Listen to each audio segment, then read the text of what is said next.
Welcome back, brothers, to Amalur. Tonight we're diving into the lore of the First Tyrannic War, also the greatest test Ultramarines have faced to date. Before we get into the madness, be sure to like and comment any videos or topics you want to see in the future. Be sure to subscribe for the Emperor. And I want to thank you guys for the support. Y'all been killing it like always. Now, let's get to the madness. The ocean above Research Station Tiran was black enough to resemble the void. It pressed against the adamantium viewports in a weight of freezing darkness, a continent of water held at bay by plasteel ribs, pressure seals, and machine spirits older than every living soul within the station. The station hung from the undersea cliffs like a parasite clinging to the bones of the world, its spires and sensor vanes vanishing upward into the lightless deep, its lowest vaults descending into basalt and ancient stone. There were no windows in the deepest levels. There were only picked screens, cogitator shrines, lumen strips, red warning runes, and the endless sound of metal enduring pressure. Magos Varnak listened to that pressure with what remained of his human hearing. It was useful. The sea spoke in stress fractures and minute groans. The walls answered in machine code. The station's soul whispered its discomfort through coolant lines and power conduits. And Varnak understood the distinction between strain and fear. Flesh feared. Iron reported. He stood before the primary auger altar, a tall figure robed in rust-red vestments, his limbs sheathed in polished brass and oil-black augmetics. Cables descended from the ceiling into the socketed crown of his skull. His face was half parchment skin and half steel, one eye replaced by a ruby lens that clicked and narrowed as streams of data scrolled across the air in green ghostlight. Around him, adepts worked in silence. Some still possessed hands. Others had surrendered such inefficient appendages for multi-jointed manipulators, scribe spines, drill fingers, and the machine spirits coughed warnings through static.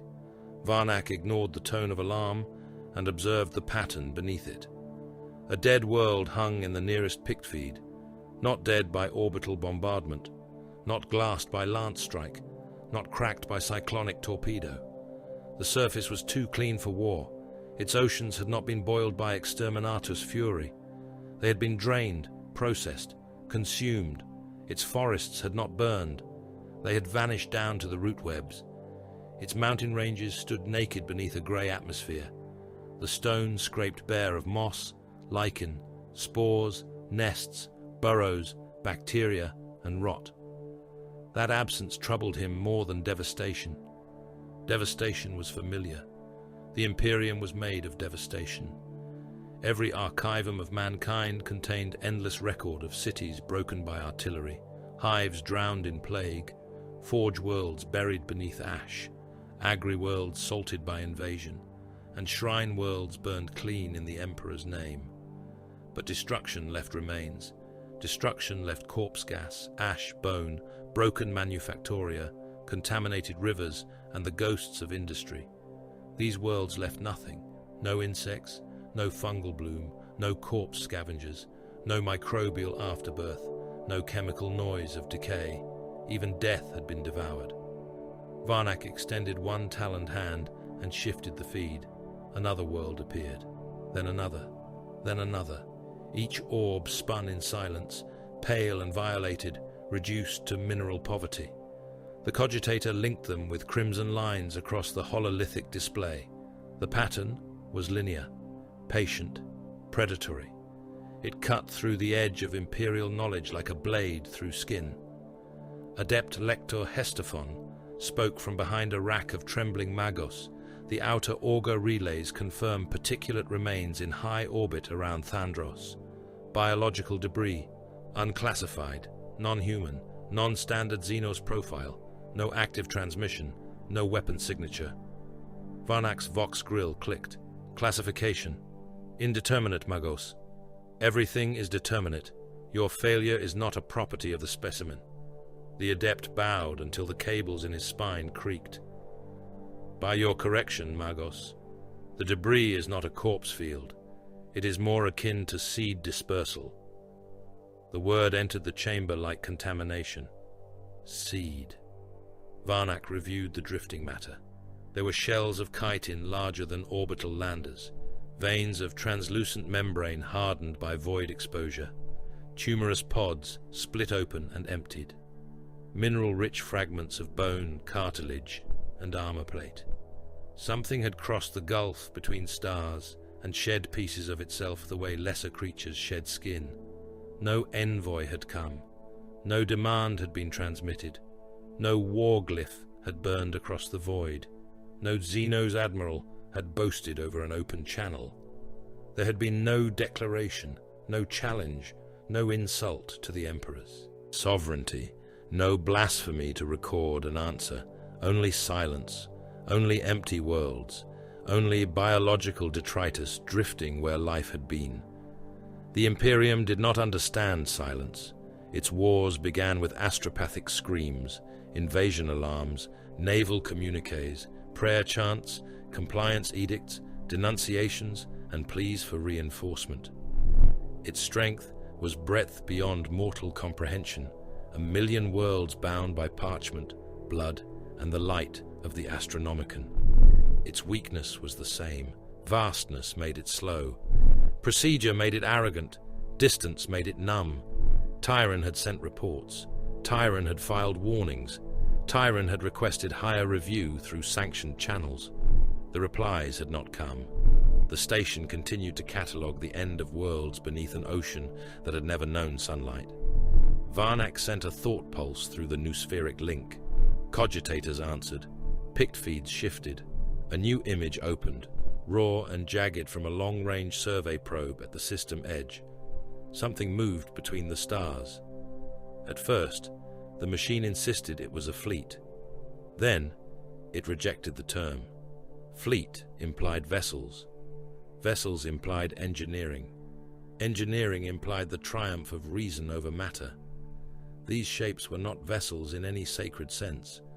They were continents of meat and shell, spined and ribbed and swollen with internal heat. They drifted with impossible coordination, immense bioforms surrounded by clouds of lesser organisms. Some trailed feeder tendrils longer than hive spires.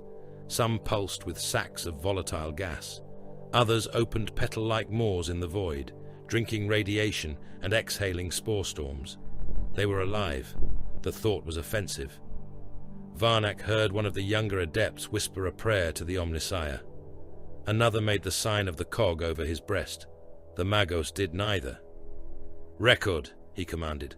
"All arrays, all spectrums, all synaptic emissions, all gravitic distortion, all metabolic signatures, all defensive responses. Begin primary." "Magos," Hestephon said, his voice thinner now. "The outer defense flotilla has signaled challenge. No reply." "Record the lack of reply." "The flotilla has fired warning shots." "Record the enemy's response." There was none for several heartbeats. Then the pict feed turned white. When the glare died, the flotilla had become wreckage. Its escorts tumbled in pieces, hulls open to the void, plasma fires venting through broken decks. The thing that killed them had not fired a lance. It had not launched torpedoes in any recognizable pattern. It had expelled clusters of living minds that drifted, adjusted, and accelerated with animal hunger. They clung to void shields until the shields buckled, then burst against armor in blooms of acid, heat, and shredding bone. Larger organisms followed, punching through hulls, cracking vessels open, inserting tendrils into the wounds. The flotilla died without ever knowing the name of its killer. The machine spirits screamed in warning tones. The station alarms woke at last, slow and furious. Red lumen strips painted the chamber the color of arterial blood. "Planetary Defense Command requests identification," Hestephon said. Varnak watched a cruiser split along its spine as something vast coiled around it. "Denied," he said. "Insufficient data." The first mycetic spores entered Tyrann's atmosphere like a second meteor shower. They fell in multitudes, burning green and black through the clouds, leaving greasy trails across the sky. Many struck the open sea. Varnak watched through the station's surface buoys as they plunged beneath the waves, hissing, boiling, cracking open in the black water. The ocean accepted them. Then the ocean convulsed. Life poured out. Not soldiers, not infantry in the crude sense of imperial war. Soldiers required supply chains, command ranks, banners, sleep, fear, obedience, and the fiction of self. These things were pieces of an ecology unleashed as invasion. Gaunts crawled along undersea rock with scything limbs scraping sparks from stone. Serpentine organisms slipped through volcanic vents. Larger shapes moved behind them, vast and hunched, their bodies armored in chitin plates, their mouths filled with needle teeth and feeder tendrils. The abyss became a womb. On the continental shelf above the research station, the defenders opened fire. Skitarii cohorts stood in water-lashed trenches beneath storm-black skies. There, rad carbines spat killing light. Arc rifles snapped with blue-white fury. Cognis heavy stubbers hammered until their recoil mounts steamed. Lascannons carved red tunnels through the rain and punched into the oncoming mass. Catechan veterans, deployed months before as security for Mechanicus operations, held the forward barricades with flamers, blades, and the ugly contempt of men bred by Deathworld jungles. The first wave died in great numbers. Gaunts burst apart under lass fire, their bodies coming open in sprays of ichor and organ slurry. Chitin cracked, limbs spun away, heads popped like rotten fruit beneath bolt impacts from the station's few Adeptus Mechanicus combat servitors. Promethium washed across the rocks and turned entire broods into thrashing torches. But the dead did not stop the living. They became footing. More came over them. More came through them. The second wave was lower, faster, pressed close to the ground beneath the killing lanes. The third came through drainage channels. The fourth came up the cliff faces. A warrior beast with a crested skull and 4 arms dragged itself through autocannon fire, losing one limb, then another, then half its face, and still it reached the trench line. Its talons opened a Skitarius from throat to pelvis. The soldier's augmetic lungs spilled out with the red remains of his natural organs, and the warrior beast screamed without triumph as it killed him. Not rage, not hatred, signal. The swarm shifted. A Catechan sergeant leapt onto the parapet with a chainsword in one fist and a flamer in the other. He burned 3 gaunts into twitching heaps, then drove the chainsword through the face of a fourth. His mouth moved in some jungle-born curse, lost beneath the vox storm. A feeder organism dropped onto his back, drove tendrils beneath his armor, and began drinking before he died. He crushed it with his own hand, ripped it free in a shower of blood and meat, and kept fighting until a scything talon took his head from his shoulders. His body remained upright for a moment, flamer still vomiting fire, before smaller organisms climbed him and stripped the flesh from his neck stump. The Tyrannids did not pause to glory in it. They consumed. Servitors were torn apart for meat, metal, lubricants, bone, and nerve tissue. Skitarii were dragged screaming into pulsing reclamation pits, where smaller feeder beasts separated them with efficient hunger. Flesh vanished first, then blood, then softer organs, then iron, copper, chemical residue, and memory held in wet grey matter. The dead twitched, as if refusing to be catalogued as matter alone, but the swarm accepted no distinction between corpse and resource. Rain began to fall. It was acidic. It hissed across rockcrete emplacements and ate the paint from warning sigils. It pitted armor. It smoked on exposed skin. The Aquila standards above the primary landing shelf dissolved thread by thread until the double-headed eagle sagged like a flayed bird. Beneath the sea, the station shuddered. "Outer bastions lost," Hestephon said. His voice had lost its human cadence. Fear had driven him toward mechanism. Surface Defense Command no longer responding. Cohort Kappa reduced below operational value. Catechan Command Channel intermittent. Orbital assets silent. Astropathic Choir requests clearance for distress transmission. "Granted," Varnak said. He had already diverted most of his processing power to the Codex was no mere record. It was a weapon made of knowledge. Into it he poured every scan, every failed defense pattern, every observed adaptation, bioship silhouettes, spore mine behavior, synaptic resonance bands, metabolic conversion rates, digestion pool chemistry, organism caste differentiation, kill ratio decay, atmospheric contamination, vox degradation, psychic interference, battlefield morphology. The station shook again.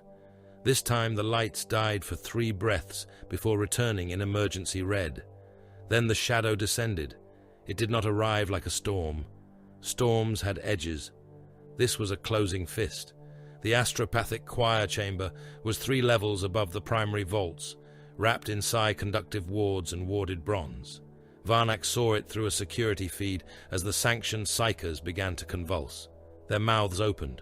Blood ran from their noses, eyes, and ears.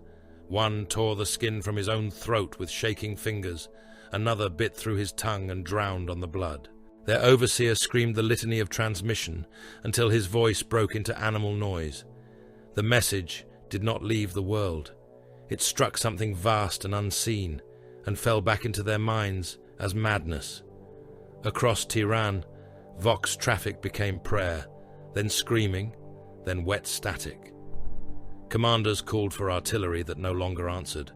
Skitari officers requested coordinates from cohorts that had already been eaten.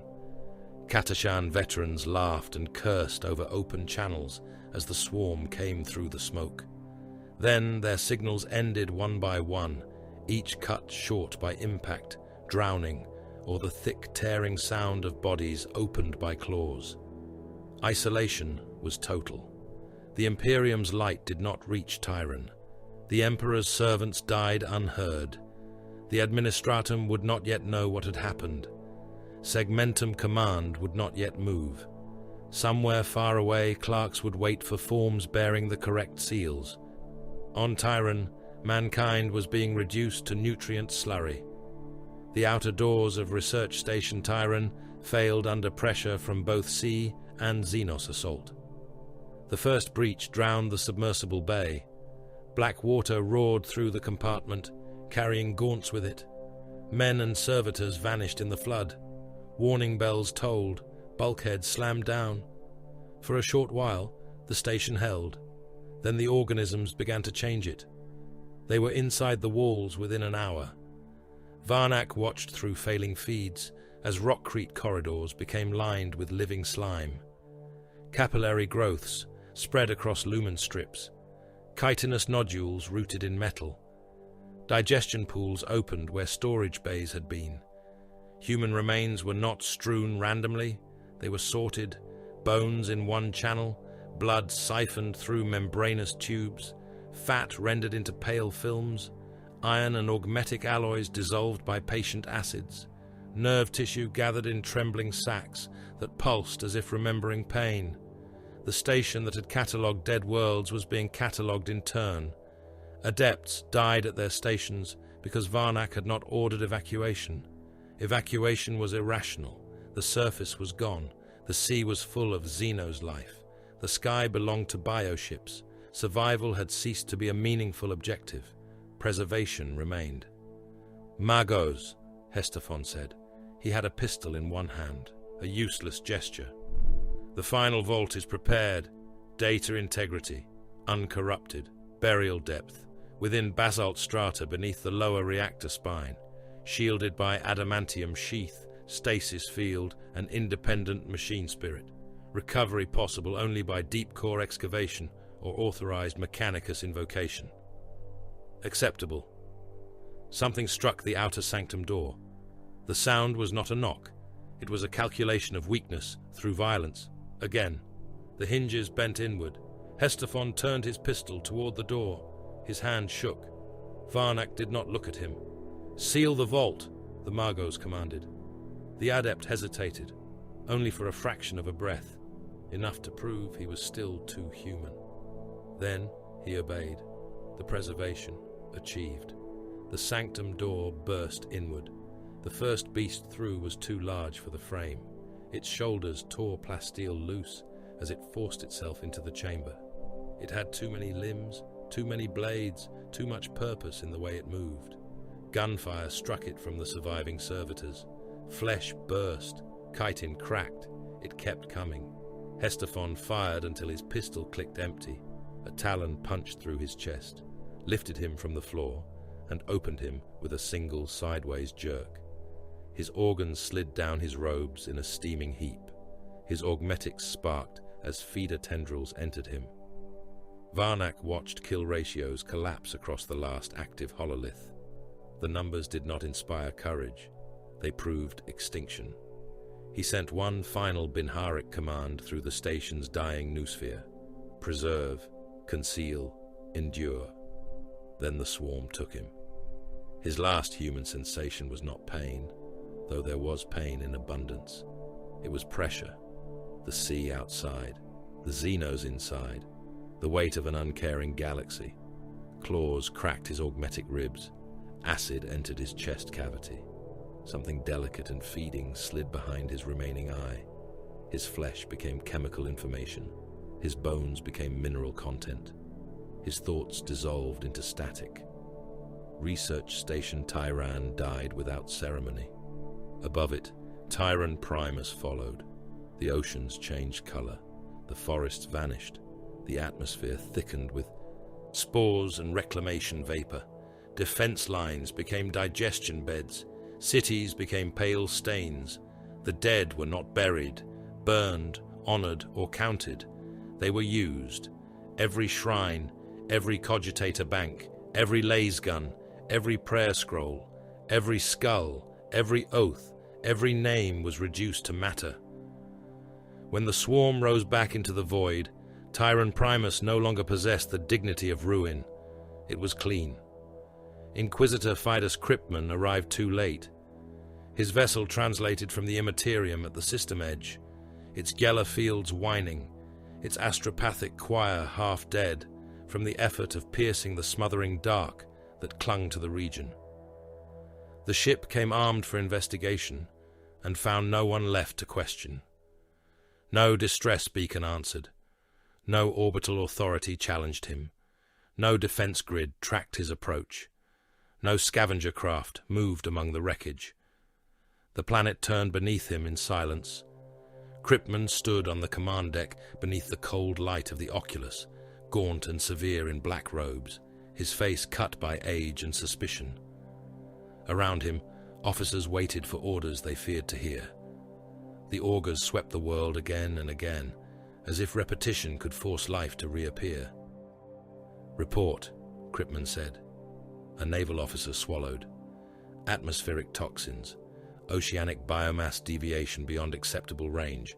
No macrofauna, no microfauna, no vegetative mass, no active human signal, no orbital traffic, no heat signatures consistent with settlement survival." Cryptman's eyes did not leave the dead world. Microbial readings. The officer looked down at the slate in his hands. "None, Lord Inquisitor." That made the bridge colder than any void breach. Cryptman turned at last. "Nothing? Nothing alive, Lord."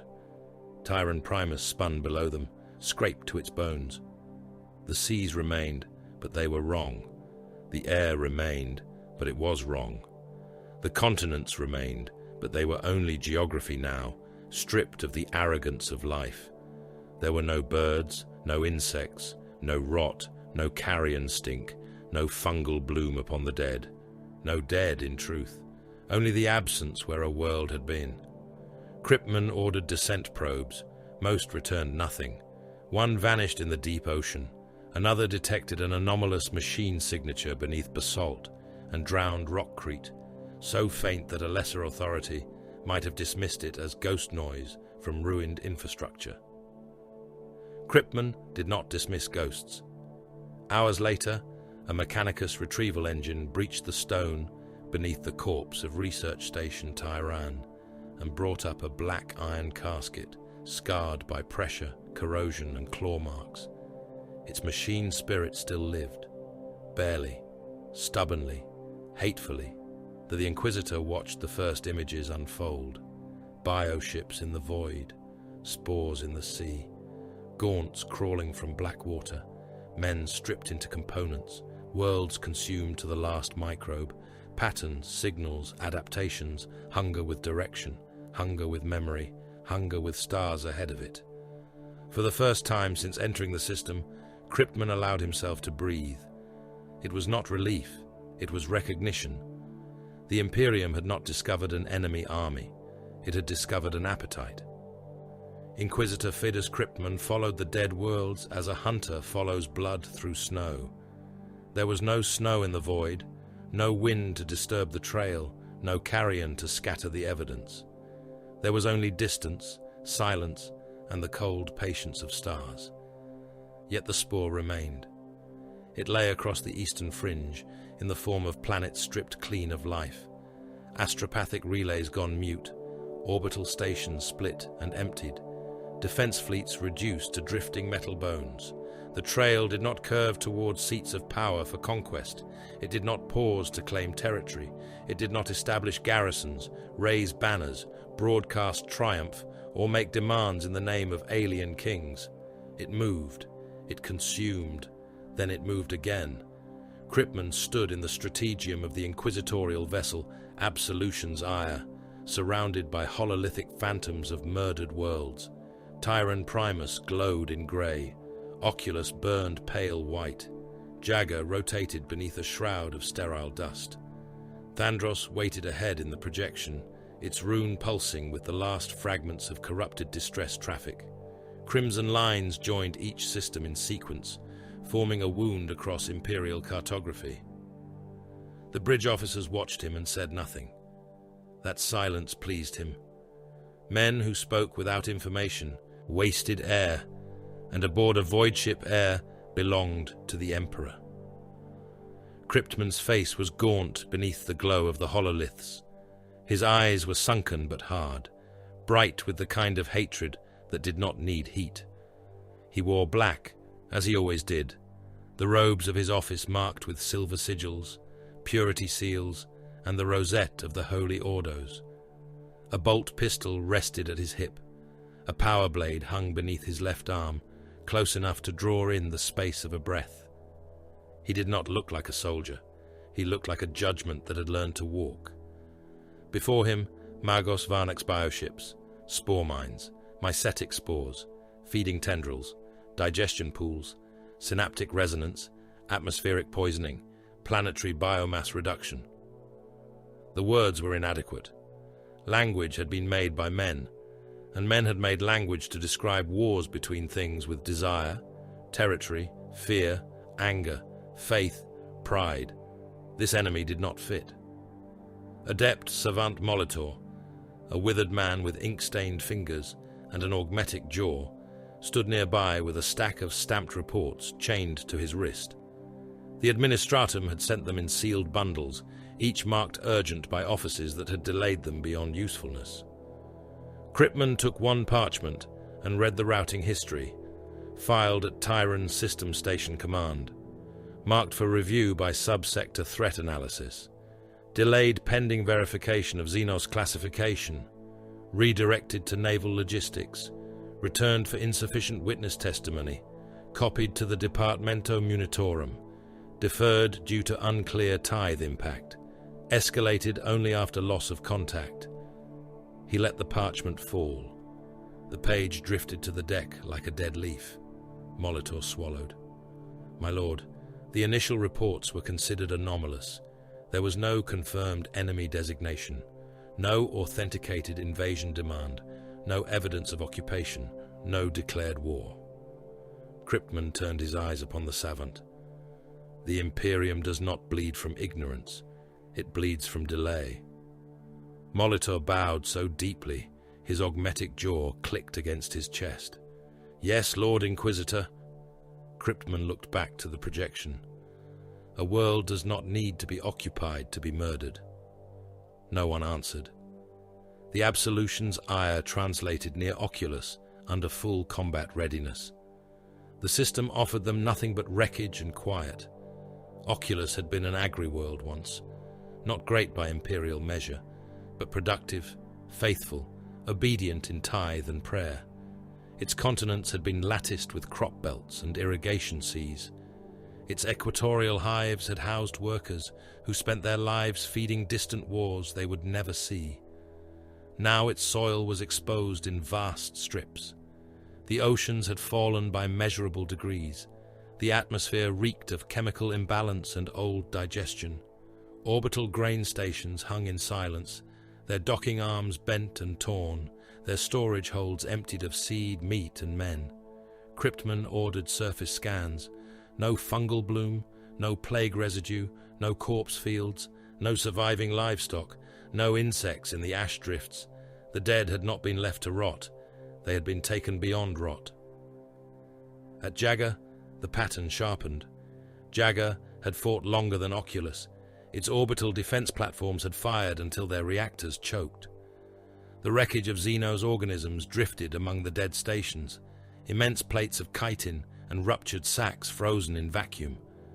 Jagger's northern continent was scarred by defense lines and kill zones, but the trenches were empty of men.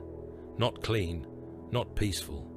Empty in the way a butcher's hook is empty after the meat has been carried away. In one bunker, a servitor picked core survived long enough to offer 3 minutes of vision. Cryptmen watched without expression. The feed showed guardsmen in rebreathers firing laser guns into a storm of living blades. Their sergeant stood upon a firing step, chains ward shrieking, roaring orders that dissolved into static. Gaunts came over the wire. A missile struck one of the larger beasts and opened its chest in a burst of acid and fibrous muscle. The thing kept coming, dragging half its organs behind it. A trooper tried to reload. A talon took his arm. Another pierced his throat. Lesser feeder things swarmed him before he fell, burrowing through his flak armor, crawling into his mouth, stripping him while his boots still kicked. The feed ended when something struck the bunker lens and dragged it into wet darkness. Cryptman dismissed the Pict without comment. In his mind, the pattern became simpler and more terrible. A conqueror gathered. A conqueror demanded. A conqueror left monuments to ownership. Even the orc, in its bestial stupidity, marked territory with noise, scrap, and challenge. Even the servants of the ruinous powers left blasphemy in their wake. Even the cold machines of ancient dynasties awoke to reclaim something they believed had been stolen. This enemy wanted nothing back. It wanted everything forward. The simplicity was worse than strategy. Strategy could be deceived, corrupted, outweighted, bribed, or broken against stronger will. Hunger could not. Hunger needed no cause. Hunger negotiated with nothing. Hunger was honest in a galaxy of lies. By the time the Absolution's ire reached Thandros, every officer aboard had begun to sleep badly. The astropaths slept worst of all. Their chamber lay deep within the vessel, shielded behind bronze doors inscribed with prayers of binding and wards against the predations of the Immaterium. The choir master was a hollow-eyed man named Ephrael Sorn, hairless, blind, and marked by ritual scars that ran down his face like old tears. He had served the Inquisition for decades. He had carried death warrants, extermination orders, and pleas for crusade across the warp. He had felt demons claw at his mind and had not broken. The thing ahead of them frightened him more than demons. Cryptman entered the choir chamber alone. Incense smoke hung in motionless layers. The astropaths knelt in their iron cradles, cables fused into their spines, mouths gagged with prayer tabs until transmission began. Their empty eye sockets were covered in wax seals impressed with the aquila. Sorn bowed his head. "My Lord Inquisitor, the dark deepens. Define it. It is not warp storm. It is not empiric turbulence. It is not the voice of the archenemy." Sorn's lips twitched. "It is pressure, vast pressure, a mind perhaps, or the absence of all minds except one. You will send warning to the nearest segmentum authorities and to Ultramar." Sorn's throat moved. "My lord, I have attempted low-grade projection. Every path is smothered. There are no stars in the sea." Cryptman stepped closer. "You will send." Sorn smiled without humor. "As the Emperor wills." "No," Cryptman said. "As I command." The first attempt failed before the choir finished the opening litany. The astropaths arched in their cradles as if hooks had been driven through their nerves. Blood ran from nostrils and sealed eye sockets. One cracked his teeth against his gag. Another shuddered so violently his spine snapped somewhere beneath the cable ports, and the iron cradle rang with the impact of his heels. Sorn remained upright, hands clenched around the arms of his throne. "Again," Cryptman said. The second attempt turned the chamber into a torture engine. The air thickened. The candles guttered with blue flame. One astropath vomited blood and grey matter across his chest. Another began speaking in a voice that was not a voice but wet animal noise, a throat trying to remember language while something immense pressed down upon it. The psychic scream did not travel outward.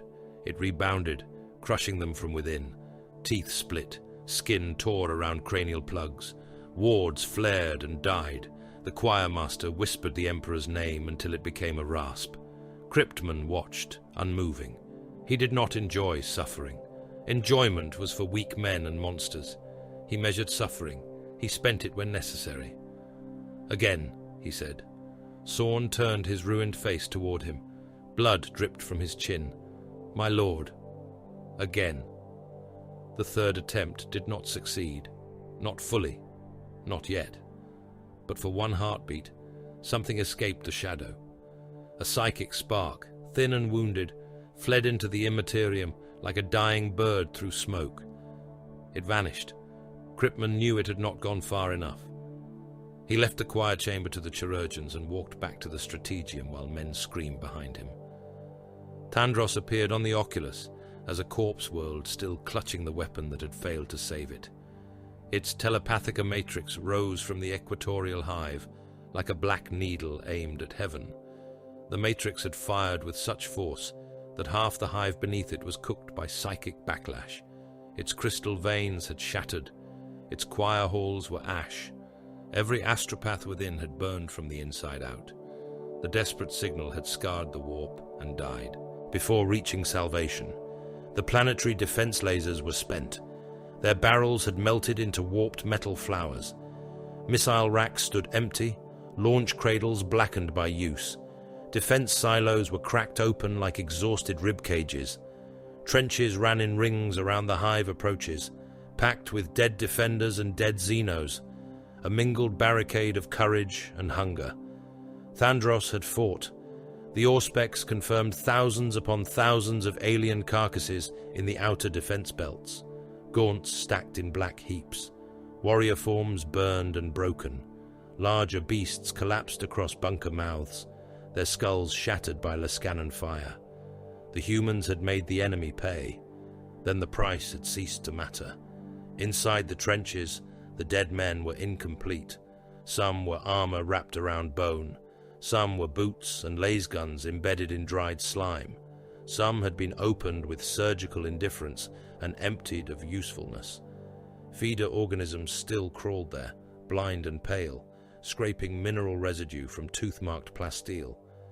Cryptman descended to the surface in a gun cutter, escorted by stormtroopers. He walked the trench lines beneath a yellow sky. No birds circled, no flies gathered, no rot sweetened the air. The battlefield should have stunk of decay. It did not. The absence of stench made the place obscene. A stormtrooper ahead of him nudged a dead gaunt with his boot. Its ribcage split open, and smaller things spilled out, translucent and finger-long, each writhing toward the nearest source of heat. "Burn them," Cryptman said. Promethium washed across the trench. The little things screamed without lungs as they died. He reached the telepathica matrix at dusk. The interior was a cathedral of failure. Astropath bones lay fused into their thrones. Bronze warding plates had run like wax. Choir pits were black with cooked flesh. On the central dais, a final message had been scratched into the floor by someone with broken fingers. Not words, coordinates. Cryptman looked at them for a long time.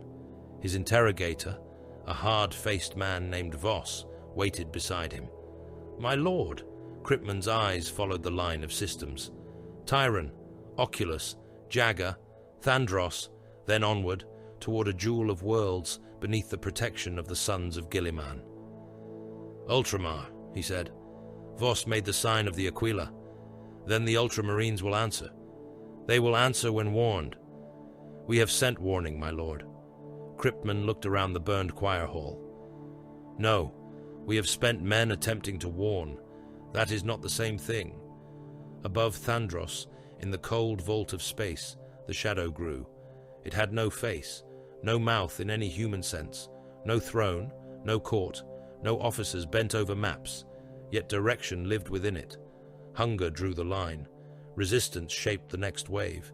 Biomass acquired, biomass processed, losses measured, adaptation required, hard prey ahead, fortress prey, gene-forged prey, the prey that wore blue and gold and carried the memory of a Primarch in its blood. Synapse pulsed through the void. Bioships shifted their internal broods. Carapaces thickened for cold. Claws grew heavier for stone. Spores altered their chemistries. Feeder beasts multiplied.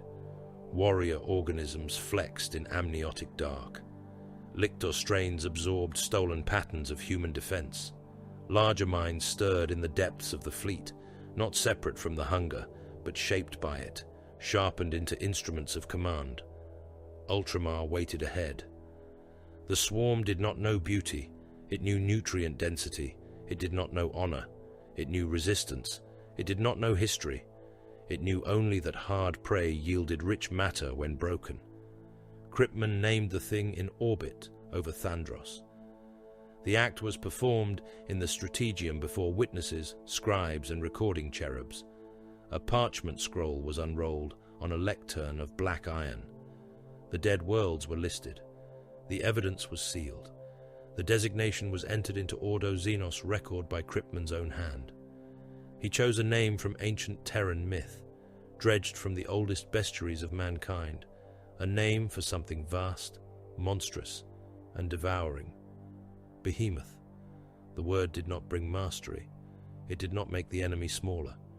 It did not comfort the officers watching the dead system spin in hololithic light. It felt like pinning a parchment label to the jaws of extinction. By authority of the Holy Ordos, Kripman said, his voice flat, the Xenos phenomenon, advancing from the eastern fringe, is designated Hive Fleet Behemoth. Classification, absolute threat. Strategic intent, total biological consumption. Negotiation, impossible. Containment, doubtful. Delay, fatal. The quill servo scratched every word into the record. Transmit designation to all reachable Imperial authorities, he continued. Priority grade extremis. Seal with my rosette. Any official delaying receipt or redistribution will be considered complicit in Xenos action. Molitor, still pale from the reprimand days before, bowed over his slates. My lord, such an accusation against administratum routing offices would require formal inquiry. Kripman looked at him. Molitor lowered his gaze. I will draft the order at once, Lord Inquisitor. The star charts shifted. Beyond Thandros lay Ultramar, shining in imperial blue upon the hololith. Kalth, Macraga, Prandium. Prandium's rune burned gold, the jewel of Ultramar, a world of cultivated splendor, a garden wrought by human hand and disciplined genius, gene-crafted forests, mirror lakes, cities of white stone and ordered avenues, a world made beautiful because Ultramar could afford to remember that mankind had once aspired to more than survival. Kripman stared at it, and for a moment his hatred deepened into something almost like grief. Beauty would mean nothing to Behemoth. Prandium would not be spared because it was rare. Its lakes would be drunk, its forests would be rendered, its people would be opened and sorted, its art would become calcium dust and trace minerals. Its history would pass through alien digestion, with no more reverence than mud. He turned from the map. Prepare the choir, Voss said. My lord, Choir Master Sorn is dying. Then he will die in service. Sorn was carried to the astropathic chamber on a suspenser bier, his body wrapped in blood-stiff robes, his ruined face veiled in prayer parchment. The remaining astropaths were fewer now. Some cradles stood empty. Others held bodies that breathed but no longer understood command. Kryptman entered and stood before the choir. Sorn's voice was a scrape of bone. "Macragga? Macragga," Kryptman said. "The shadow is stronger." "So must you be." Sorn laughed once. It was a broken sound. "I am not strong, Lord Inquisitor. I am merely not yet dead. That will suffice." The transmission began with the litany of clear passage. It ended almost immediately in screams. The shadow in the warp descended like an ocean dropped upon a skull. The astropaths thrashed. Seals burst from their faces. Blood ran in sheets down their robes. One man's head snapped back so far his neck opened at the throat. Another bit through his own prayer gag and spat teeth across the floor. Sorn gripped the arms of his throne until his fingernails tore free. Kryptman stepped into the circle of pain and raised the rosette of the Inquisition. "By the Emperor's authority," he said, though he knew the warp did not care for metal or words, "you will open." For one instant, something answered. Not the Emperor, not a saint, not any mercy. A gap. Sorn drove his mind into it like a blade into a wound. His scream was not human. It shook the bronze doors. It killed the astropath to his left and burst the veins in the throat of the man to his right. Psychic force hammered the chamber. Candles exploded. Wards burned white. Sorn rose from his throne, held upright by nothing visible, blood streaming from his empty eye sockets, his mouth open around the message. Macragga, Ultramar, Xenos Devourer, Hive Fleet Behemoth, prepare. The words fled into the dark. This time they did not fall back. Sorn collapsed, as if his bones had turned to dust. The chirurgeons rushed forward, then stopped. There was nothing to save. The choirmaster's face had gone slack, but his mouth still moved. No words emerged. Only a soft clicking, like mandibles in the dark. Kryptman stood over him. Message status. A surviving astropath, shaking hard enough to rattle his cradle, whispered through cracked lips. Received, Lord. Not by Terra, not by Baka, not by Sector Command. By whom? The astropath wept blood. Macraggy answered. The reply came hours later through a channel so clean, so controlled, that the bridge crew of the Absolution's ire fell silent the moment it sounded. There was no panic in it, no disbelief, no waste. This is Macraggy Command Relay, speaking by authority of the Ultramarines chapter and the realm of Ultramar. Your warning is received. Authenticate Inquisitorial Seal. Kryptman stood before the Vox altar. Blood from the choir chamber still marked the hem of his robe. Seal authentication follows. Inquisitor Fidus Kryptman, Ordo Xenos, Threat Classification Extremis. Hive Fleet Behemoth advances toward Ultramar. Tyran, Oculus, Jagger and Thandros are dead. Enemy consumes all biological matter. Standard Xenos response doctrine insufficient. A pause followed. It was brief, but in that pause Kryptman heard the distance between the rest of the Imperium and Ultramar. Elsewhere, reports died under parchment. On Macragga, warning became action. The voice returned. Authentication accepted. Your presence is requested at Macragga. Lord Calgar will receive you beneath the portico of Hera. Kryptman's eyes narrowed slightly. Lord Calgar understands the scale. Another pause. When the Ultramarine command voice answered, it carried the cold certainty of a drawn blade. Macragga understands war. The channel closed. Kryptman looked to the hololith. The crimson wound across the stars pointed toward blue. He had dealt with Space Marines before. He knew their pride, their power, their sanctified arrogance. The Ultramarines were among the greatest of them. Disciplined sons of Robut Guilliman, heirs to the Codex Astartes, masters of ordered war. Their realm was not like the rest of the Imperium. Ultramar endured because it was efficient, defended and cruel. in the way all survival must be cruel.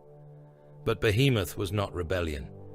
It was not invasion, as mankind understood invasion. It was not an enemy that could be broken by honor, punished by example, or forced into retreat through superior doctrine alone. Cryptman ordered course for Macragga. The Absolution's ire turned through the dead system and made ready for translation. Behind it, Thandros spun in sterile silence. Ahead lay Prandium's beauty, Macragga's marble, and the sons of Guilliman sharpening themselves for a war they did not yet comprehend. Cryptman stood alone before the star chart until the translation alarms began to toll. He carried Varnix. He carried the name Behemoth in his mouth like poison, and beneath the white marble portico where Marneus Calgar would await him, he would carry one more truth, colder than the void and heavier than judgment. The Codex Astartes might not be enough. Marneus Calgar received the warning beneath white marble and blue banners. The portico of Hera stood open to the mountain air, its columns carved with the names of victories so old that lesser worlds would have made religions of them. Macragga's wind moved through the high arches with the restraint of a mourning choir, stirring the long banners of the Ultramarines where they hung in ordered ranks. Each cloth was spotless. Each honor seal had been measured, placed, and sanctified according to rite.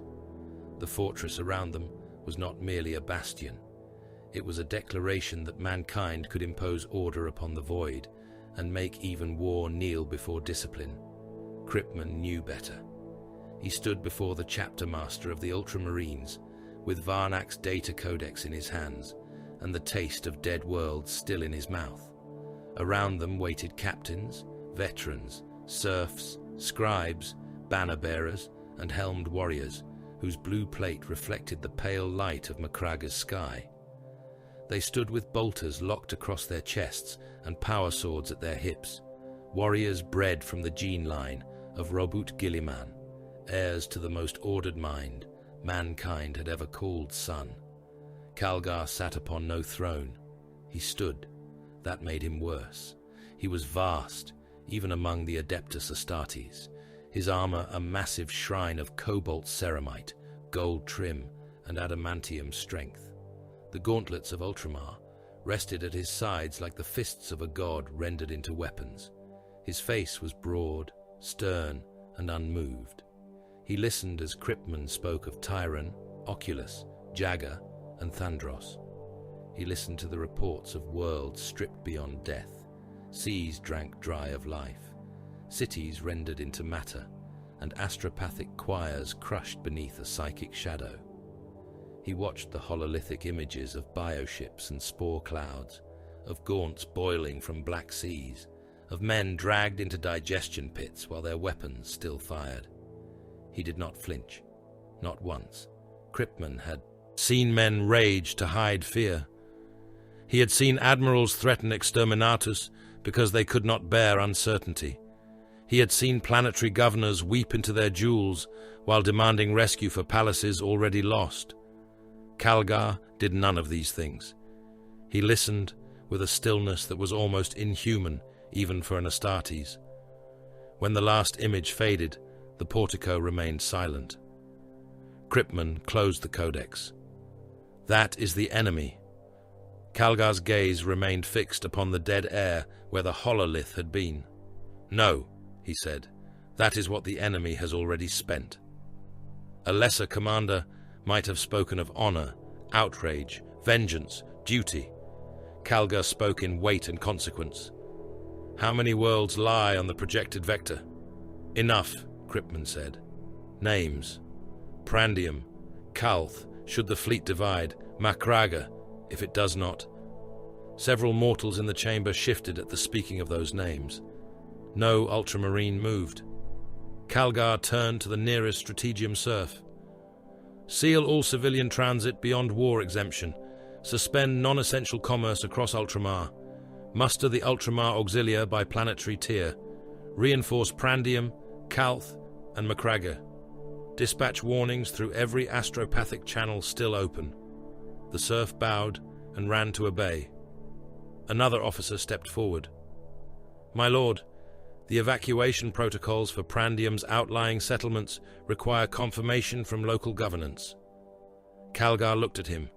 No, they require ships, routes, and discipline. Confirmation is ash if the enemy arrives first. Begin forced relocation of all population centers judged non-defensible. Any governor who obstructs the movement will be removed and replaced before sunset.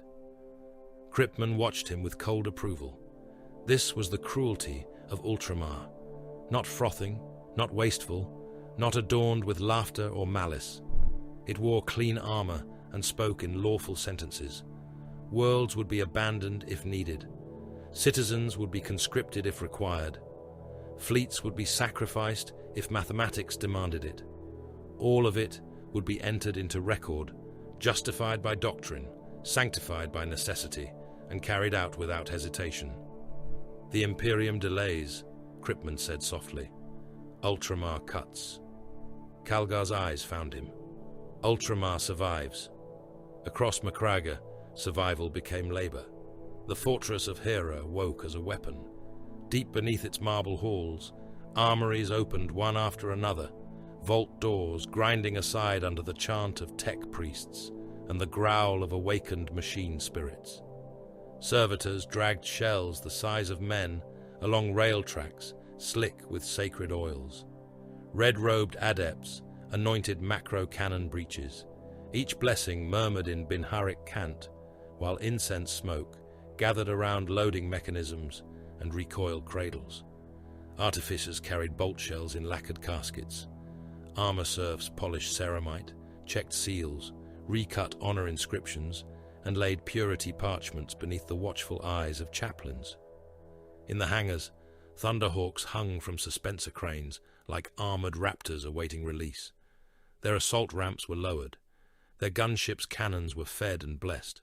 Servitors plugged fuel lines into engine ports. Tech Marines walked among them, their servo harnesses twitching, iron hands making the sign of the cog over hulls that had carried Ultramarines into fire across 1,000 forgotten wars. Above the world, orbital defense grids adjusted their wakeful gaze. Star Nova stations rotated into interception arcs. Lance batteries tracked empty space as though the void itself had committed treason. Defense monitors received warloads. Void shields cycled through trial flares that turned the upper atmosphere ghost blue. Macragge's high orbit became a crown of guns. At the poles, the ancient defense lasers were stripped, inspected, blessed, and charged. Their housings rose from fortress ice and black rock, each one large enough to gut a cruiser if its beam struck true. Around them, regiments of the Ultramar Auxilia marched into ice war training. Men from temperate barracks learned how quickly frost killed fingers. Drill abbots beat hesitation from them with iron staffs. Veteran sergeants made them dig firing trenches in frozen ground until palms split and blood blackened beneath nails. Commissarial officers read lists of punishments, while priests read lists of martyrs. Macragge became a cathedral built around a gun. Calgar's command flowed through it all, not as inspiration, but as architecture. Fleet interception would meet the enemy first. Strike cruisers, battle barges, naval escorts, and system monitors would bleed the bioships before they reached the inner sphere. They would not seek glory. They would kill carriers, disrupt spore dispersal, sever synapse patterns, and force the Hive fleet toward prepared lanes of fire. Orbital killing zones would follow. Star Nova stations, defense platforms, mine clusters, and lance arrays would tear at whatever crossed the void shield perimeter. Every overlap was calculated. Every withdrawal corridor was marked. Every ship captain received sealed fallback orders and countermand orders in the event of hesitation. The polar fortresses would be the last wall. If spores reached Macragge, they would be drawn toward the defense lasers, the great guns the enemy would need to silence. The first company would stand there, along with veteran elements, auxilia regiments, armor reserves, and the ancient wrath of the chapter's dead entombed in dreadnought sarcophagi. 3 layers, each one designed to maim the enemy, each one designed to survive only long enough for the next to kill. First Captain Saul Invictus received his orders in the Hall of Armored Memory. He wore Terminator plate, and the armor made him look less like a warrior than a walking monument to violence.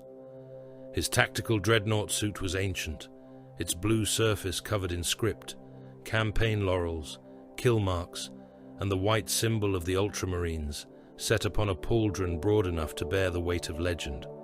Around him stood the veterans of the First Company, helmed and silent, their storm bolters locked, their power fists dormant, their armor heavy with relic and duty. Invictus bowed his head as Calgar finished speaking. "The polar fortresses are yours," Calgar said. "You will hold them against any surface breach." "For how long, my lord?" "Until relieved, or until your deaths have purchased the destruction of the fleet." There was no insult in it, no cruelty beyond truth. Invictus accepted the words as a blade accepts sharpening. "We are not asked to survive," he said. "We are asked to make survival unnecessary for those behind us." Calgar inclined his head once. "Correct." Among the veterans, no one spoke. Pride did not need noise. The First Company carried itself with the solemn arrogance of warriors who had never believed death could command them. They would not boast of victory. They would prepare for it. They would not fear annihilation. They would account for it in ammunition, field placement, and the spacing of corpses in a killing corridor. Chaplain Ortan Cassius preached to them before departure. He was not yet the scarred relic hatred would later make of him, but iron already lived in his voice. His skull helm hung at his hip. His Crozius Arcanum rested in both hands, its head fashioned like judgment given metal form. The chapel was crowded with blue armor and black vows. Candles burned before the icons of Gilliman and the Emperor. Servo skulls drifted above the ranks, whispering litanies. Cassius did not comfort them. "Mercy toward the Xenos is treason against mankind," he said. "Do not pity that which does not pity. Do not seek honor in the eyes of things without souls. Do not grant restraint to the devourer. There is no nobility in being eaten. There is no virtue in allowing the alien another breath. You are the Emperor's sanction made flesh. You are Gilliman's law given bolter and blade. You will kill until your weapons break. Then you will kill with your hands. Then you will die facing the foe, so that mankind may stand upon your bones and call the ground secure." The veterans struck fists to breastplates in a single thunderclap. "Courage and honor," they said. Cassius looked upon them and answered, "Hatred and duty." The first blow fell upon Prandium. The jewel of Ultramar had been beautiful, in a way few imperial worlds dared to be. Its forests were not wild tangles of desperation, but engineered cathedrals of green and silver, gene-crafted to sing in the wind. Its lakes mirrored the sky so perfectly that pilgrims said they could see the Emperor's distant light in them by night. Marble walkways crossed gardens, arranged by mathematical grace. Cities rose white among terraces of fruiting trees, their avenues clean, their fountains clear, their people proud in the quiet manner of those protected by Ultramar's order. It was a world that remembered mankind had once built for more than survival. Hive fleet Behemoth came to teach it otherwise. Calgar led the relief fleet into battle beyond Prandium's orbit, and at first the Ultramarines made the void burn. Close attack squadrons drove through spore clouds with assault precision. Thunderhawks and attack craft screamed past living mines, hammering bioships with Lascannon fire and missile strikes. Strike cruisers cut across the enemy's flanks in harrying passes, their lance batteries stabbing into chitinous hulls. Escorts drove forward, loosing torpedoes into the swollen bellies of carrier organisms. Bioships died, their bodies split open in the void, spilling fluid, gas, brood sacs, and stillborn organisms into the cold. Living mines detonated under disciplined turret fire. Boarding tendrils were severed by point defense. The sons of Gilliman struck according to doctrine, each attack timed, each withdrawal calculated, each kill recorded. Then Behemoth answered. The swarm did not defend as a fleet defended. It smothered, it absorbed, it changed its depth and density until every close pass became a closing jaw. Tendrils lashed from dying bioships, catching thunderhawks and dragging them into clouds of spore cysts. Living minds hid in the debris of their own dead, waking only when Imperial craft flew too close. Attack squadrons that had cut clean lanes through the first wave vanished in the second, swallowed by organisms that burst against their hulls and ate through armor seals. A strike cruiser passed too near a carrier beast believed crippled. Its corpse split open. A mass of tendrils flooded out, clamped onto the cruiser's flank, and pulled. The ship's engines screamed. Its shields flickered. Then the cruiser rolled, dragged from formation, its hull punctured by 100 feeding spines. Boarding organisms entered through the wounds. The last vox from its captain was not a request for aid, but confirmation of reactor overload. Prandium's skies darkened. Mycetic spores fell through clouds and struck mirrored lakes, garden courts, palace roofs and orchard terraces. The lakes boiled. The forests shook. Gaunts poured through sculpted avenues. Warrior forms strode beneath silver trees and tore apart defense levies in disciplined blue coats. Carnifexes smashed through colonnades that had stood for centuries.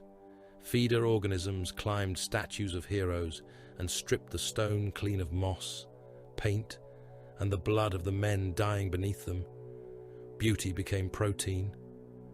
In the strategium aboard his battle barge, Calgar watched the projections change from blue to red. Close assault patterns favor the enemy, a fleet officer said, voice tight despite his training. Every pass brings our craft within tendril range. Enemy mine organisms are adapting to our approach vectors. Adjust, Calgar said. We have adjusted twice, my lord. Then adjust again. They did. It bought minutes. Men died inside those minutes. More ships burned. More spores fell. Prandium's defense net collapsed in layers. The Ultramarines killed at a rate that would have shattered any sane invader. Behemoth did not shatter. It fed on attrition. It answered precision with mass, courage with indifference, doctrine with biological inevitability. Kryptman stood beside the hololith, silent. At last, Calgar gave the order no lord of Ultramar should ever have needed to give. Withdraw the fleet to secondary preservation formation. All surviving assets are to disengage toward Macraga. The chamber became colder. A captain turned. My lord, Prandium still has resistance pockets. I know. The population centers are not fully evacuated. I know. The captain said nothing else. Calgar looked at the dying world, and his face remained stone. To die beautifully over Prandium is to deliver Macraga undefended. We will not purchase grief with the chapter's extinction. Mark all remaining resistance zones for remote warning. Any ship that can lift survivors may do so until the final withdrawal horn. No ship will break formation after that horn sounds. No one accused him. No one dared. No one needed to. Prandium burned below them, not in the clean fire of orbital punishment, but in the wet horror of consumption. Its forests writhed as feeder organisms pulped root and branch. Its lakes turned dark with reclamation matter. Its people died in courtyards and evacuation fields, dragged down beneath Xeno's bodies while gunships lifted away without enough room for all who reached them. Calgar watched until the hololith could show no more. He did not weep. That was the cruelty of him. That was the strength. He could condemn a duel so that the fortress might live. He could carry the screams into silence and still issue the next order correctly. When the fleet returned to Macraga, Calgar withdrew. For a week, he ate nothing. He drank only water. He spoke to no one but the chaplains, the masters of the forge, and the dead whose names were carved in the fortress of Hera. He knelt in the reclusiam until the candles burned down to black pools of wax. He stood in the strategium before the image of prandium reduced to grey consumption. He walked the armories alone, past ranks of blessed bolters and sealed suits of ancient warplate. He entered the shrine of Guilliman and remained there through the long night cycle, while chapter serfs waited outside in dread. The chapter waited with him. When he emerged, he was thinner in the face and harder in the eyes. His captains assembled beneath the white arches of Hera. Invictus stood among them in Terminator plate. Cassius held his Crozius like an executioner's scepter. Cryptman watched from the edge of the chamber, a black stain among blue giants. Calgar walked to the central hololith. Macragge appeared above it, rotating in perfect light. "We were prideful," he said. No one spoke. No one denied it.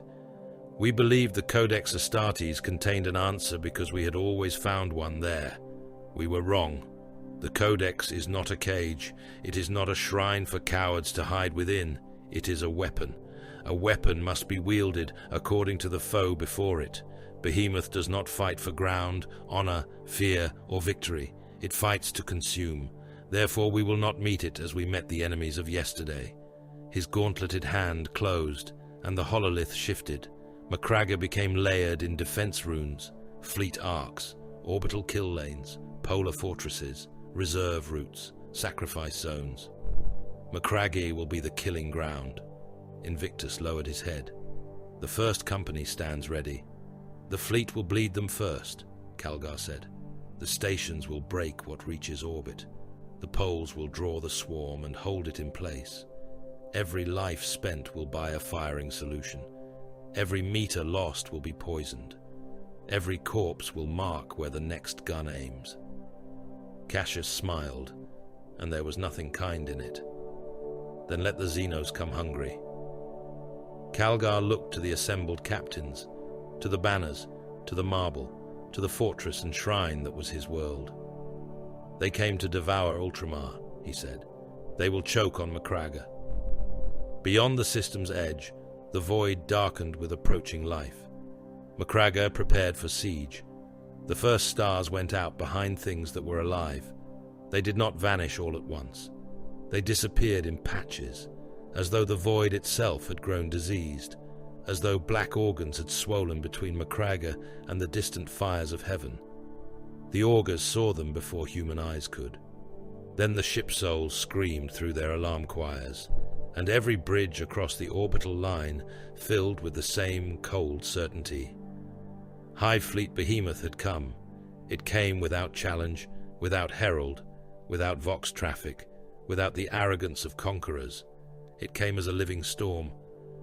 Bioships drifted into the system like continents of chitin and meat, their flanks ridged with armor grown rather than forged, their maws opening and closing upon vacuum with obscene patience. Around them moved lesser organisms in clouds so dense they seemed like weather.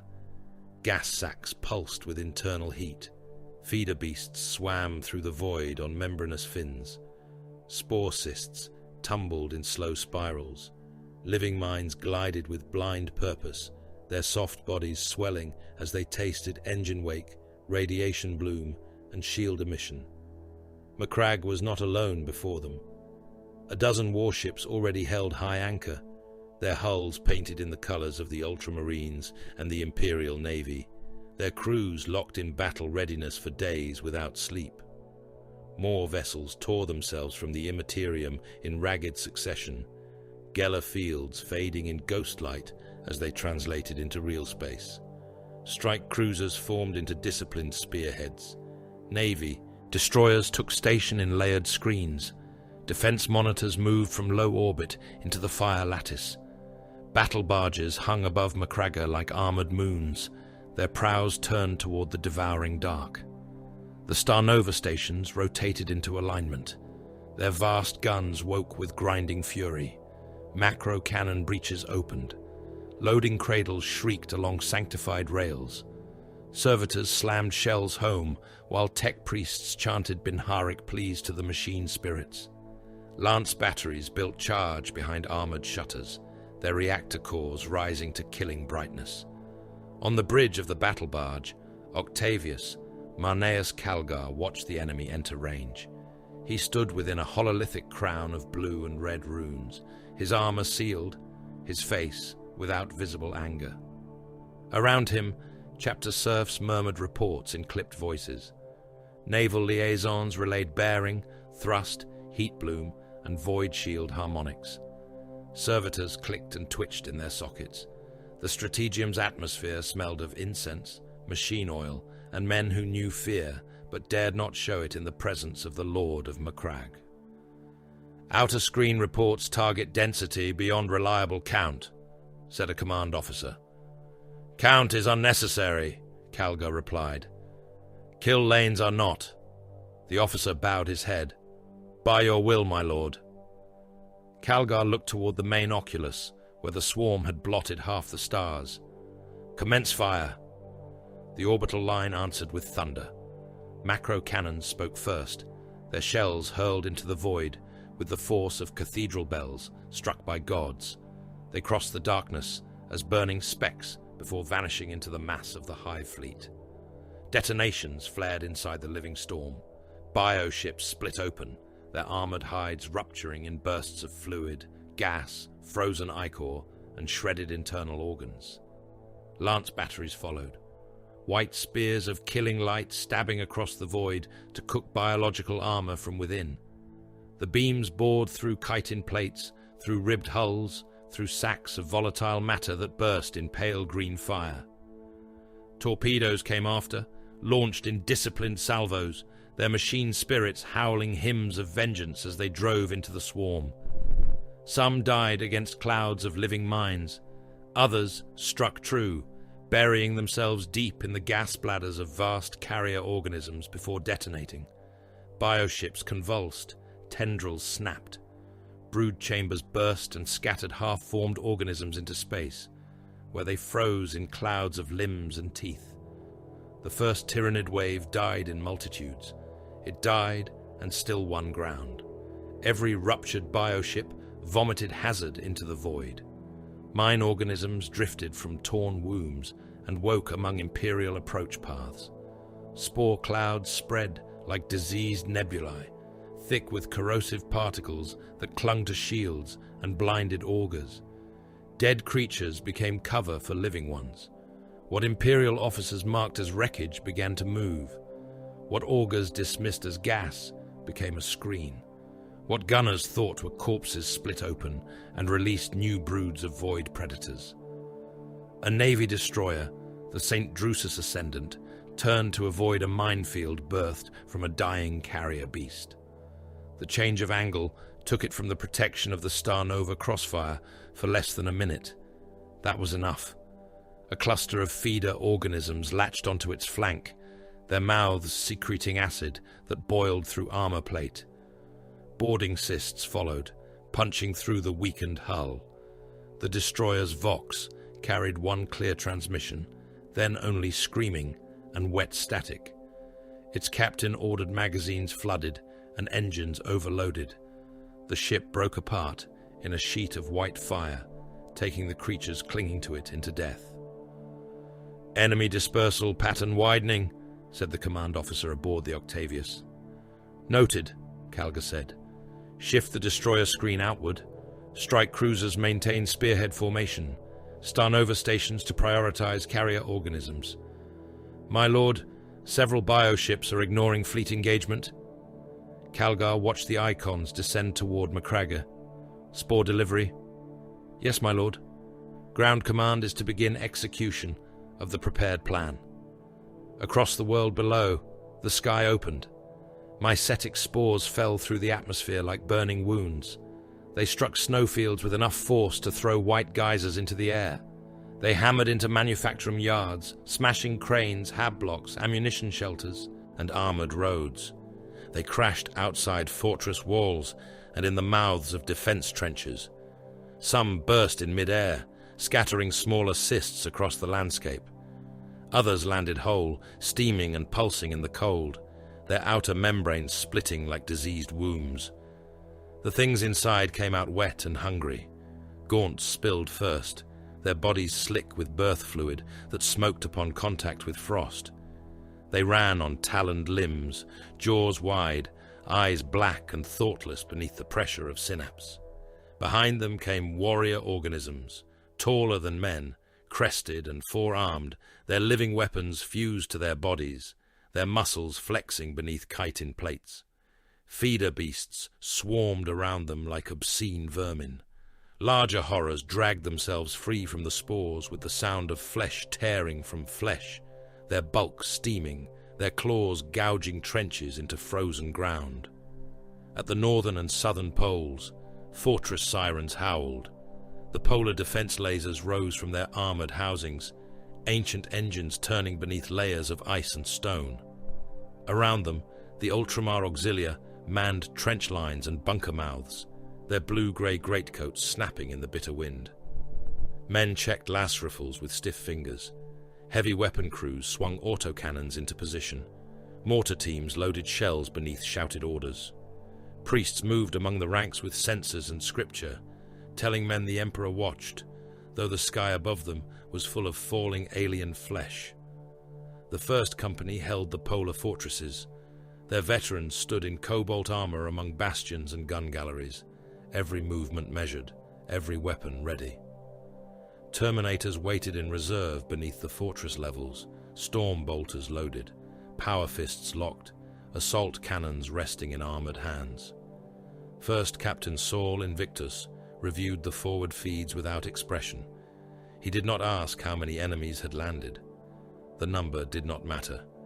The polar guns mattered. The time they could buy mattered. In the central theater, Calgar divided the defense as he had promised. The primary and secondary task forces reinforced the polar fortresses, binding the First Company and Ultramar Auxilia into walls of ceramite, flesh, faith, and artillery. The north and south would not be allowed to fall quickly. Every spore field near them would be burned. Every approach would be measured. Every tunnel would be trapped, sighted, and sealed. Calgar himself commanded the largest mobile force, driving rearguard actions across the approaches between city, manufactorum, and icefield. His purpose was not to hold every meter. It was to slow the swarm, break its synapse links, and bleed it away from the polar guns. He would cut the controlling organisms from the mass and force the lesser beasts into confusion whenever possible. He would trade space for time. He would trade men for minutes. He would trade anything that did not cost Macraga the war. Brother Sergeant Cale Varro of the 3rd Company received his first contact in the shadow of a munitions manufactorum. His squad held a defense berm overlooking a snow-choked access causeway. The manufactorum behind them still worked, its chimneys vomiting black smoke as servitors and serfs labored to produce shells, while the battle came to claim them. Varro's helm display marked range, wind, ammunition, heart rates, squad spacing, and enemy movement. His brothers stood in firing order across the berm, blue armor darkened by falling ash, bolters held with the stillness of statues. "Targets," said Brother Nicanor. "I see them," Varro replied. The first gaunts came through the snow haze in a low wave, their talons scraping sparks from rockcrete, their bodies moving with hateful speed. Behind them strode warrior forms, heads high, synaptic crests twitching.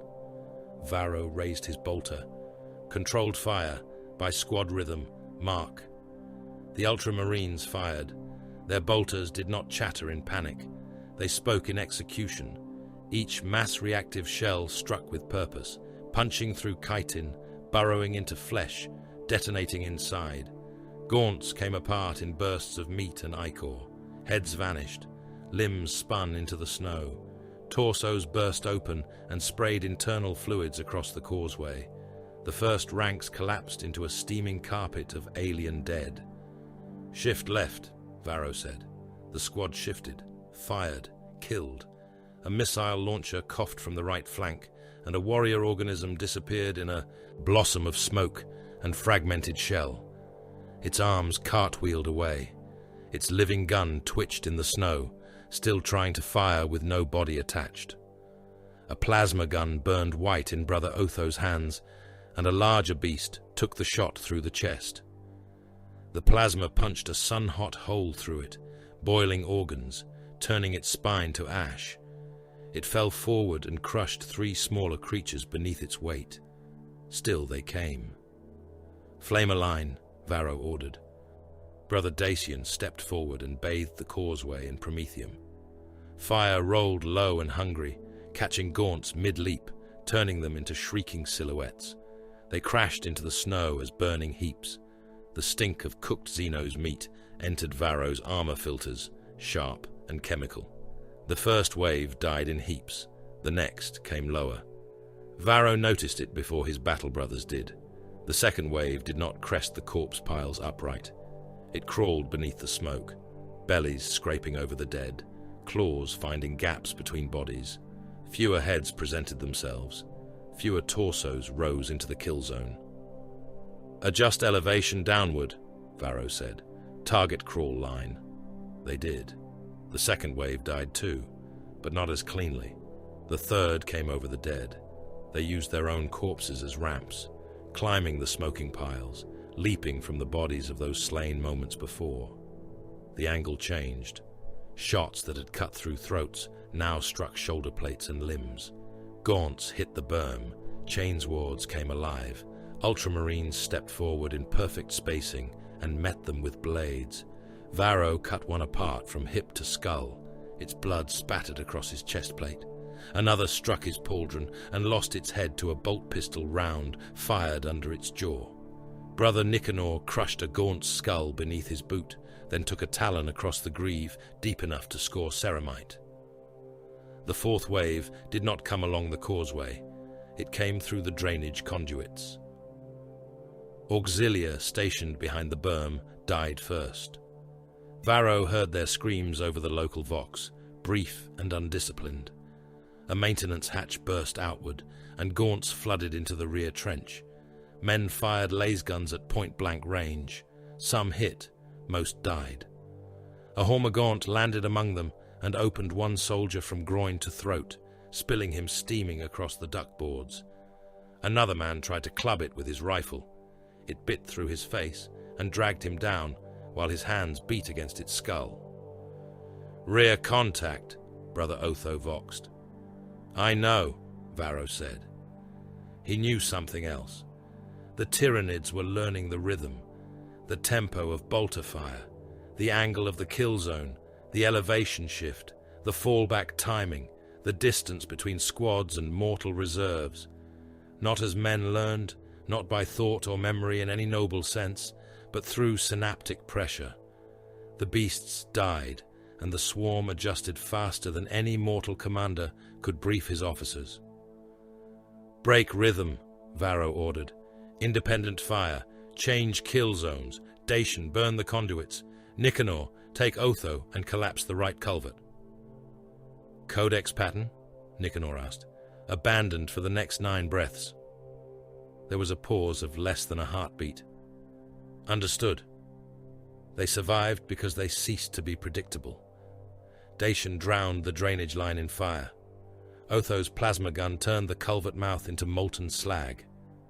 Nicanor placed crack charges under covering fire and blew the access tunnel inward, burying half a brood in rockcrete and their own twitching dead. Varro changed firing cadence again and again, forcing the swarm to meet disorder inside discipline. It was not panic. It was adaptation, with a warrior's will behind it. The civilian defense levy broke an hour later. They had held longer than anyone expected. Administratum clerks with rifles, manufacturum workers in flak vests, dock hands, haulers, furnace men, and oath-bound laborers pressed into service beneath auxilia officers. They stood behind a snow berm east of the manufactorum, their line anchored by 2 heavy bolters and a chimera whose turret had jammed twice already. They fired when ordered. They reloaded with shaking hands. They prayed between volleys. Then Hormagaunts breached the berm. They came over in a living spill of claws and teeth. The first ranks of levies vanished beneath them. Men were dragged down in formation, still shoulder to shoulder as the beasts tore into them. One worker fired his las rifle into a gaunt's mouth until it burst. Then another landed on his back and drove talons through his lungs. A clerk screamed the Emperor's prayer while trying to hold his intestines inside his coat. A heavy bolter crew kept firing after the loader's arm was severed, the gunner bellowing until a gaunt took his lower jaw and tongue in one bite. The auxiliary officer in command called for mercy fire. Varro heard it on the Vox. "Third Company, this is Levy Line Dacius. We are breached. Men are down among the Xenos. Request precision fire, request mercy fire. For the throne, fire." Varro's helm lenses tracked the melee. Human heat signatures were tangled with Tyrannid bodies. Behind the broken levy, a warrior brood advanced untouched, directing the Hormagaunts through the slaughter. Brother Dacian said nothing. Brother Nicanor's breathing remained controlled. Otho's plasma coils whined beside him. Varro marked the warrior brood. "Target synapse." The Ultramarines fired through the levee. Mass reactive shells crossed the snow berm and entered the melee. Some struck Xenos. Some passed through men before detonating in the beasts behind them. Bodies burst. Blood and alien ichor rose together in red and black mist. A worker looked up at Varro's position just before a bolt round meant for the warrior behind him clipped his shoulder and turned half his torso into vapor.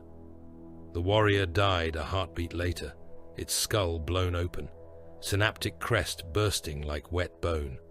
The Hormagaunts faltered. The Ultramarines kept firing. They did not waste ammunition on mercy when tactical targets remained alive. The dying would die. The enemy still moved. When the last synapse beast fell, the gaunts in the breach became frantic, animal, unfocused. Flamers washed over them. The levy line was gone, but the manufactorum still stood, and the guns behind it still fed the war. Varro reloaded. His gauntlets were slick with blood that was not all alien. "Breach contained," he voxed. Calgar's command response came through a relay, calm as a blade laid upon stone. "Continue withdrawal by measured phase. Deny pursuit. Preserve heavy weapons." "By your will, my lord." Varro looked past the broken berm, past the burning bodies, past the manufactorum smoke and falling ash. The swarm was shifting again, not toward the Hab districts, not toward the easier prey of crowded streets and shelter vaults. The lesser organisms still killed whatever they found, but the main pressure had turned. Warrior broods, larger beasts and spore impacts were angling away from the cities. A new Vox call cut across the command net, harsh with static and the distant roar of guns. All commands, Northern Augur bastions report convergence pattern confirmed. Repeat, convergence confirmed. The swarm is not concentrating on the cities. For the first time that day, Varro felt something colder than battle settle inside his secondary heart. The voice continued. "It is moving on the polar defense lasers." Cold Steel Ridge earned its name before sunrise. It was a spine of black rock and ice running across the northern approach to the polar defense zones, an ugly elevation of frozen stone raised from Macragge's skin by ancient tectonic violence. It had no beauty, it had no shrine, it had never been sung of by chapter serfs or immortalized in marble. It was useful only because it stood between the swarm and the roads that led toward the polar fortress network. That was enough. Calgar spent men there. He had spent kilometers before that. He had spent outposts, manufactoria, fuel depots, evacuation roads, hab blocks, vehicle parks, and entire artillery positions. Each withdrawal had been written before the enemy landed. Each fallback line had been plotted by strategium adepts, blessed by chaplains, rehearsed by auxiliary officers, and sealed under the chapter master's authority. The retreat was not flight. It was doctrine under pressure. It was mathematics performed with blood. The Tyrannids punished every equation. The rearguard died by layers. Auxiliary platoons held trenches until their last packs cooked empty and their officers voxed withdrawal codes through teeth broken by concussion. Heavy weapon teams abandoned autocannons only after melting the barrels. Engineers detonated bridges with their own squads still upon them because Hormagaunts had reached the charges, and there was no time for mercy. Chimera. Transports reversed through curtains of spore fog while men clung to their hulls, only to be dragged away by claws reaching from beneath the drifts. The Ultramarines moved through the slaughter as blue anchors in a breaking sea. They did not shout unless command required it. They did not waste motion. Bolters fired in controlled bursts. Flamers opened only when the foe reached kill density. Missile launchers targeted warrior broods and larger synapse beasts. Plasma guns were reserved for the hulking things that strode through lasfire and kept coming, their chitin blackened, their organs boiling inside them, their limbs still cutting men apart. Calgar stood at the center of the withdrawal, surrounded by honor guard and command servitors, directing the ruin as if arranging pieces upon a game board. His armor was streaked with ash and Xenos ichor. The gauntlets of Ultramar fired in thunderous pulses, each shell bursting inside alien bodies with wet detonations that painted the snow in black and purple filth. He killed without flourish. He commanded without anger. His cruelty was not in what he felt, but in what he refused to allow feeling to alter. "Abandon Bastion Tertius," he ordered. A Vox officer looked up sharply. "My lord, auxiliary elements remain within its outer works. Are the ammunition vaults prepared?" "Yes, my lord." "Then detonate when the synapse beasts breach the inner gate. The auxiliary will not clear the blast radius." Calgar's eyes did not leave the hololithic field display. They were ordered to hold until that moment. The officer bowed his head and relayed the command. Minutes later, Bastion Tertius became a white sun behind a curtain of snow and smoke. The explosion threw pieces of men and Tyrannids into the sky together. A brood of warrior organisms vanished inside the blast. So did 200 mortal soldiers of Ultramar. Their deaths bought 11 minutes. 11 minutes allowed the artillery at Carthan Road to limber and withdraw. The guns at Carthan Road killed 9 Carnifexes before they died. 9 Carnifexes did not reach Cold Steel Ridge. Calgar recorded the exchange and ordered the next withdrawal. From a broken weather tower west of the ridge, Scout Sergeant Tarius Tellian watched the swarm learn. He lay beneath a mantle of camo cloak and frost, as still as old stone, his rifle resting across a cracked support beam.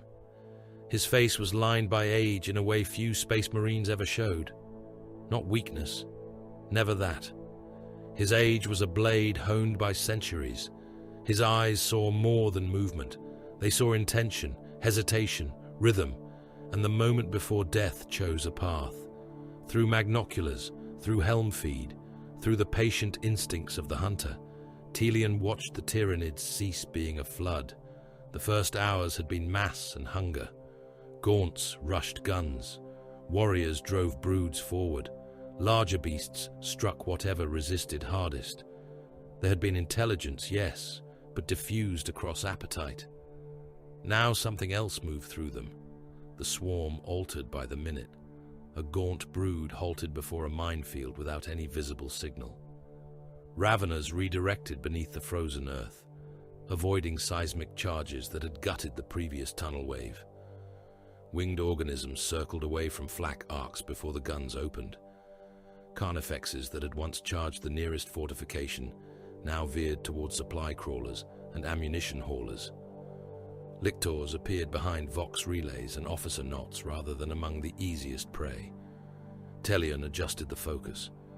Far beyond the forward swarm, something moved between the larger beasts. The distance, falling ash and alien bodies obscured it.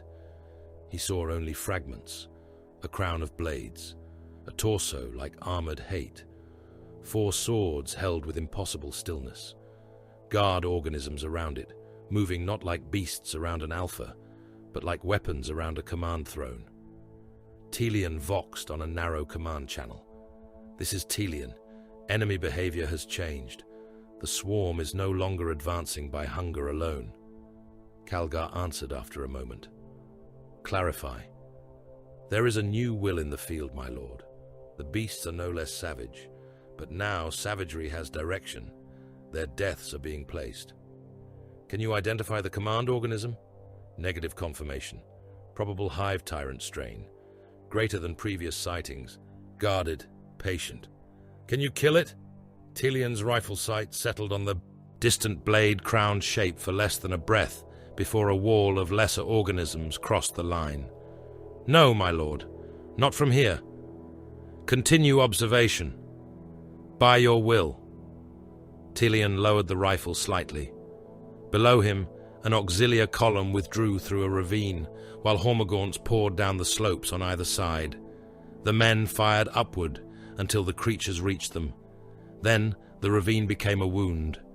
He watched blue-armored Ultramarines countercharge into the melee and cut a corridor through living flesh, rescuing perhaps a third of the column. The rest vanished beneath the swarm. Telian did not curse. Curses were for men who believed the galaxy owed them different outcomes. He moved his sight back to the crowned shape. The thing had not rushed. It had not wasted itself. It was watching the ridge the way Calgar watched the hololith. Not an animal. A commander. The first true shock of the day came from behind the lines. Sirocco Starport had been one of Calgar's remaining lungs. Its landing fields, shuttle cradles, refueling rigs, and armored hangars still supported movement between the war zones and the polar fortresses. Thunderhawks came in wounded and left loaded. Storm Ravens refueled under falling ash. Cargo lifters dragged ammunition north. Medevac shuttles carried butchered men to field chirurgeons and returned with fresh squads whose faces had not yet learned what the day was. Then the ground beneath Sirocco opened. Genestealers erupted from the substructure in silence before the screaming began. They came up through maintenance shafts, fuel pits, landing beacon housings, and the drainage dark beneath the hangars. Not gaunts, not the mindless first wave.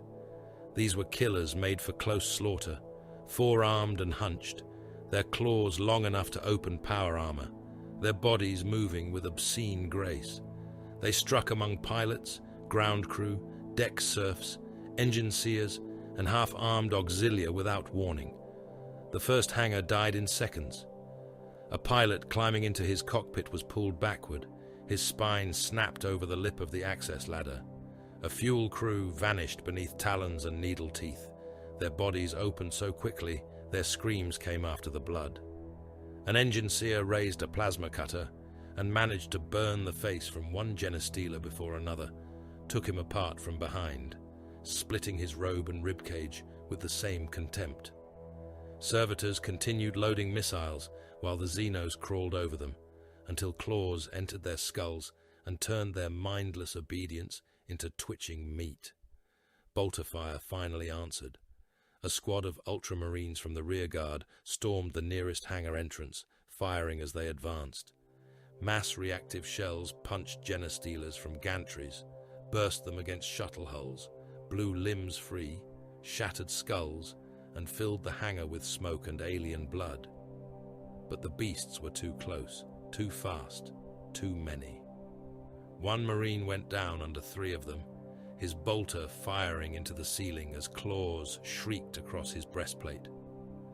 Another lost his arm at the elbow and killed his attacker by crushing its skull against his own chest with his remaining hand. The starport did not fall.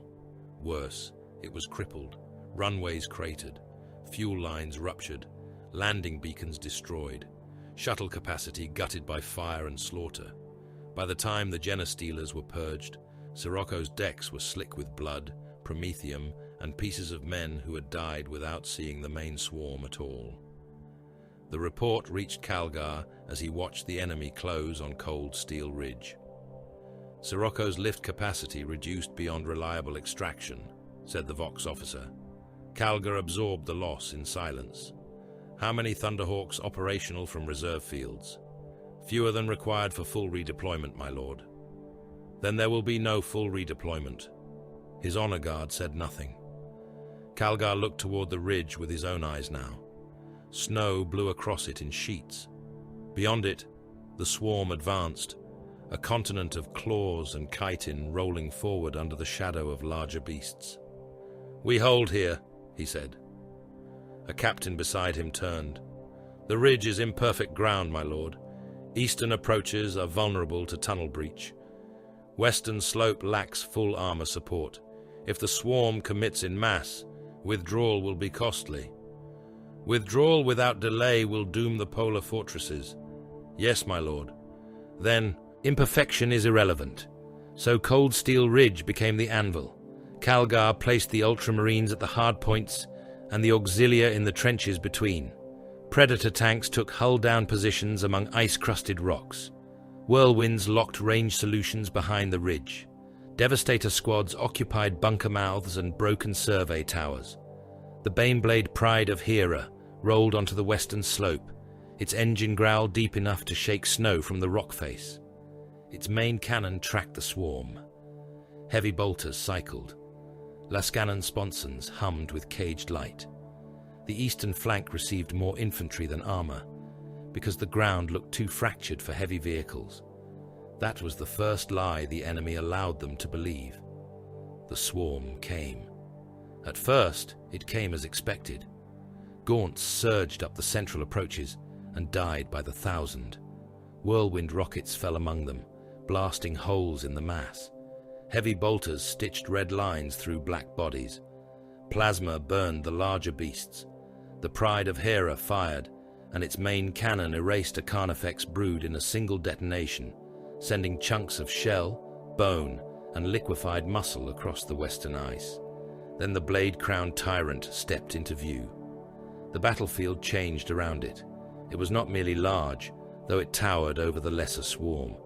It was not merely strong, though each of its 4 blades looked capable of cleaving a battle tank. It carried the hive mind as a storm carries lightning. Its eyes were pits of alien command. Its crest bristled with sensory spines. Its guard organisms moved beside it like extensions of one thought. The air around it seemed to tighten, as if every lesser creature near it had become more certain of why it had been born. Hormagaunts paused at the edge of artillery fire, instead of hurling themselves blindly into it. Raveners vanished beneath the ground in coordinated waves. Carnifex broods shifted away from the central kill zone and began angling toward the armor positions. Warrior organisms spread, maintaining synaptic control while denying easy missile clusters. The defenders felt it before they understood it. The swarm was no longer a flood. It was an army. Calgar watched the tyrant through his helm lenses. "Swarm Lord," Kripman's voice said over the command channel, distant and heavy with recognition he did not yet fully possess. "That thing is no beast." "No," Calgar said. "It is a general." The eastern flank died by misdirection. The Swarm Lord sent waves against the central ridge, enough to demand ammunition, enough to draw reserves, enough to make the defenders believe the killing ground had been chosen correctly.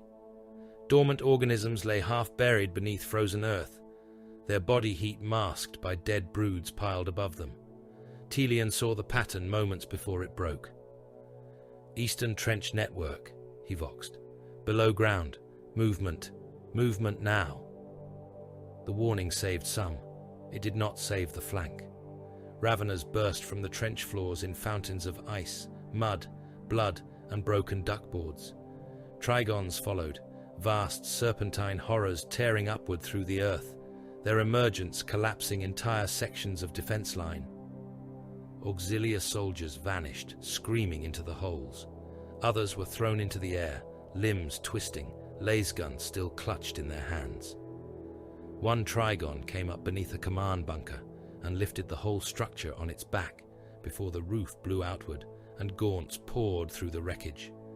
The eastern trenches became a charnel pit. Men died in sections, cut off from Calgar's main force. Vox traffic fragmented into screams, coordinates, prayers, and pleas for artillery danger. Close. Ultramarines countercharged through the trench lines, chainswords revving, bolters roaring from the hip. Flamers washed across the breach points, turning tunnel mouths into burning throats. A dreadnought strode into the worst of it, assault cannon hammering, power fist crushing a ravener against the trench wall until its body burst like a sack of black organs. Still, the flank folded. Calgar committed reserves. The Swarm Lord answered by moving its carnifexes. The western flank collapsed around the Pride of Hera. The Baneblade had become a fortress of its own, its guns never silent, its tracks grinding Xenos dead into paste beneath it. The main cannon fired again and again, each shot cracking the air and pulping monstrous creatures into ruin. Heavy bolters shredded Gaunt so thoroughly that the snow turned into black soup. Its Lascannons speared warrior broods and burned holes through their synaptic crests. Then, the infantry support was drawn away by a false breach. The Swarm Lord's feint opened a gap. Carnifexes hit the Baneblade like living siege engines. The first died against its frontal armor, blown apart by point-blank Lascannon fire. The second reached the left track and tore into it with claws the size of power blades.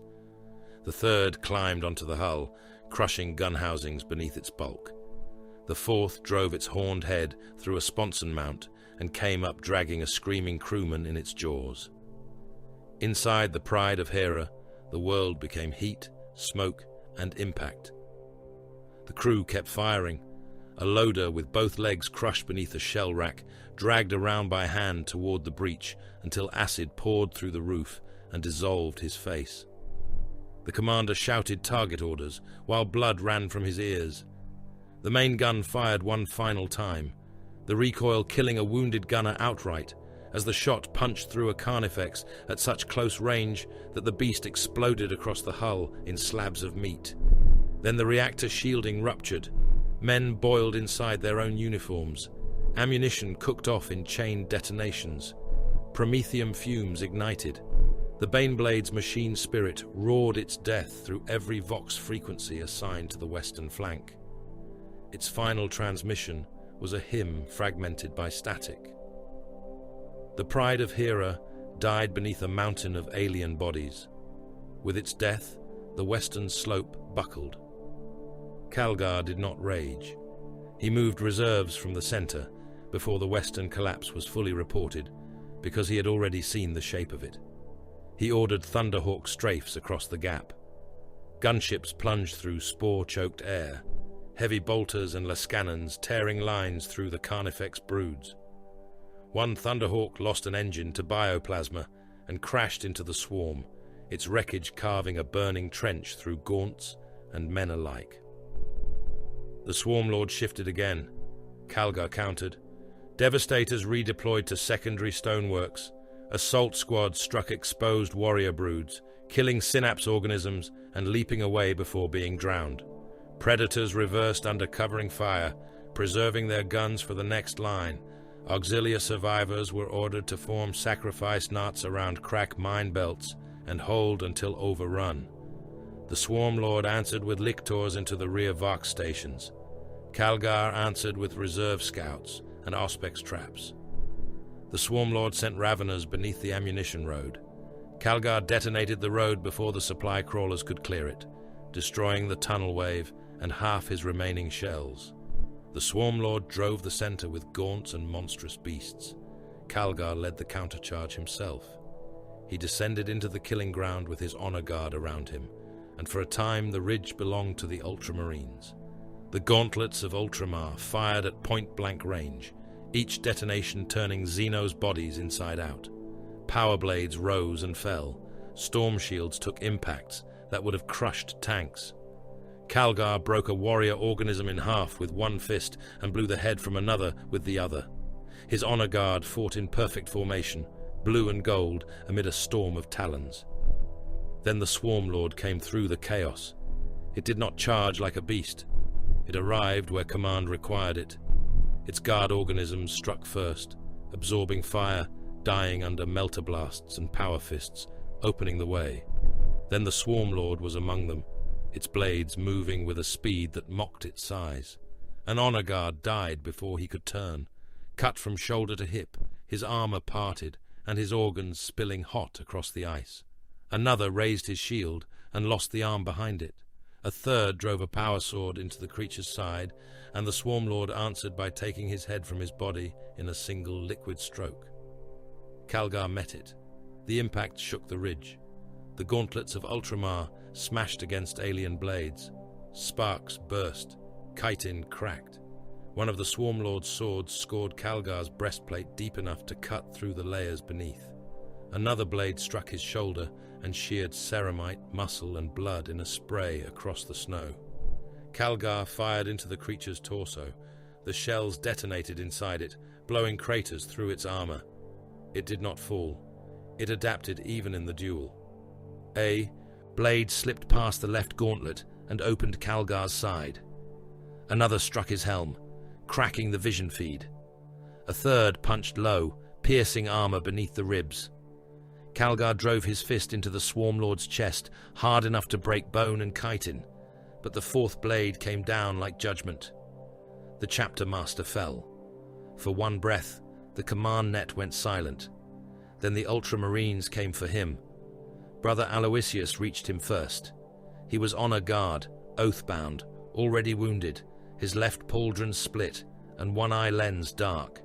He placed himself between Calgar and the Swarm Lord as Thunderhawks screamed inbound through the storm.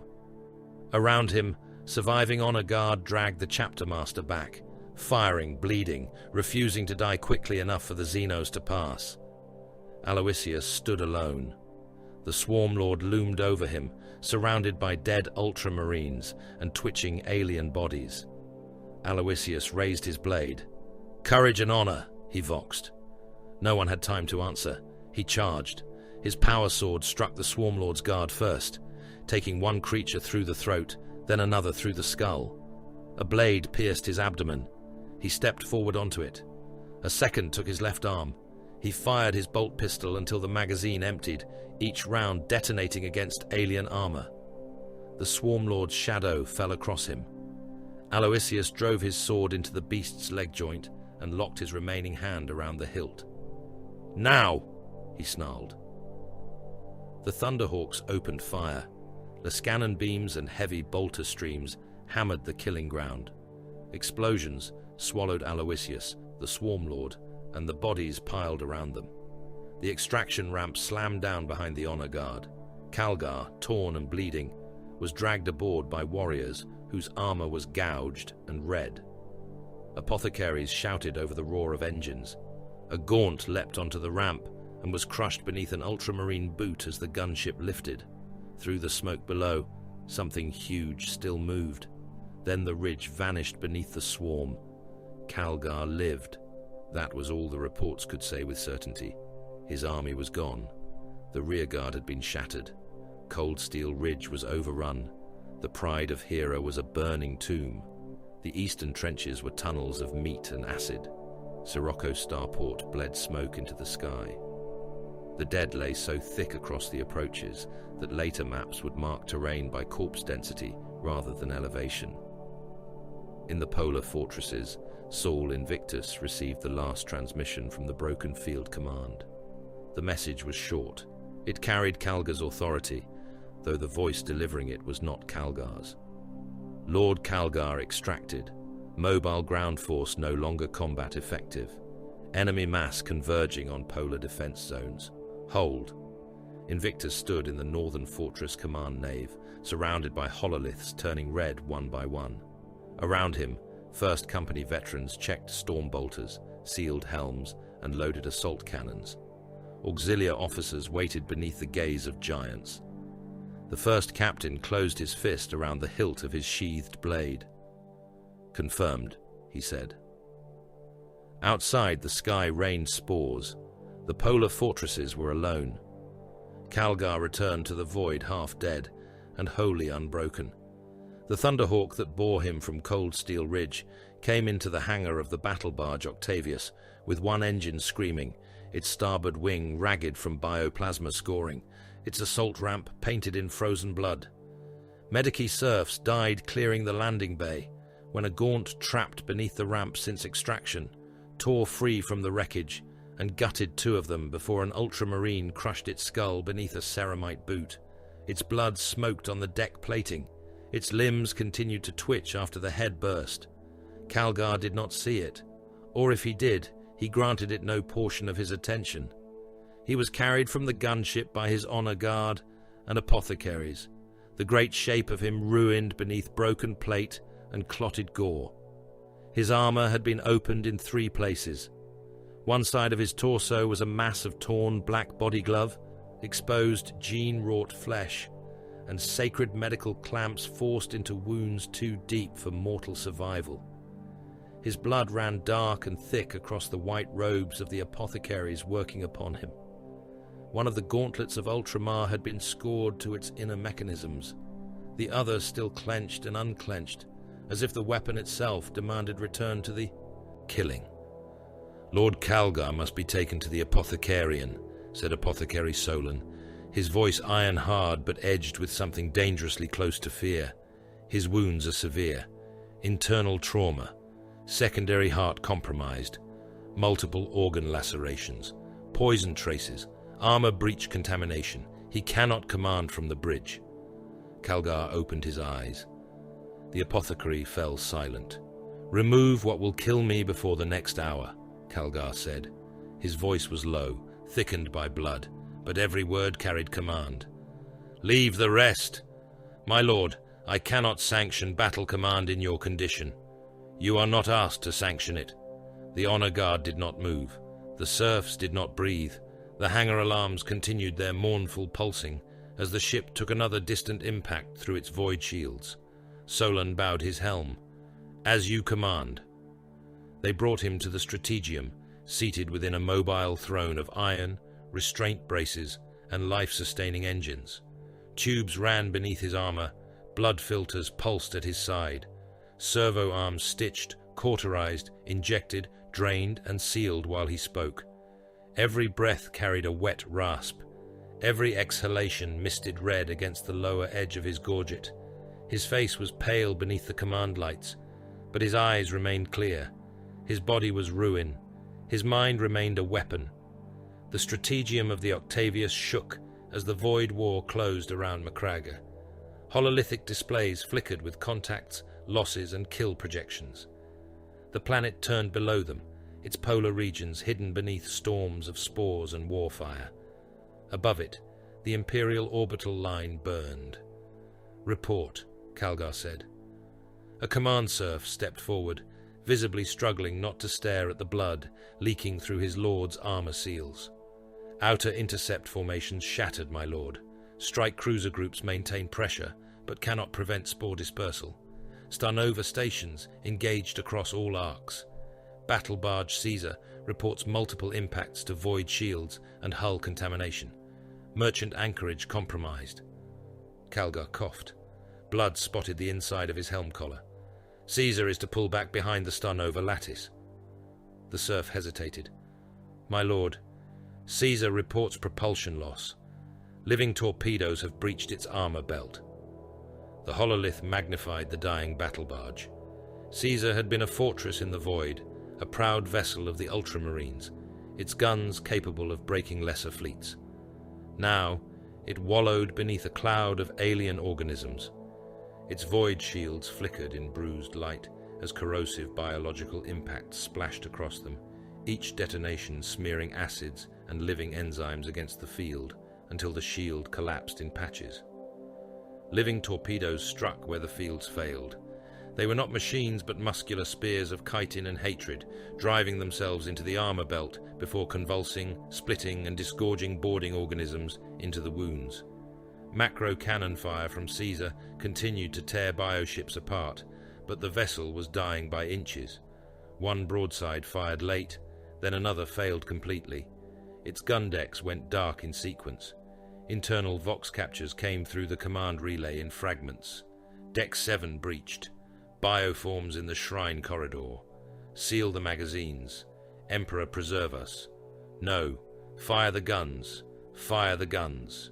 The last clear pict feed showed Ultramarines fighting in a corridor lined with torn banners and broken lumen strips. Tyrannid boarders came through the far bulkhead in a living tide, their claws scraping sparks from the deck. A Devastator fired his heavy bolter until the weapon ran dry, then swung it like a club and smashed a gaunt skull open.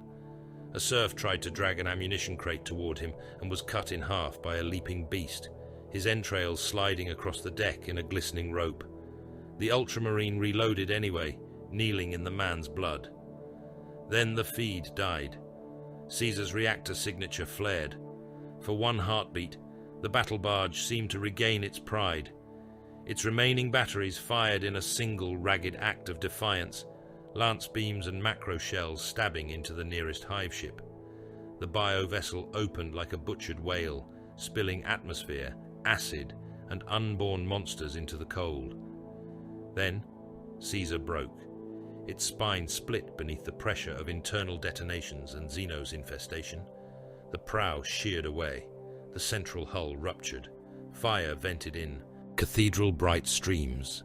Men and Tyrannids were blown together into the void, frozen mid-scream, tumbling through fields of shattered armor and torn chitin.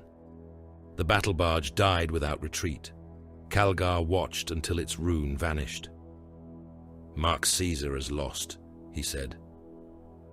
No one spoke the names of the dead. Not yet. There were too many still living who required command. Beyond the warship line, the merchant fleet was being butchered. It had not been meant for glory. It had been meant for supply. Grain haulers, fuel tankers, mass conveyors, chartered transports, pilgrim ships converted to evacuation craft, munition barges, and repair tenders had waited under naval protection, feeding the war machine of MacGregor. Behemoth reached them through gaps torn open by the assault waves. Void fiends slipped through first, pale and sinuous things that swam around wreckage and shield wash, drawn by heat and flesh.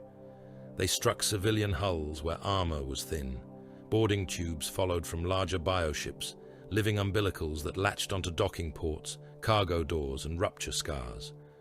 Their interiors pulsed like throats.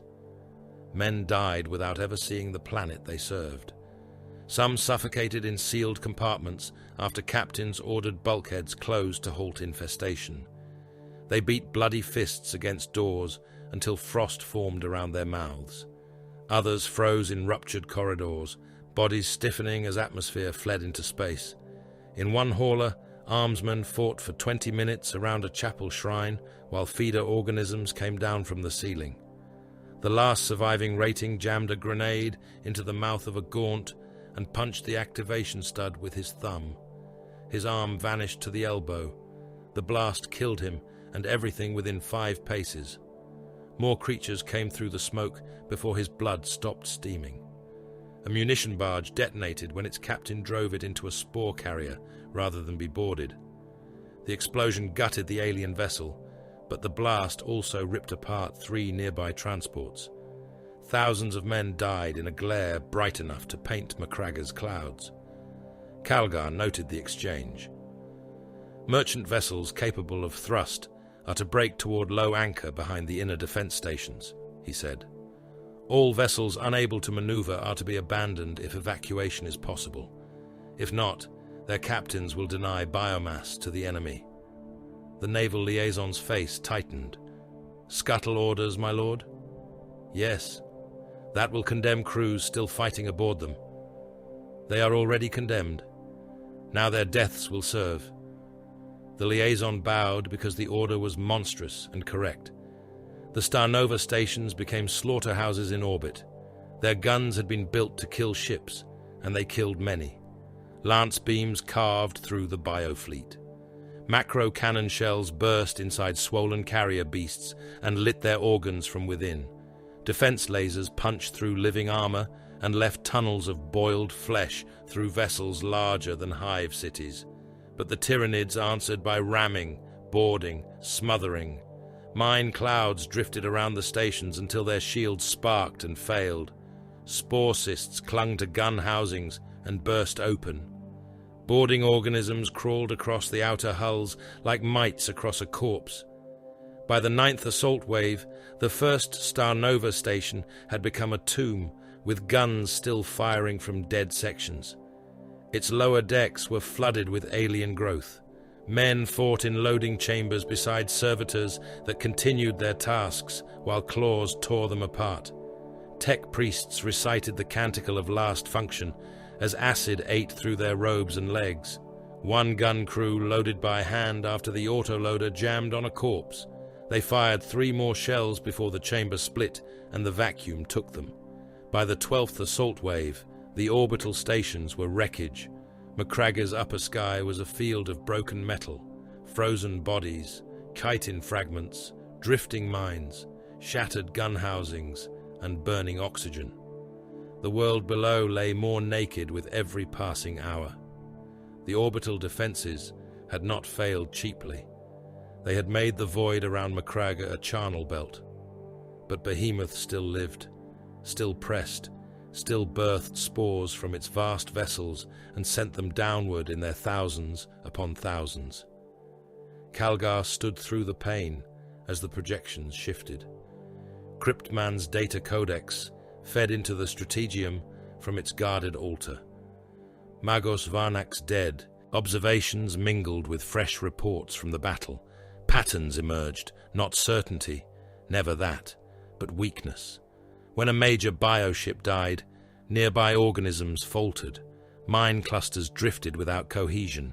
Spores launched early or late. Lesser void beasts lost formation. Boarding waves became animal rather than directed. Synapse existed in the fleet as it did upon the ground.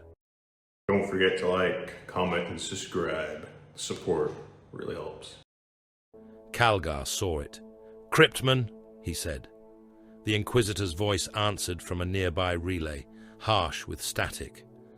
"I am here. Your Magos recorded command resonance in the largest organisms." He did. Confirmed in battle. Major bioships coordinate lesser organisms, kill the synapse carriers and the local swarm degrades. Then you have found the throat. "Yes," Calgar said, "but it lies behind the teeth." To exploit the weakness, Imperial ships had to close. The void tactics changed. Strike cruisers baited Hive ships toward lance range, showing wounded flanks, venting false plasma, mimicking engine failure, and then turning beneath the cover of Star Nova wreckage to deliver full broadsides into command organisms. Escorts drove ahead of them as sacrificial screens. Destroyers rammed spore carriers before they could complete launch cycles. Fireships burned their engines beyond safety tolerances and plunged into dense mine clouds to clear paths for battle barges. Captains accepted death as a navigational instruction. The frigate Honor of Talasar lost shields and still accelerated into a swollen bio-vessel heavy with spores. Its captain recited the catechism of denial over the Vox until impact. The collision broke the frigate into fragments, but its plasma drives detonated inside the aliens' launch sacks. The bio-vessel split open, spilling thousands of spores that died unborn in the void. The destroyer Vigilant Spear lured 3 living torpedo clusters into the path of an Ultramarine strike cruiser's lance volley. It survived the first cluster, lost its prow to the second, and vanished under the third. Its sacrifice exposed a synapse beast, which the strike cruiser gutted moments later. Ships became shells. Crews became powder charges. Every dead bioship meant fewer organisms on Macragge. Every Imperial hull lost in the right place became a wall between the swarm and the polar guns. It was the same cruelty Calgar had wielded on the ground, now scaled to the void. Men died by the thousand so that warriors on the ice might receive 1 minute less of falling death. Still, the spores fell. Hive ships that survived the firing lanes forced themselves into upper orbit and opened. Their bellies split in long, wet seams. Mycetic spores dropped in waves so thick they resembled weather systems. They burned through the atmosphere in green-black trails and descended upon the polar regions. The northern fortress vanished beneath impacts. The southern approaches disappeared in steam. Snowfields became crater fields. Crater fields became birthing grounds. The polar defense lasers continued to fire into orbit, each beam cutting through the clouds, each shot buying Macragge another breath. Calgar saw what the hive mind had done. Its surface forces were deployed. Its spores had seeded the fortresses. Its army below was no longer dependent on immediate orbital control. Now the surviving bioships began to withdraw, not in panic, but with design. They pulled away from Macragge's burning orbital belt and angled towards Circe, the ringed world beyond, drawing the Imperial fleet after them. A trap, or bait, or both. The command deck waited. A naval officer spoke first. "My lord, if we pursue, the polar fortresses remain unsupported." "If we do not pursue," Calgar said, "the Hive fleet reforms and returns. The first company will be isolated. They are already isolated." The words entered the chamber like a blade between ribs. Calgar looked at Macragge below, at the polar storms, at the falling spores, at the red runes marking the northern and southern fortresses, still alive, still firing, still holding, because Saul Invictus had not been ordered to die quickly. "Signal First Captain Invictus." The channel took time to clear. Static snarled through the vox. Beneath it came the distant percussion of fortress guns and the insectile shriek of things dying against ceramite walls. Invictus answered from the northern fortress. "My lord." His voice was calm. Of course it was calm. He was first captain of the Ultramarines, master of the first company, and death had no authority to make him hurried. "The Hive fleet is withdrawing towards Circe," Calgar said. "I will pursue and destroy it." "Understood." "You will hold the polar fortresses until relief returns, or until the guns are silenced." "Understood." There should have been more. A request for reinforcement. A question of time. A demand to know whether orbital support could be spared. A lesser man might have asked if he was being abandoned. Invictus asked nothing. Calgar's blood-flecked breath rasped over the command channel. Saul. The use of the name made several serfs look down. Invictus replied after a moment, "My lord, Macragge stands because you hold." The first captain's answer came short, cold, and absolute. "Macragge will still have teeth when you return, my lord." The channel closed. Calgar turned from the planet. "Fleet command," he said. "All vessels capable of pursuit, set course for Circe, strike cruisers forward, battle barges in central line, navy escorts to screen against mine clouds, crippled vessels remain in low anchor and provide whatever fire support they can to the polar regions." The naval liaison bowed. "By your command." The Octavius turned. Behind it, Macragge burned beneath a rain of living spores. The polar fortresses disappeared under impact plumes, spore clouds, and the endless crawl of alien bodies. Their guns still fired, stabbing up through the storm like the last defiant prayers of a wounded world. Ahead, the surviving bioships of Behemoth fled toward Circe, drawing the fleet into deeper dark. Calgar sat bleeding in his iron throne, surrounded by hololiths and dying signals, and followed. The Void War raced away from Macragge. The first company remained behind. The northern fortress had been built, as if Macragge expected the sky itself to betray mankind.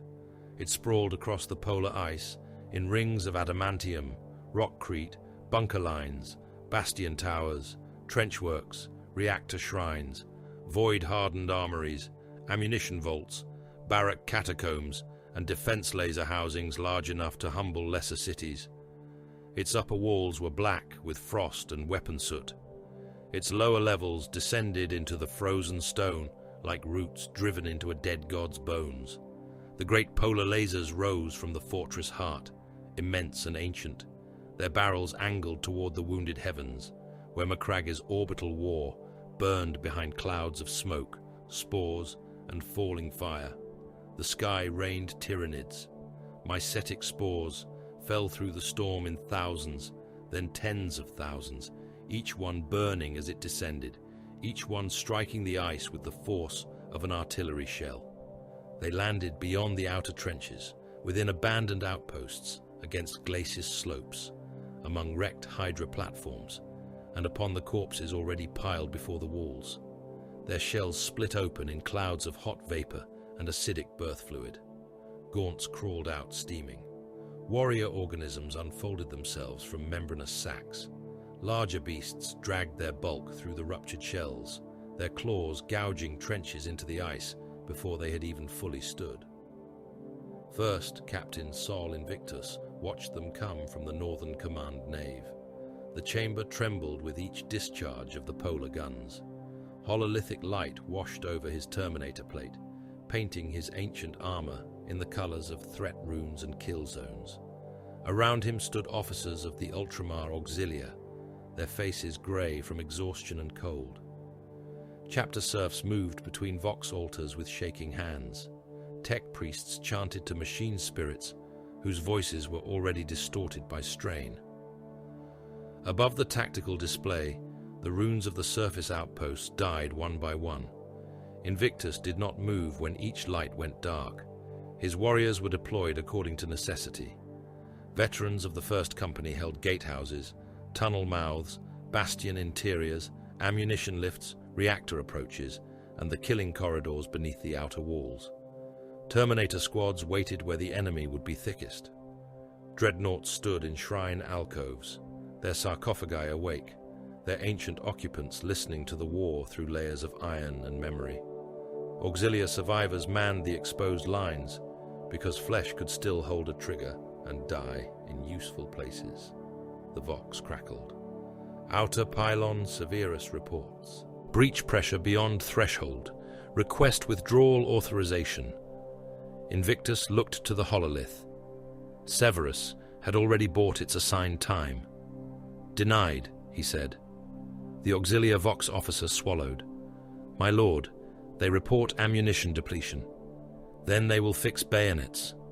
The order went out. No one in the command nave challenged it. They had learned the nature of the day. Mercy had no place where time could still be purchased. Beyond the fortress, the titans of Legio Praetor strode into the swarm.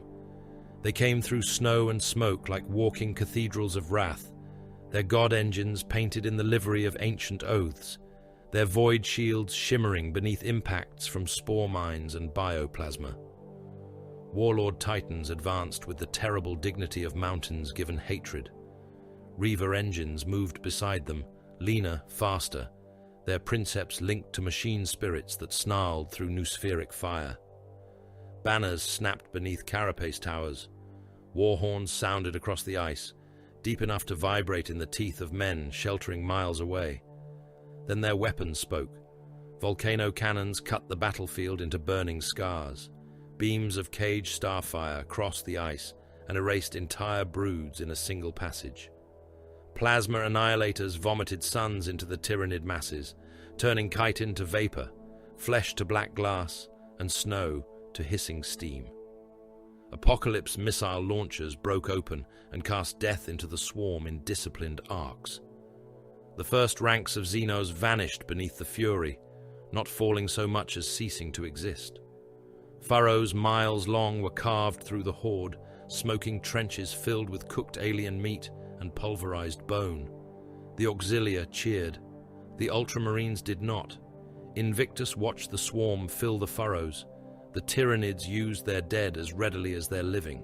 Corpses became ramps. Corpses became armor. Corpses became bridges across minefields and trenches. Gaunts crawled over the bodies of those slain seconds before, sinking talons into ruptured chitin, dragging themselves through organs still steaming in the polar air. Warrior organisms pushed lesser dead ahead of them as shields against heavy bolter fire. Feeder beasts swarmed the fallen, not to mourn or preserve, but to strip usable matter from them, even as the next wave climbed over their backs. There was no waste in the swarm. Its cruelty was not rage. It was expenditure without limit. 1,000 dead gaunts could become a ramp. A slain carnifex could become cover for the next. A ruptured spore could poison a trench. A corpse could feed a reclamation organism. To the hive mind, death was not loss unless the biomass was denied. The northern fortress answered with industry. Storm bolters hammered from murder slits. Heavy bolters thudded in bunker mouths until their barrels glowed red despite the cold. Lascannons burned holes through monstrous shapes. Missile launchers fired crack warheads at synapse beasts and frag volleys into gaunt swarms. Flamers turned approach trenches into sheets of orange light. Mortars dropped shells beyond the walls until the firing teams ran out of sighted ground and began firing by sound, instinct, and shouted correction from dying observers. The first company fought like executioners. A Terminator squad advanced through Tunnel Arch Cato when the lower passage was breached by Raveners. Their storm bolters fired in overlapping patterns, each round detonating inside the close-packed Xenos and filling the corridor with wet concussion. Power fists rose and fell with hydraulic inevitability. One veteran punched through a warrior organism's chest and tore out its spine in a dripping coil. Another seized a Ravener by the throat, crushed its skull against the wall, and kept walking while its tail spasmed around his legs. Heavy flamers washed the ceiling when feeder beasts began crawling above them, and the creatures dropped in burning clumps, screaming without words.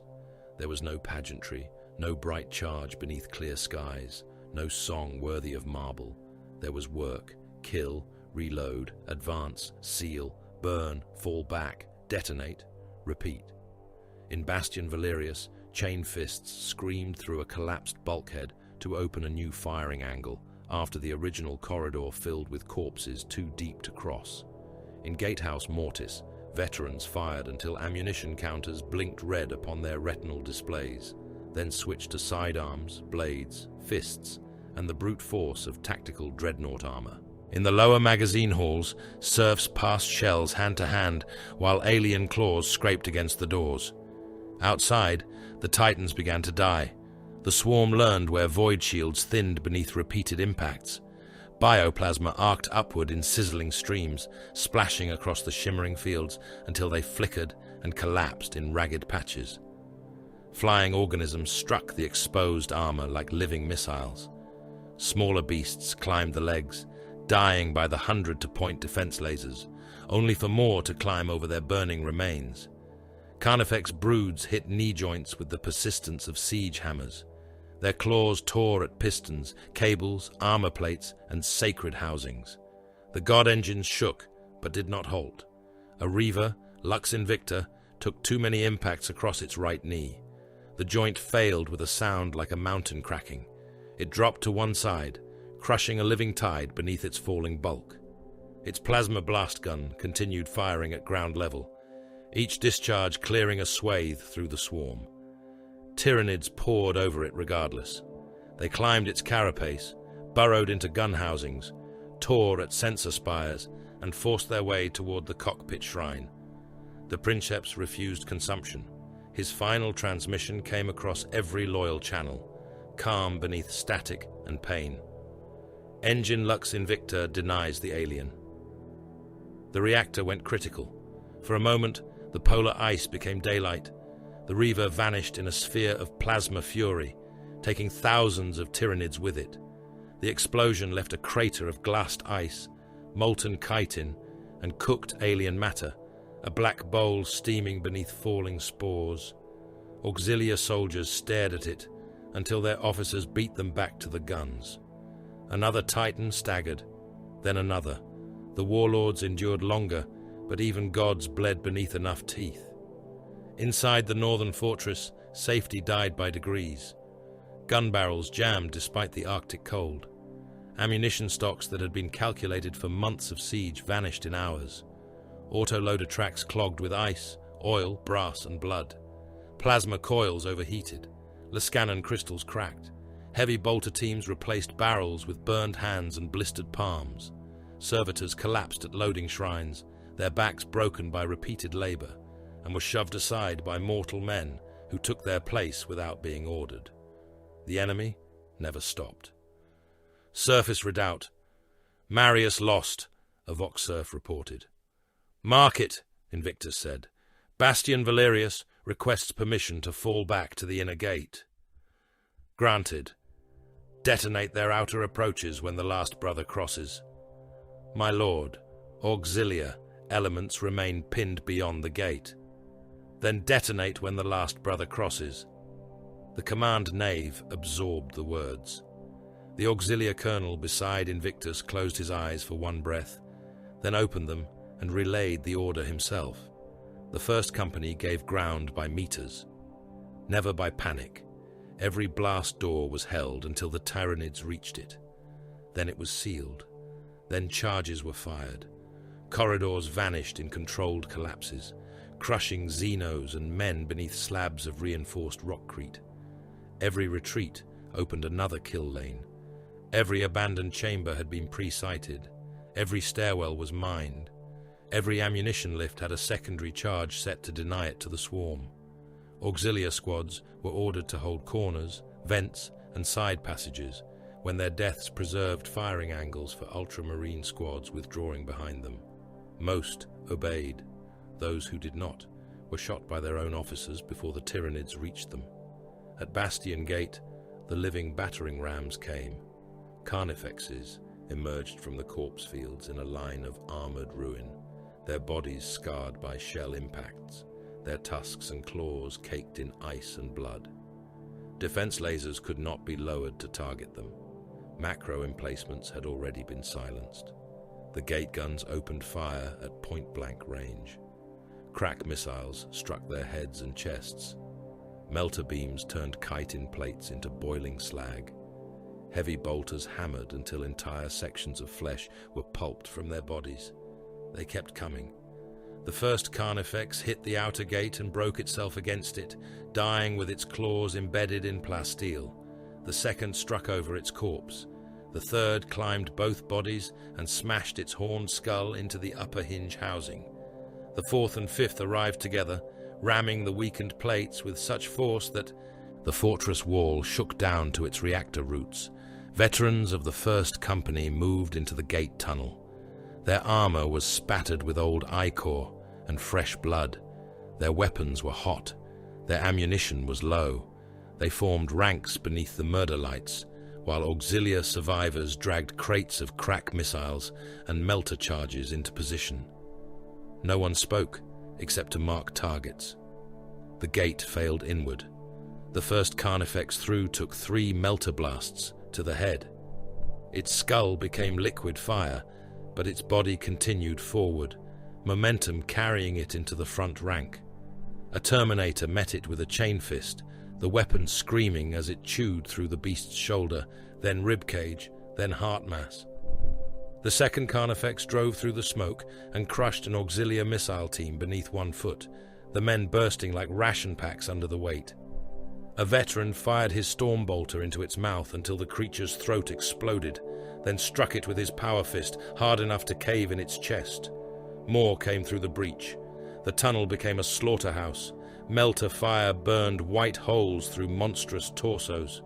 Crack missiles detonated at ranges so close the backwash scorched ceramite and cooked the faces of unhelmed men. Carnifex limbs were blown away. Armor plates split. Alien organs spilled steaming across the floor. Veterans were smashed into walls, impaled, crushed, or torn apart by claws that sheared through blessed plate. One Terminator lost both legs and continued firing from the ground until a Carnifex stepped on him and drove his armor flat into the deck with a sound like a coffin being sealed. The dead piled high enough to slow the living. That was enough. Invictus watched the gate feeds until static consumed them. Seal secondary bastion gate. A serf looked up, blood running from one nostril. My lord, Squad Remus has not cleared the threshold. Seal it. The blast doors descended. On the picked feed, one Ultramarine turned as he realized he was being shut outside. He did not protest.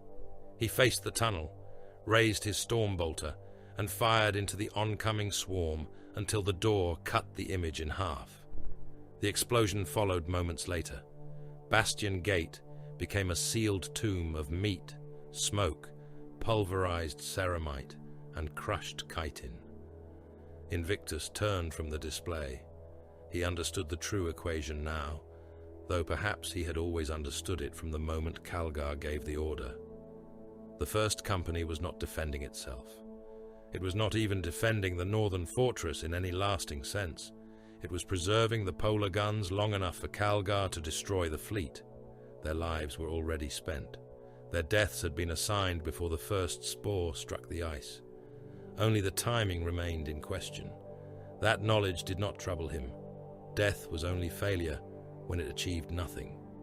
The Vox network degraded as the surface disappeared beneath the swarm. Outpost runes blinked from red to black.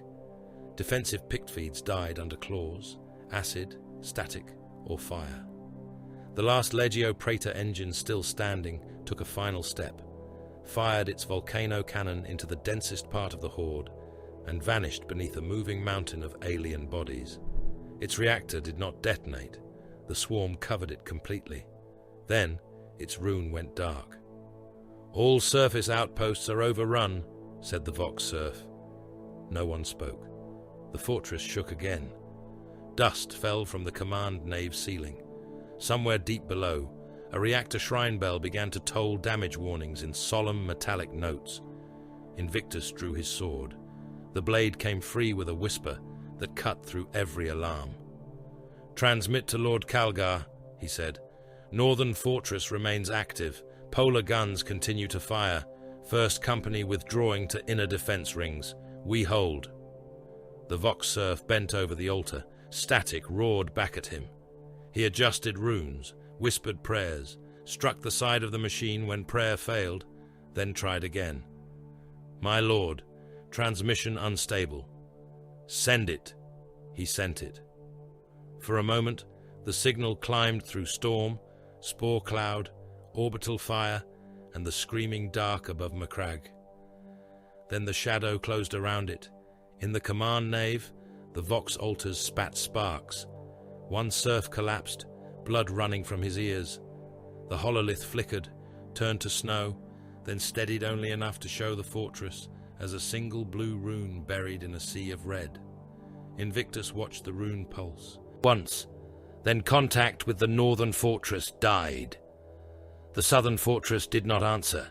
Its rune remained upon the dying hololiths of Macragge as a blue ember buried beneath red static, pulsing when the Auspex remembered it existed, fading when the shadow in the warp pressed too hard against every signal that dared to leave the ice.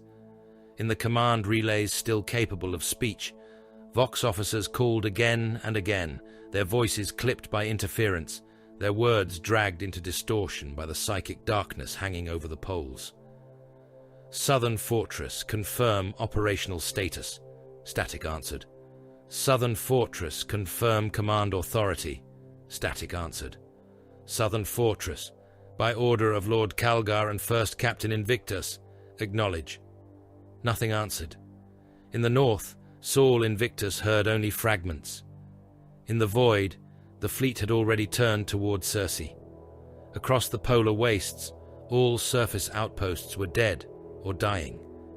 The war had become a matter of isolated fortresses, sealed corridors, broken signals, and men discovering how small courage became when the walls started breathing.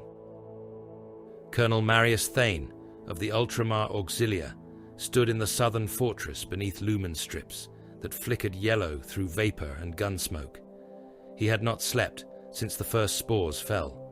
His greatcoat was stiff with frozen blood at the hem. His left ear bled from a blast concussion that had killed the adjutant beside him hours before. He still wore his officer's cap because some part of him believed that if he removed it, discipline would leave with it. He was not a coward. That did not matter. Fear had found him anyway. It lived in his teeth. It lived in the wet ache of his bowels. It lived in the way his fingers tightened around the grip of his las pistol whenever something scraped inside the walls. Around him, his soldiers tried to be men of Ultramar. They stood in ranks when ordered. They checked power packs with shaking hands. They fixed bayonets when ammunition ran low. They repeated the catechisms the chaplains had taught them, though some spoke through broken teeth, and others had pissed blood from terror and cold. Thane saw what the Adeptus Astartes did not say aloud. Men could face death. Men could endure bombardment.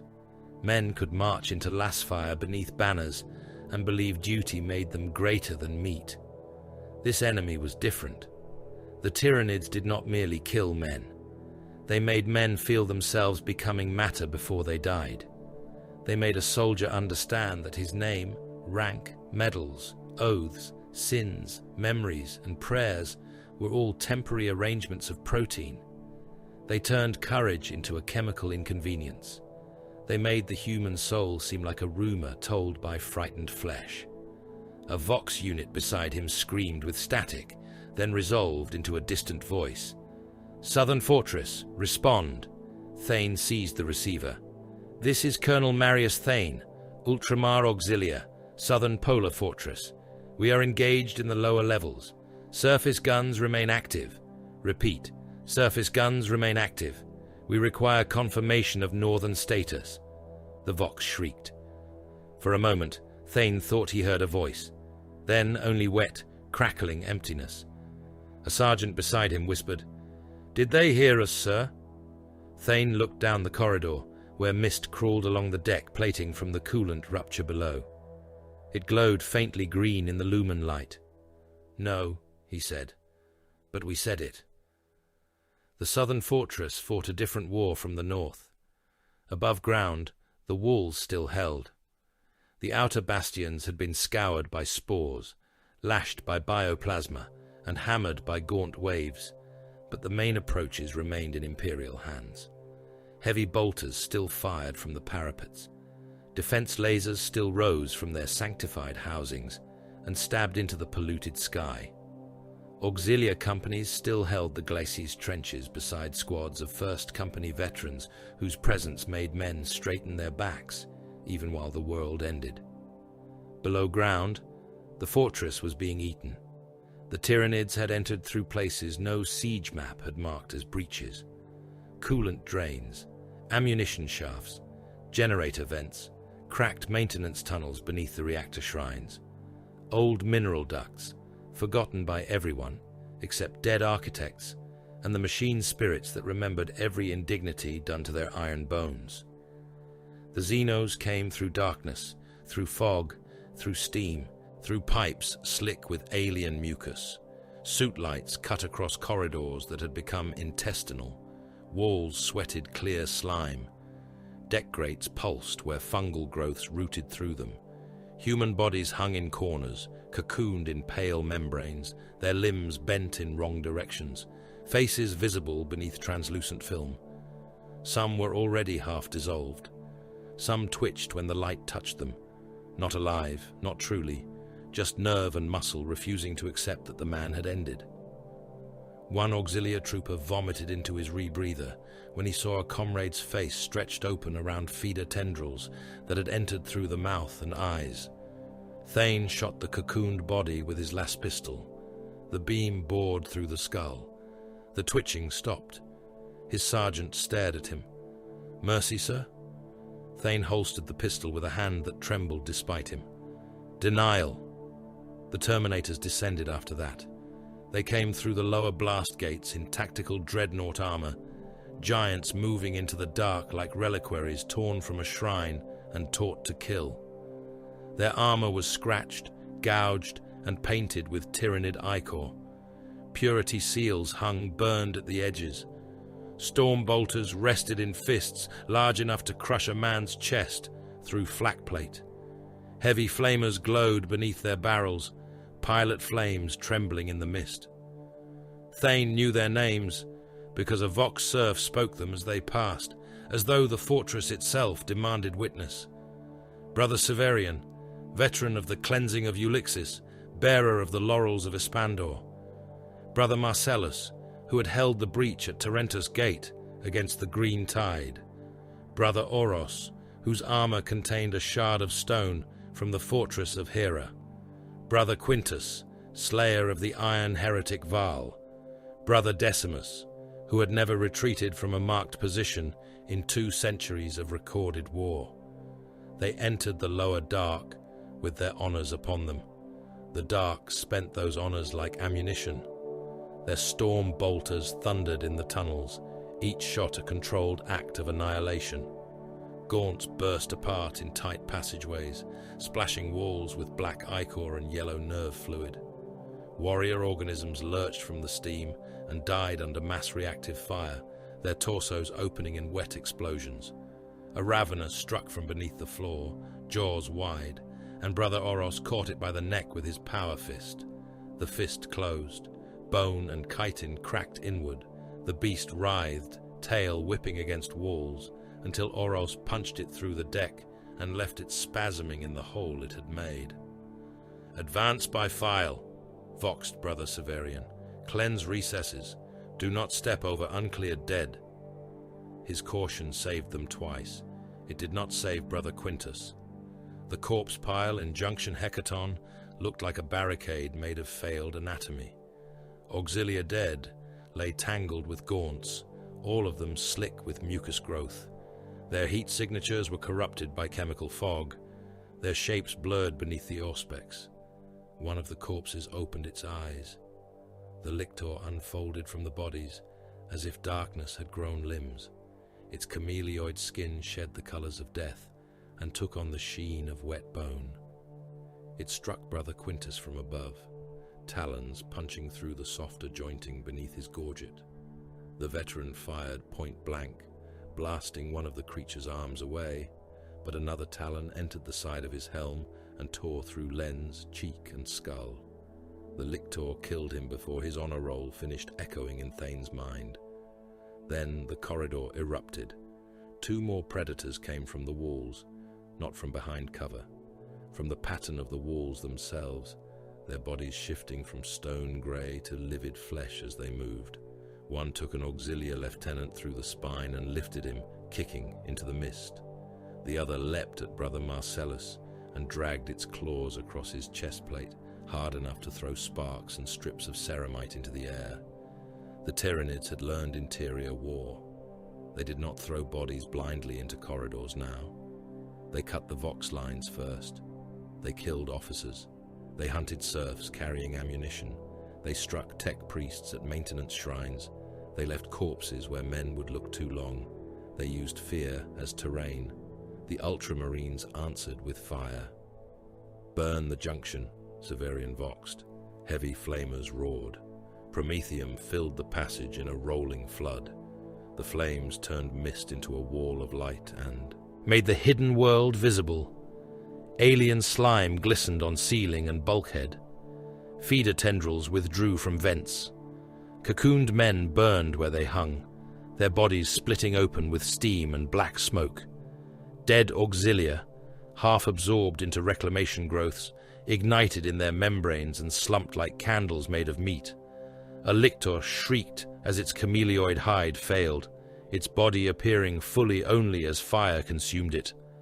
Brother Marcellus stepped into the flames and crushed the burning thing beneath his boot. Fire became revelation. Every place it touched showed what the swarm had made of the fortress.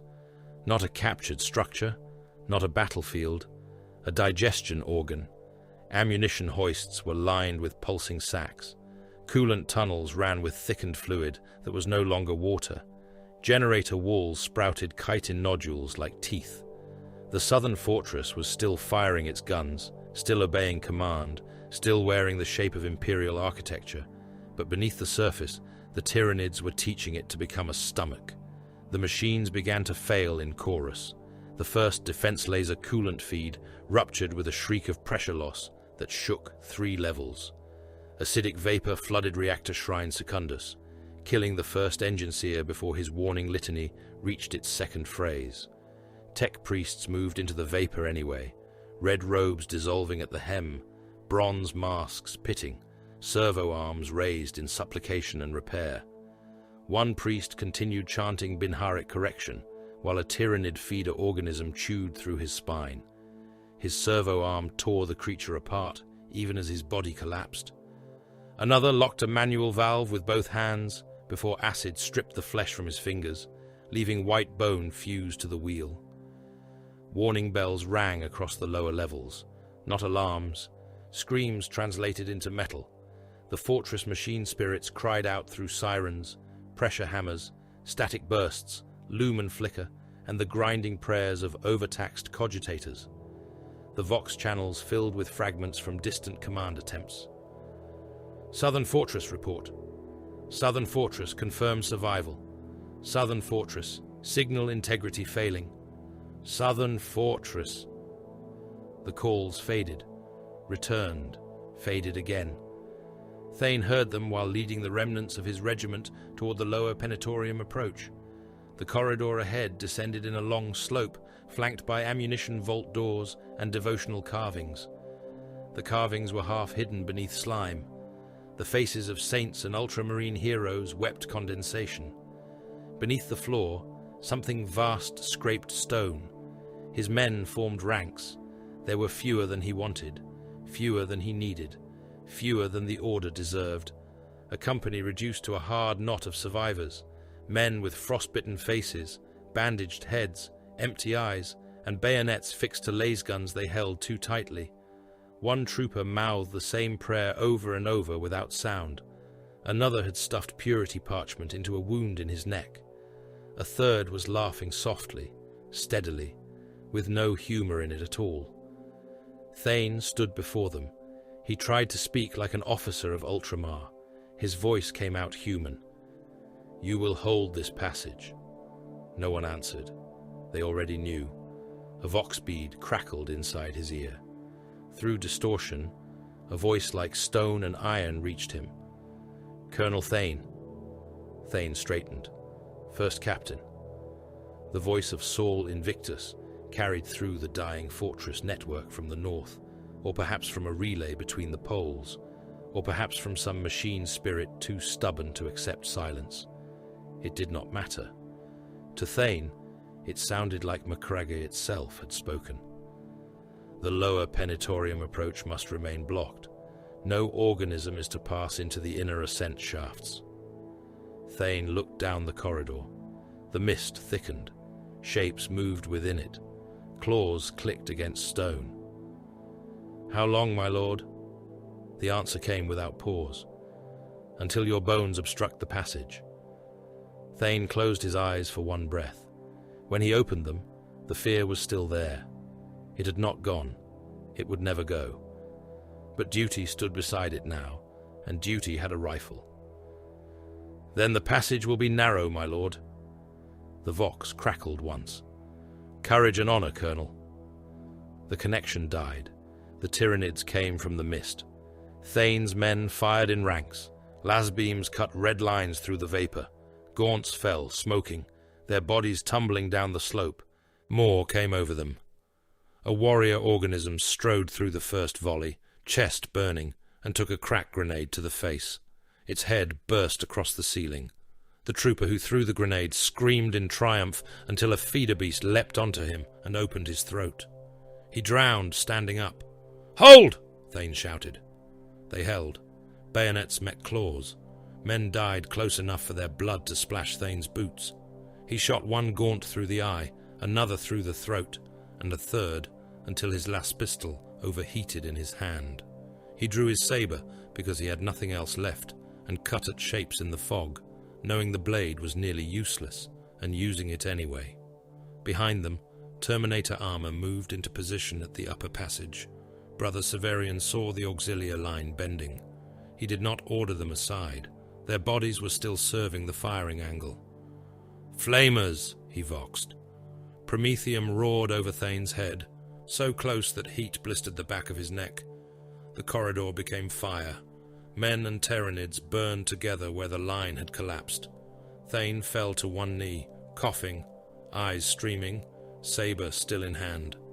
He saw his soldiers as black shapes in the flame, some standing, some crawling, some no longer shaped like men. The passage narrowed with bodies. As ordered. Above ground, the southern fortress survived. Its surface walls held. Its defense lasers still fired. The 7th Company, when it came, would find landing zones clear enough to touch down. It would find survivors on the walls, guns still manned, banners still standing in shredded cloth and frozen blood. But the depths were gone. The lower levels belonged to darkness, acid vapor, mucus, flame, and things that moved beneath the stone with the patience of hunger. Vox relays failed one by one.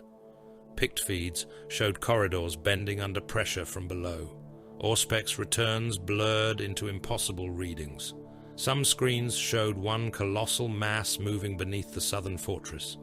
Others showed hundreds of smaller organisms traveling in perfect union.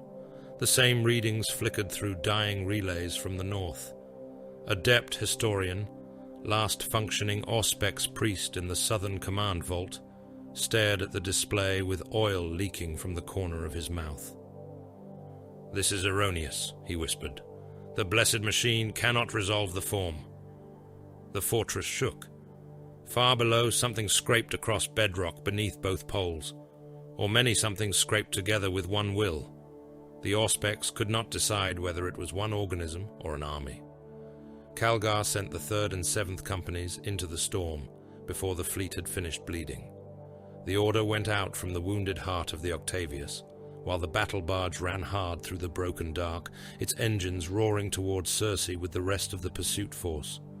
Calgar sat locked within the Iron Command throne that kept him alive, his armor opened in places where apothecaries still worked upon him with clamps, needles, cauterizers, and sacred blades. His blood had dried black in the seams of his warplate. Fresh blood still leaked beneath the Medici-seals when he breathed too deeply. He did not breathe deeply. He did not need to. "Signal the 3rd company," he said. "Signal the 7th. They are to translate to close orbital insertion as soon as their strike cruisers reach launch threshold. Their objective is relief of the polar fortresses, confirmation of 1st Company status, and preservation of the defense lasers." An apothecary's narthecium arm clicked against Calgar's ruined side, sealing another tear in flesh that should have ended a lesser being. Calgar continued speaking, as if the pain belonged to another man. "The damaged ships will follow at reduced speed. Any vessel unable to maintain pursuit remains in low anchor above Macragga and offers fire support until ammunition depletion or destruction." A naval liaison bowed, his face hollow with exhaustion. "My lord, the strike cruisers will enter atmosphere through spore debris and biological contaminants. The orbital augers are near blind over both poles. Then they will descend blind. The 3rd Company may meet heavy resistance in the north. They will. The 7th may arrive too late." Calgar's eyes remained upon the hololithic wound that was Macragga. "All relief comes late in war. Send them." The order became motion. 2 strike. Cruisers broke from the slower return elements of the battered Imperial formation, their prows turning toward Macragga, while the greater fleet raced after the withdrawing bioships. The vessels were scarred from void combat, their hulls blistered by acid residue, their shields weakened, their gun decks undermanned. Still they answered. Their machine spirits did not know hesitation. Their launch bays opened above the world of their chapter's birth. Drop pods awakened within their cradles. Inside them, Ultramarines stood in silence, maglocked to the deck, helms sealed, bolters fixed to chest harnesses, chains wards and combat blades locked at their hips. Brother Sergeant Kyle Varro of the 3rd Company listened to the rites of descent intoned over the squad channel. The words came with static. Everything did now. The shadow pressed against Vox, against Augur, against thought itself. Beneath the litany, he could hear the ship's guns firing into the corpse sky. "Objective," said Captain Fabian over the company net, his voice controlled and hard. "Northern Fortress. Establish surface security. Locate 1st Company Command. Secure the Polar Defense Laser Control Spine. Recover gene seed where possible. Confirm status of 1st Captain Invictus." No one asked what status meant. Alive was a status. Dead was more likely. The launch clamps released. The drop pods fell. Macragga's upper atmosphere was no longer air in any clean sense. It was a graveyard stirred into weather, The pods punched through layers of smoke, frozen blood, pulverized chitin, ash, spore clouds, atomized metal, and bioacidic vapor left by the orbital battle. Their hulls glowed with re-entry heat. Warning runes flashed across Varro's retinal display. The pod shook hard enough to make ceramite grind against restraint locks. Something struck the hull. Then another impact. Not flak, not debris alone. Living things. Spore organisms burst against the falling pods, smearing them with acids that hissed across blessed metal. One pod in Varro's descent cluster burned too bright on the feed. Its ablative shell breached. It tumbled, thrusters firing out of sequence, then vanished in a bloom of white and green fire. Another struck a drifting mass of dead biomatter and came through it, trailing lengths of flesh like burial cloth. Impact bells began to toll.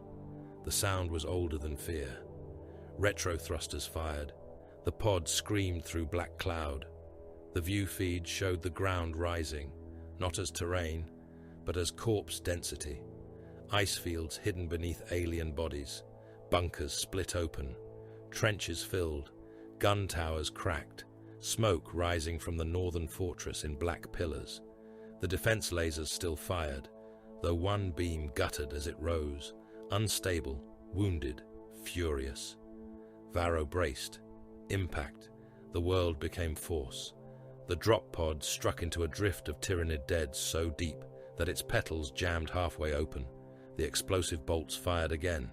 Ceramite doors slammed down into packed alien corpses, crushing limbs, skulls, and swollen sacks that burst beneath the pressure. Hot ichor flooded the pod threshold. "Out!" Varro voxed. His squad emerged firing. The corpse field moved. Hundreds of organisms rose from among the dead, some merely wounded, some dormant, some birthed from ruptured spore cysts beneath the piles. Gaunts came first, dragging themselves from trenches clogged with their own kind. Warrior organisms stalked from shattered bunker mouths. Smaller feeder beasts poured over the ground, like spilled organs given claws. The third company landed into combat before all its pod doors had opened. Bolters roared across the northern approach. Mass reactive shells burst inside Xenos bodies and filled the air with fragments of chitin, blood, and steam. One drop pod opened directly into a knot of gaunts. The space marine within stepped out with his bolter already firing from the hip, killed 6, then disappeared beneath leaping bodies. A chainsword howled. The gaunts came apart around him.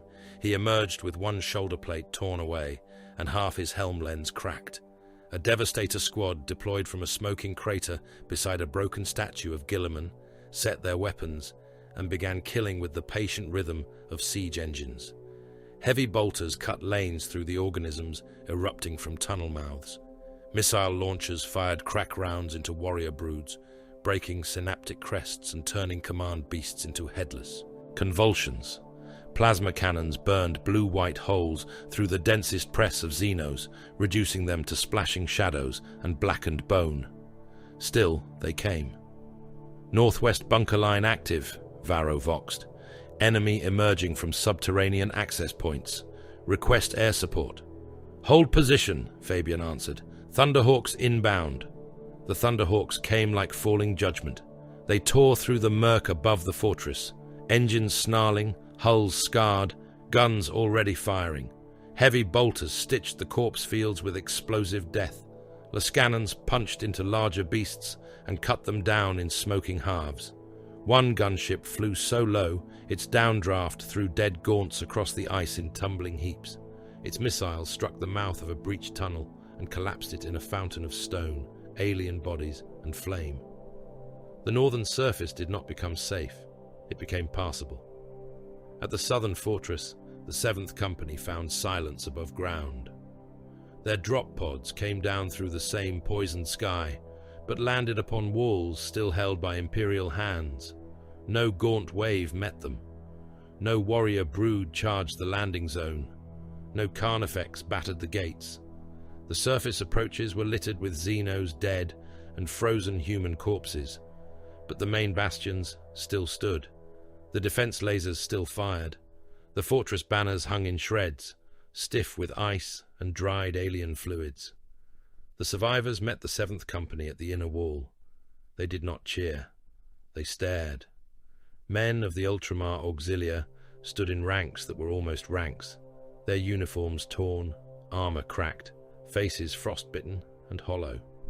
Some were coated head to foot in dried Tyrannid ichor, the stuff blackened over their coats like tar. Others had burns from Promethean backwash, acid scars across their cheeks, hands bandaged into claws around lacerafulls they refused to set down.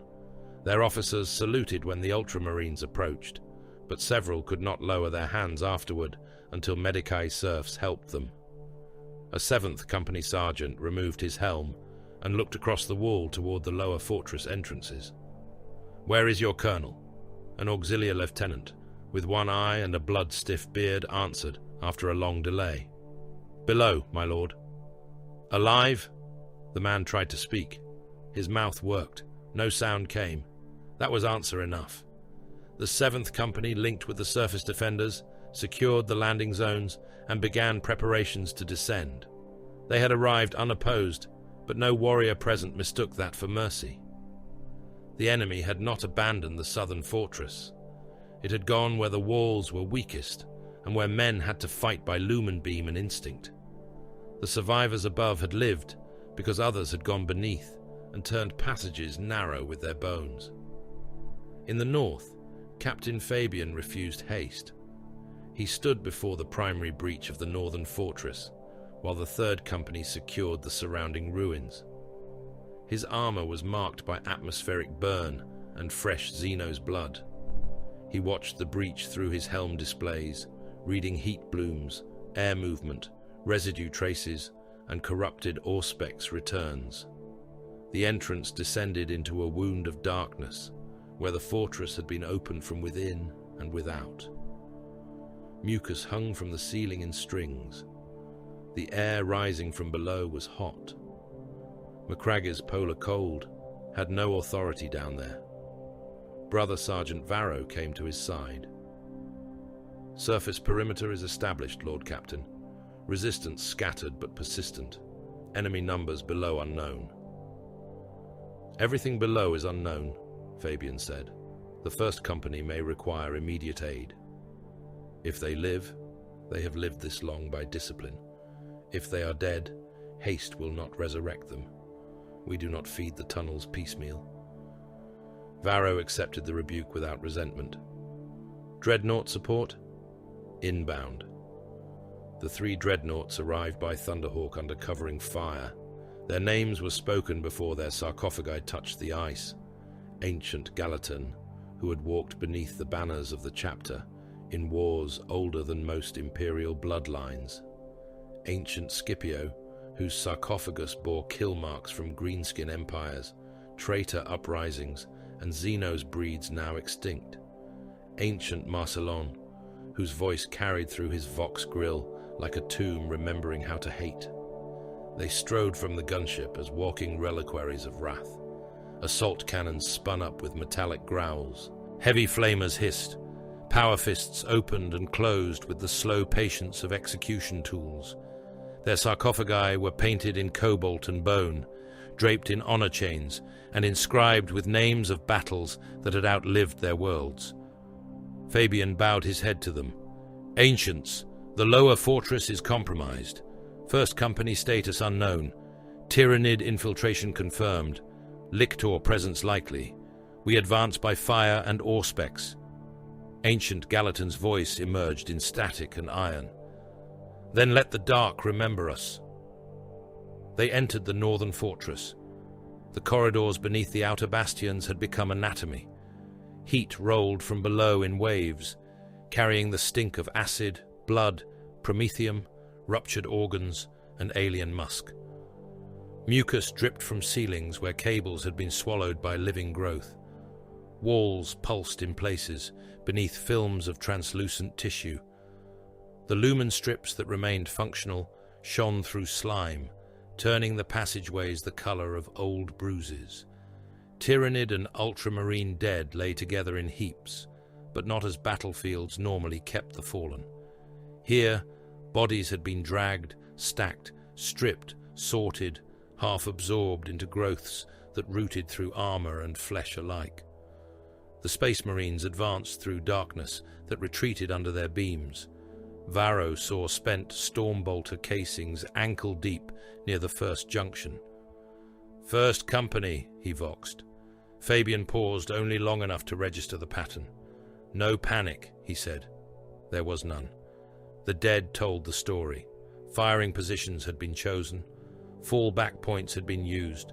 Corpses of Tyrannids lay in overlapping kill zones, stacked where Stormbolters had cut them down and heavy flamers had finished them. Blast doors had been sealed, then detonated. Side passages were collapsed by charges placed with exact spacing.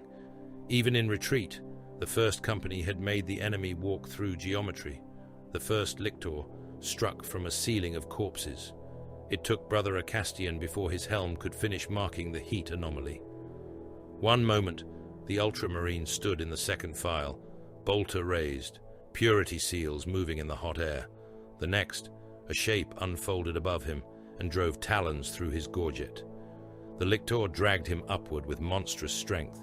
Acastian's helm struck the ceiling, cracked, and blood sprayed across the parchment seals on his breastplate. His bolter fired once, twice, shells punching uselessly into a wall of corpses. "Ceiling," Varro voxed. The squad opened fire. The lictor dropped the body and vanished into the dead before the first round struck. A second predator erupted from a pile of gaunts beside ancient Scipio and raked its claws down the dreadnought's flank, peeling armor plating in bright strips. Scipio turned, too slow for a living warrior, fast enough for a war machine. His power fist caught the creature against the bulkhead.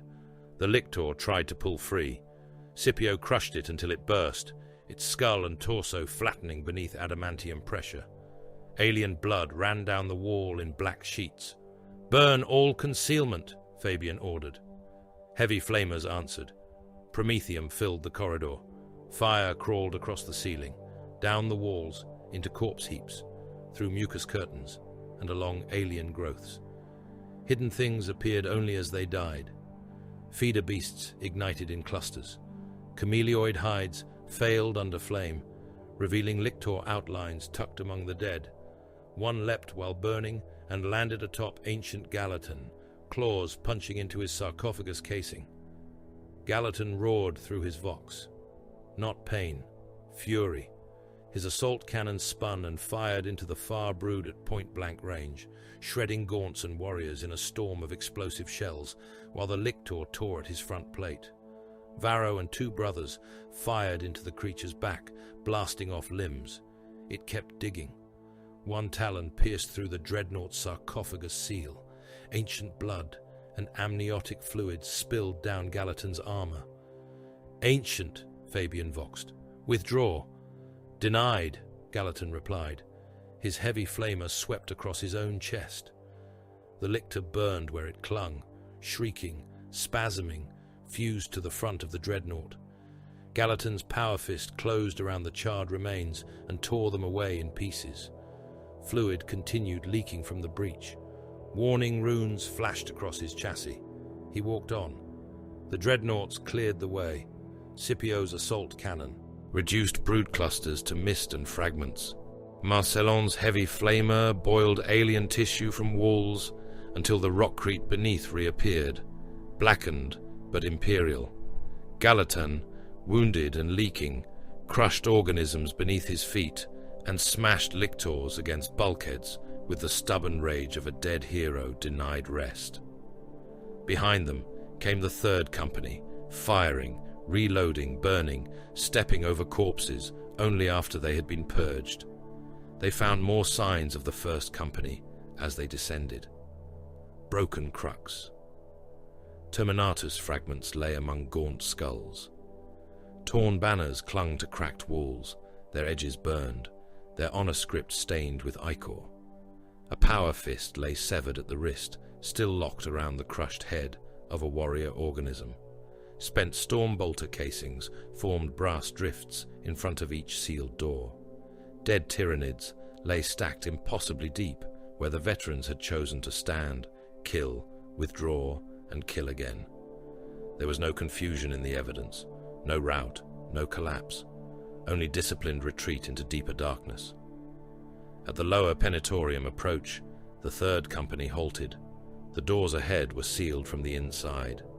They were massive, blackened, and scored by claws. Their outer surface was dented by impacts from the corridor side, not from within. Tyrannid corpses covered the approach, 6 bodies deep, piled in layers of gaunts, warriors, lictor husks, feeder beasts, and things too damaged to name. Some had been shot, some burned, some crushed, some hacked apart by chain fist and power blade. The dead formed a wall of meat before the sealed doors, as if the swarm had tried again and again to reach whatever waited beyond, and had paid each time in bodies. Varro stood among the corpses, boots sinking into alien ruin. His helm registered no friendly signals beyond the door, only silence. Fabian stepped forward and placed one gauntlet against the sealed penetorium gate.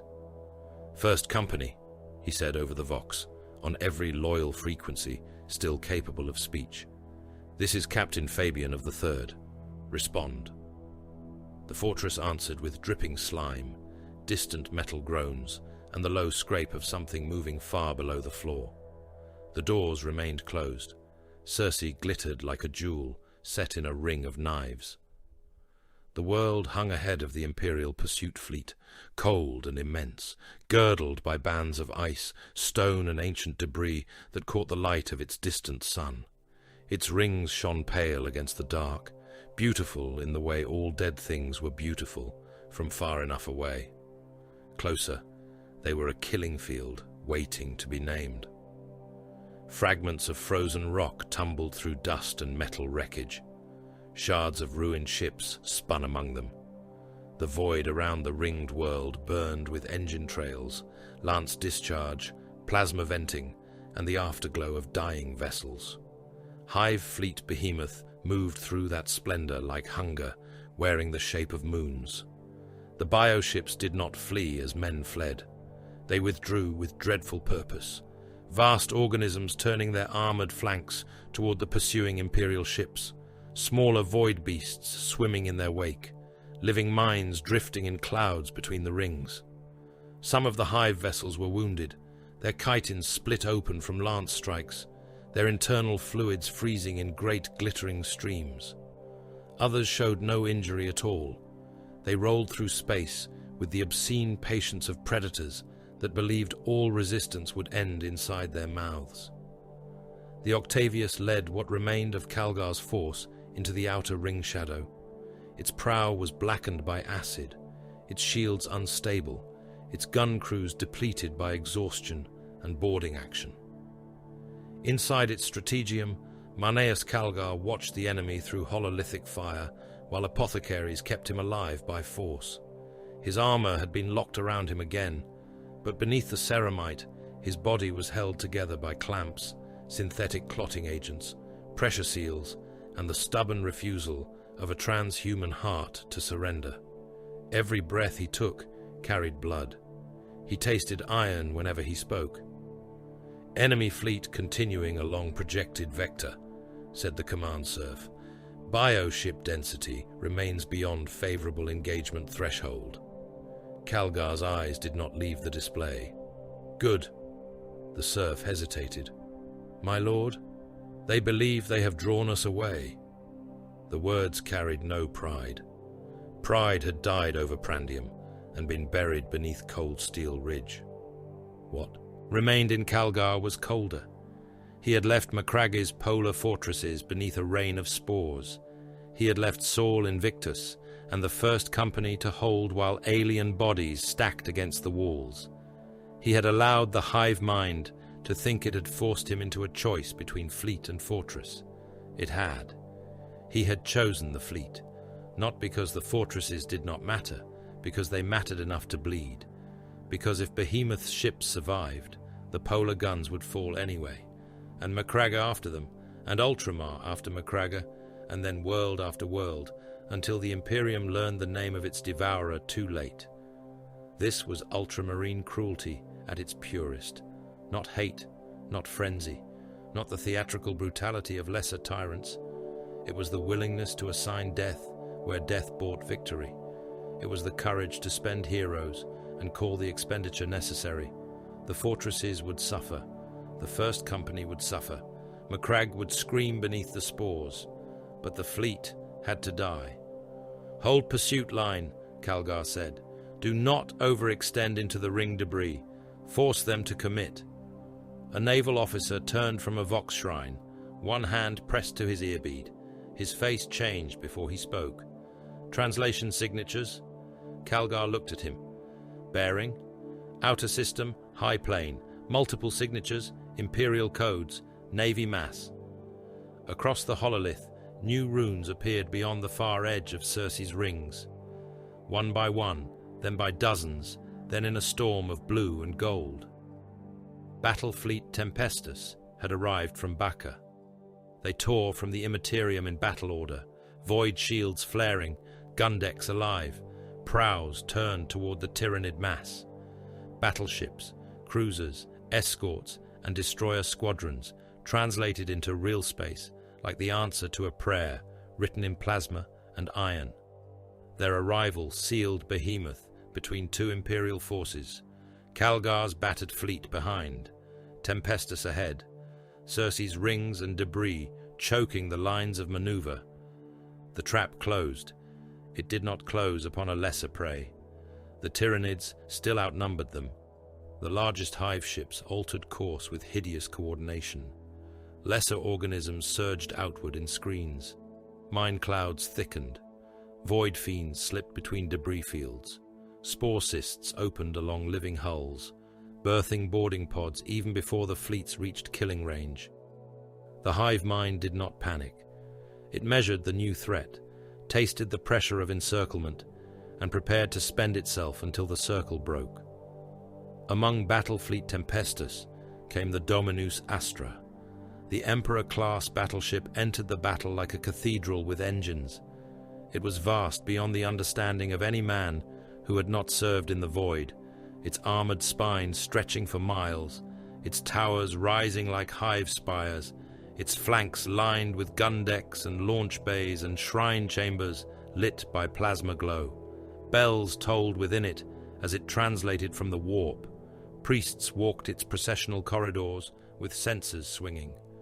Servitors dragged macro shells on chain haulers through decks slick with oil and condensation.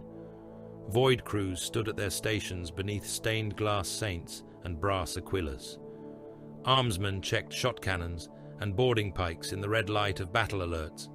Deep within its engineerium, plasma-lit machine altars throbbed with caged suns. Its captain stood upon the command pulpit above tiers of officers, helmsmen, cogitator crews, and chained servitors. His coat was dark, his beard was iron grey. His hands rested upon the rail, as if he already knew he would not live to release it. "Range to primary bioship cluster," he said. "Closing, Lord Captain." "Gun decks, loaded and blessed. Lance batteries, charged. Warp drives." The engine seer at the lower altar turned his brass-masked face upward. For a moment he said nothing. Then he answered, "Responsive, Lord Captain." The captain nodded once. No speech followed, no promise of survival, no theatre for men who had already heard the truth in the silence between orders. The Dominus Astra opened fire. The void became apocalypse. Lance beams crossed Circe's rings and carved open hive ships from prow to stern. Macro shells struck living hulls and detonated inside them, rupturing internal chambers, bursting sacks of gas and brood fluid, throwing mountains of alien flesh into space. Battlefleet Tempestus advanced under return fire. Bioplasma splashed against void shields in green-white waves, each impact lighting hulls from bow to stern. Living torpedoes punched into escorts and cracked their armor belts. Boarding cysts latched onto Navy ships, burrowed split and disgorged claws into corridors where men had nowhere to run. Calgar's fleet struck from behind. The Octavius and its surviving consorts targeted Synapse-heavy bioships with lance and torpedo fire, forcing the Tyrannid formation inward. Strike cruisers darted between ring fragments, drawing mine clouds away from the main line, losing shields, losing escorts, killing where they could. Every Imperial vessel became part of a vice, closing around an enemy too large to crush quickly. Inside the Dominus Astra, armsman Joram Bale learned that the end of worlds had a smell. It smelled of blood cooked on hot metal, ruptured bowels, promethium smoke, acid, prayer incense, and the copper stink of fear sweating through wool uniforms. He fought on deck Gathalamor, though no one called it that anymore. The deck numbers had stopped mattering once the boarding cysts punched through the outer hull and turned the starboard shrine corridors into abattoirs. "Hold the line," bellowed the master-at-arms. Bale held because the man beside him held, and the man beside him held because the priest behind them struck anyone who stepped back with an iron aquila. Gaunts came through the smoke, low and fast, their claws scraping the deck, their bodies wet from birth fluid and human blood. Ratings fired shot cannons in ragged volleys. The first rank of beasts burst apart, chitin cracking, limbs spinning, skulls caving in under impact. The second rank leapt through the remains. One landed on a gunner and tore his throat out with such force that blood struck the ceiling.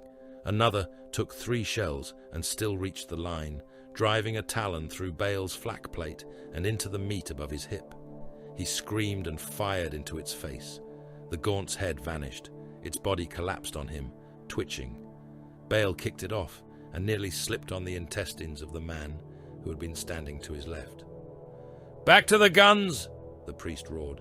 "The Emperor does not pay you to bleed on the floor." A wounded loader tried to crawl away from the ammunition rail. The priest dragged him upright by the back of his collar and shoved him toward the shell line. "Load or die useless." The man loaded. He was weeping. He loaded anyway. Servitors continued working while acid fumes ate through their skin. One had lost half its face and most of its chest to corrosive spray, but its augmetic arms kept lifting shells into the chain cradle. Another's legs were gone below the knees, and it dragged itself along the deck by its hands, still chanting munition codes in a voice that gargled through blood. A boarding tube ahead split wider. Something larger forced itself through. Bale saw a warrior organism unfold beneath the chapel lights, its crest scraping the ceiling, its living weapon pulsing in its lower arms. It fired. The projectile struck a gun crew and burst into a spray of bone shards and acid. Men fell screaming as their faces dissolved. The master-at-arms charged it with a power saber and died in 3 pieces. Bale raised his shot cannon. The weapon clicked empty. For one heartbeat, he saw the thing look at him, not with hatred, not with satisfaction, as if he were a ration tin waiting to be opened. Then the bulkhead above it exploded inward under friendly fire from an internal defense autocannon. The warrior vanished in a storm of shells, its torso pulped, its arms thrashing after death. Bale fell to his knees beneath the rain of alien ichor and human blood. The vox horns crackled overhead. All hands remain at battle stations. All batteries continue fire. Decks compromised by feeder organisms are to be vented upon command. The Emperor protects. A sealed compartment 3 bulkheads away vented into space. The screams lasted less than a breath. Outside, the battle narrowed. Calgar saw it before most commanders would have admitted it. The trap had worked. Battlefleet Tempestus had arrived. Behemoth was caught between Imperial fire and the rings of Circe. Synapse carriers were dying. Bioship formations buckled where command organisms were destroyed. Mine clouds drifted without direction. Spore launches stuttered. It was not enough. The Hive fleet's mass remained too great. Too many. Vessels still lived. Too many carriers still held broods enough to drown Macragge again. If Behemoth broke through the Imperial line, it would return to the polar fortresses, or scatter into splinter fleets, or turn upon weaker worlds with the lessons of Macragge burned into its alien memory. Calgar gripped the arm of his throne hard enough for the metal to groan. "Tempestus command," he said. "Concentrate fire on central bioship mass. Drive them inward." The reply came through distortion. "We cannot hold them, Lord Calgar. They will break the line." "I know." There was a pause. Then Tempestus' command answered in a different voice, one older and rougher. "Dominus Astra acknowledges." The Emperor-class battleship turned, slowly at first, then with dreadful certainty. Its engines burned brighter, pushing the vast hull through debris, through spore clouds, through the outer pressure of the Tyrannid swarm. Bioships sensed it. Mine organisms drifted toward it. Living torpedoes launched.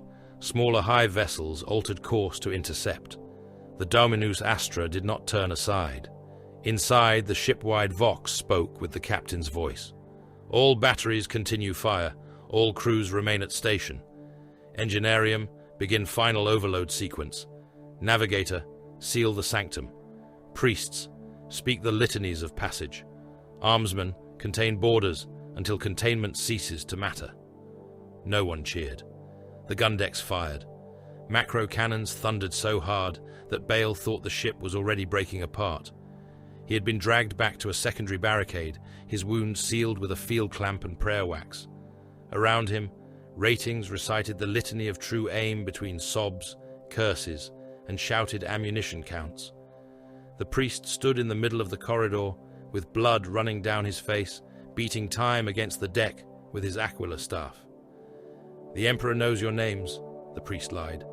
Bale believed him because death was too close for disbelief. The ship was breached in a dozen places. Feeder organisms tore through gun decks. Gaunts died under lasfire and shot cannon blasts. Warriors ripped apart crews loading the last shells. Servitors burned. Men froze, men boiled. Men were cut open and kept fighting with one hand pressed to their spilling guts. The Dominus Astra sailed on, its prow aimed at the heart of Hive fleet Behemoth. On the command pulpit, the captain watched the central mass grow across the oculus. Distance. Collision range imminent. Warp drive status. The engineer's voice trembled through static. Whether from machine rapture or mortal terror, none could tell. Overload beyond reversal. The machine spirit sings its ending. The captain closed his eyes for one breath, then opened them. All batteries. Fire. The Dominus Astra fired into the face of the Hive fleet until the last second. Then its warp drives died into glory. Reality tore. The explosion was not fire, though fire came with it. It was not light, though every screen in the Imperial fleet burned white. It was a wound in the skin of the universe, a screaming vortex of warp force born from overloaded drives and the death of an Emperor-class battleship. The Dominus Astra vanished at the center of it, dragged beyond sight in a halo of broken metal, human souls, alien flesh, and impossible color. The vortex opened like a hungry eye. Hive ships were pulled inward, their vast bodies twisted, folded, ruptured, chitin plates peeled away, tendrils snapped, bioplasma sacs burst, carrier beasts the size of cities were dragged screaming without voices into the breach. Lesser organisms vanished by the million, spore clouds ignited and were swallowed, living mines detonated in chains that fed the vortex more debris, more matter, more death. The central mass of Behemoth convulsed, as if the hive mind itself had felt pain through every synaptic strand. The ring debris of Circe spiraled inward. Imperial ships fought to escape the pull. Engines overloaded. Void shields flared. Some escorts failed and were taken, tumbling bow first into the unreality storm. Others tore free with hulls screaming and crews praying in every tongue mankind had ever carried to war. On the Octavius, Calgar watched Hive fleet Behemoth die. Not all of it, never all. War did not grant such mercy, but its great mass, its heart, its devouring fleet, its monstrous weight in the void, vanished into the wound made by the Dominus Astra. The thing that had eaten worlds was dragged into the immaterium by a ship full of men who had been ordered to keep firing until death made obedience irrelevant. The vortex collapsed. Silence followed. It lasted only seconds before damage reports, casualty counts, distress calls, and machine alarms filled the Imperial channels. But within those seconds, the stars over Circe reappeared. Calgar did not speak. The void was won. The cost moved around him in flickering runes. Caesar gone. Dominus Astra gone. Merchant fleet butchered. Star Nova stations wrecked. Escort squadrons annihilated. Battle fleet Tempestus mauled. Macragge still burning below the curve of distance and memory. A command serf turned toward him. "My lord, Behemoth's main fleet mass is destroyed." Calgar's eyes shifted to Macragge's rune. "Set course for home." The serf bowed. "At once." Calgar leaned back against the iron throne, keeping him alive. Beneath his armor, his wounds had opened again. Blood moved in slow lines down the inside of his plate. He ignored it. Victory had come, and it tasted of ash. The question was no longer whether the void had been won. The question was whether anyone remained alive on Macragge to witness it. The lower penetorium doors did not open when Captain Fabian gave the command. They shuddered.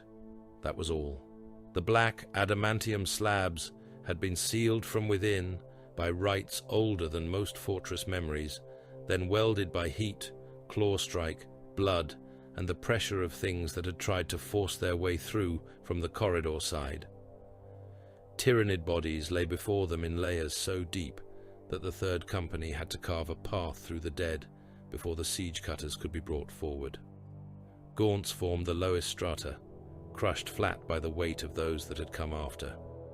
Warrior organisms lay above them, skulls shattered, rib cages opened, armored limbs hacked away.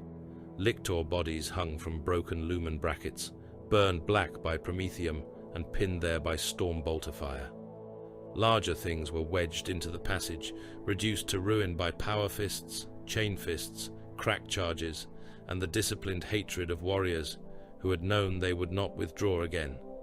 6 bodies deep at the entrance, deeper in places.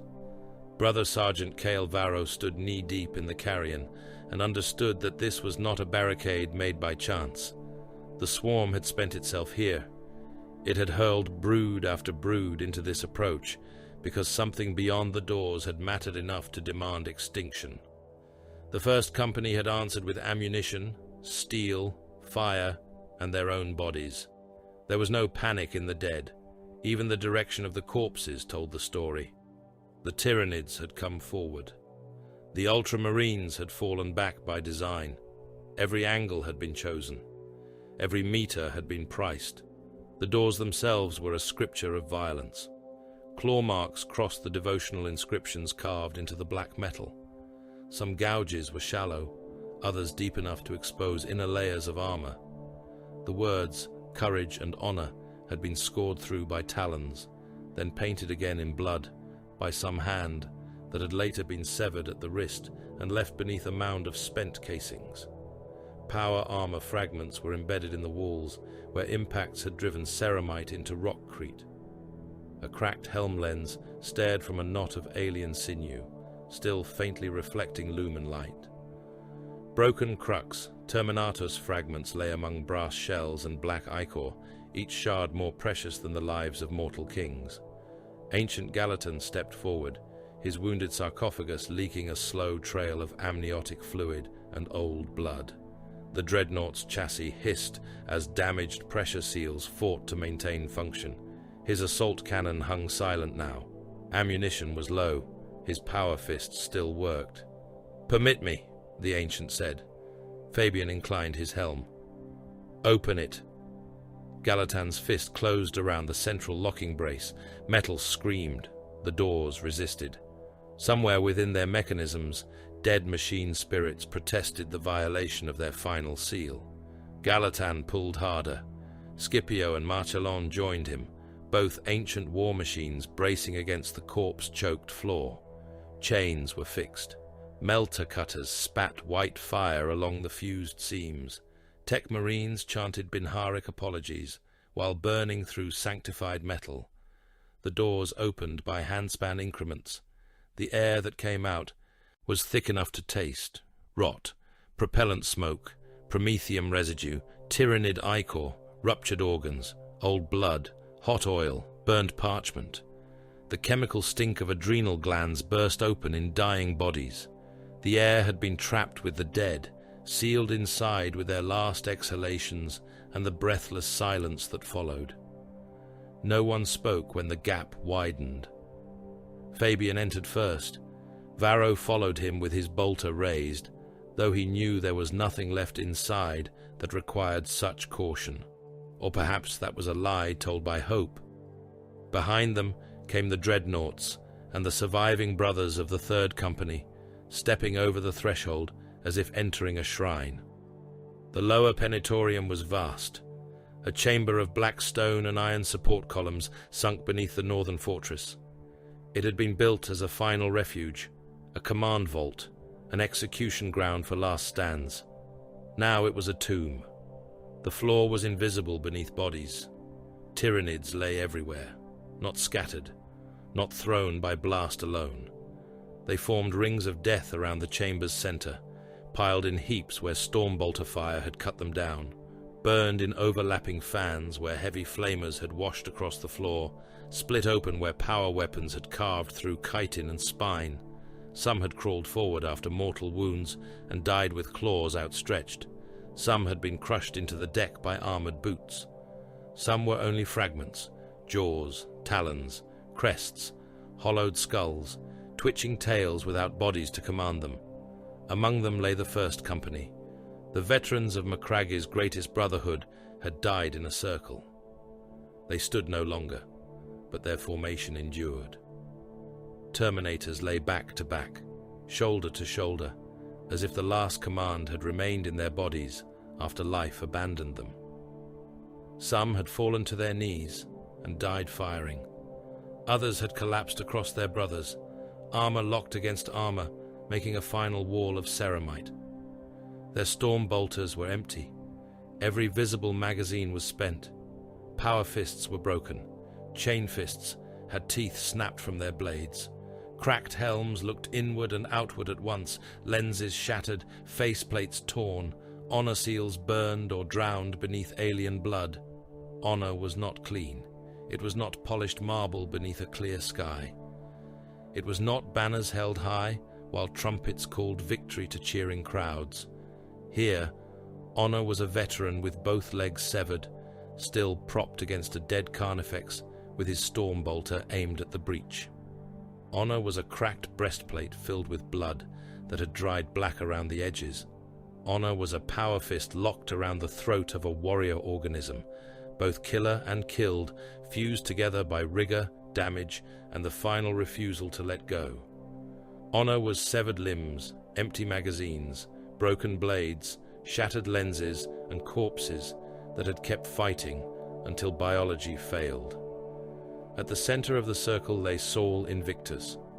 The first captain of the Ultramarines was seated against a broken support pillar, his Terminator armor ruined beyond repair, yet still massive, still noble, still terrible. His helm was gone. His face was pale beneath dried blood, one side torn open to the bone, the other set in an expression of cold contempt. His sword was broken halfway down the blade. The remaining length was buried through the skull of a Tyrannid warrior, sprawled across his legs. Around him, the alien dead were thickest. Butchered bioforms lay in heaps, their bodies hacked apart, shot apart, burned apart. A Carnifex corpse slumped nearby with both eyes destroyed and its chest caved inward by repeated blows. Invictus had died surrounded, not by enemies, by proof. Fabian lowered his bolter. First Company, he said softly. No vox filter could hide the weight of it. Varro wanted to kneel. He did not yet. His armor was filthy with Xeno's blood. His hands were steady because the implants made them so. His hearts beat in disciplined rhythm because he had been made to master fear. Yet something inside him, something older than gene seed and hypnodoctrine, felt the chamber as an amputation. The chapter had survived. Part of it had been cut away. Chaplain Orton Cassius entered after the Third Company had secured the chamber. He came without sermon. His black armor bore fresh scars from the surface fighting, and the skull helm at his belt was stained with alien ichor. His Crozius Arcanum rested in his fist, its head dark with clotted gore. The chaplain crossed the penetorium slowly, stepping over tyrannid bodies, over spent casings, over fragments of honored plate. His eyes moved across the dead First Company and did not soften. That made the silence worse. He stopped before Invictus. For a long while, Cassius said nothing. The only sounds were dripping fluids, the low hum of armor systems, the distant groan of fortress metal, and the hiss of Galaten's damaged sarcophagus. Then Cassius looked at the dead Tyrannids, not merely at their bodies, at their placement, their entry paths, their spent adaptations, their dead angles, their approach from walls, ceiling, floor, and corpse cover, the way they had forced even the greatest veterans of the chapter inward, step by step, until all doctrine ended in a circle of dead brothers. Varro saw the change happen. It was not grief becoming sorrow. It was grief becoming purpose. It was hatred hardening into sacred architecture. Cassius did not merely see dead brothers. He saw a failure written in blood. Not failure of courage, not failure of discipline, failure of preparation, failure of doctrine against an enemy that did not fight as other enemies fought. The Tyrannids had to be studied, then hated correctly. Cassius knelt beside Invictus and placed one gauntlet upon the first captain's shattered pauldron. "Your deaths will instruct us," he said. Fabian turned his helm toward him. Cassius rose. "The Codex must answer this," the chaplain said. "If it does not, we will make it answer." Outside, upon the polar ice, they found the corpse believed to be the beast that had laid Calgar low. It lay half-buried in snow and ash near the northern fortress approach, surrounded by the carcasses of its guard beasts and the bodies of Ultramarines who had died trying to bring it down. The thing's size alone demanded attention. It was a Hive tyrant strain, or something greater than that designation could honor. Its crest was shattered. One blade arm had been severed, another was fused to its torso by melter burns. Its chest had been caved open by impacts that might have come from the gauntlets of Ultramar. Lascanon wounds ran through its spine. Half its skull was missing, exposing pulped neural tissue and blackened bone. Men called it the Swarm Lord, because men needed names for nightmares. The apothecaries and tech marines examined it at a distance before flame teams moved in. Some argued it was the same beast. Others marked inconsistencies in its wounds and regeneration patterns. Its body was too ruined for certainty. Tyrannid biology lied even in death. Nerve clusters still twitched beneath the split carapace. One severed talon flexed when touched by a servo probe. Smaller parasites crawled from a ruptured cavity in its abdomen and were burned before they reached the snow. Cassius watched the flames take it. "It should not be trusted as dead," he said. A tech marine glanced toward him. "Its central nervous mass is destroyed. Then burn what remains, then burn the ashes, then seal the ash in iron, then watch the iron." No one laughed. Calgar returned to the surface as the reclamation of the dead began. He descended from a Thunderhawk, under guard and medical restraint, encased in repaired armor, and surrounded by apothecarian engines that moved with him like pale, insectile attendants. His wounds had been sealed well enough for motion, not healing. Beneath his plate, surgical clamps still held organs in place. His face was ashen. His eyes were clear. The polar killing field stretched before him. Macragge lived. The price lay everywhere. The ice was black with tyrannid corpses, and red where imperial dead had thawed and frozen again. Titans lay fallen like murdered gods, their limbs buried beneath alien bodies, their reactors cold or burned into craters of glass. Bastion gates hung open or half melted. Defense laser housings were scarred, scorched, and still smoking. The air stank of promethium, acid, blood, and the bitter mineral reek of shattered stone. The sky had cleared enough to show stars through the thinning smoke, but none of them looked merciful. Calgar walked through it without support. No one offered it. He reached the entrance to the lower penetorium and descended. The surviving Ultramarines knelt when he entered the chamber. Not in triumph. There was no cheering, no victory hymn, no raised blades, only the dead, the living, and the burden. Between them, Fabian knelt. Varro knelt. Even the wounded dreadnought Gallatin bowed as far as damaged pistons allowed, amniotic fluid still leaking down his chassis in slow lines.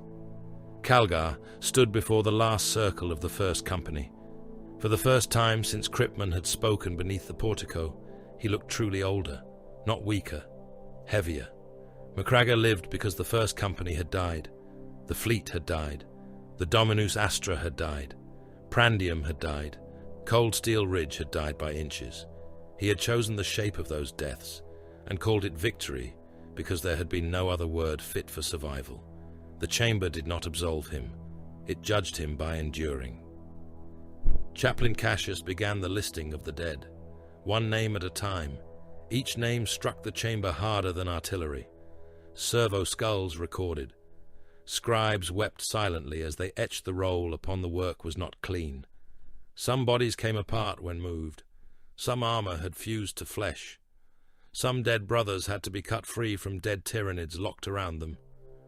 One apothecary found a feeder organism still alive inside a rent in a veteran's side, its pale body swollen with stolen blood. He crushed it in his gauntlet and continued the extraction without a word. Another dead Tyranid split open when turned, spilling a nest of smaller parasites into the snow tracked across the floor. Flamers purged them before they could scatter. Outside, serfs and servitors moved through mountains of corpses. They dragged Ultramarines from beneath alien bodies.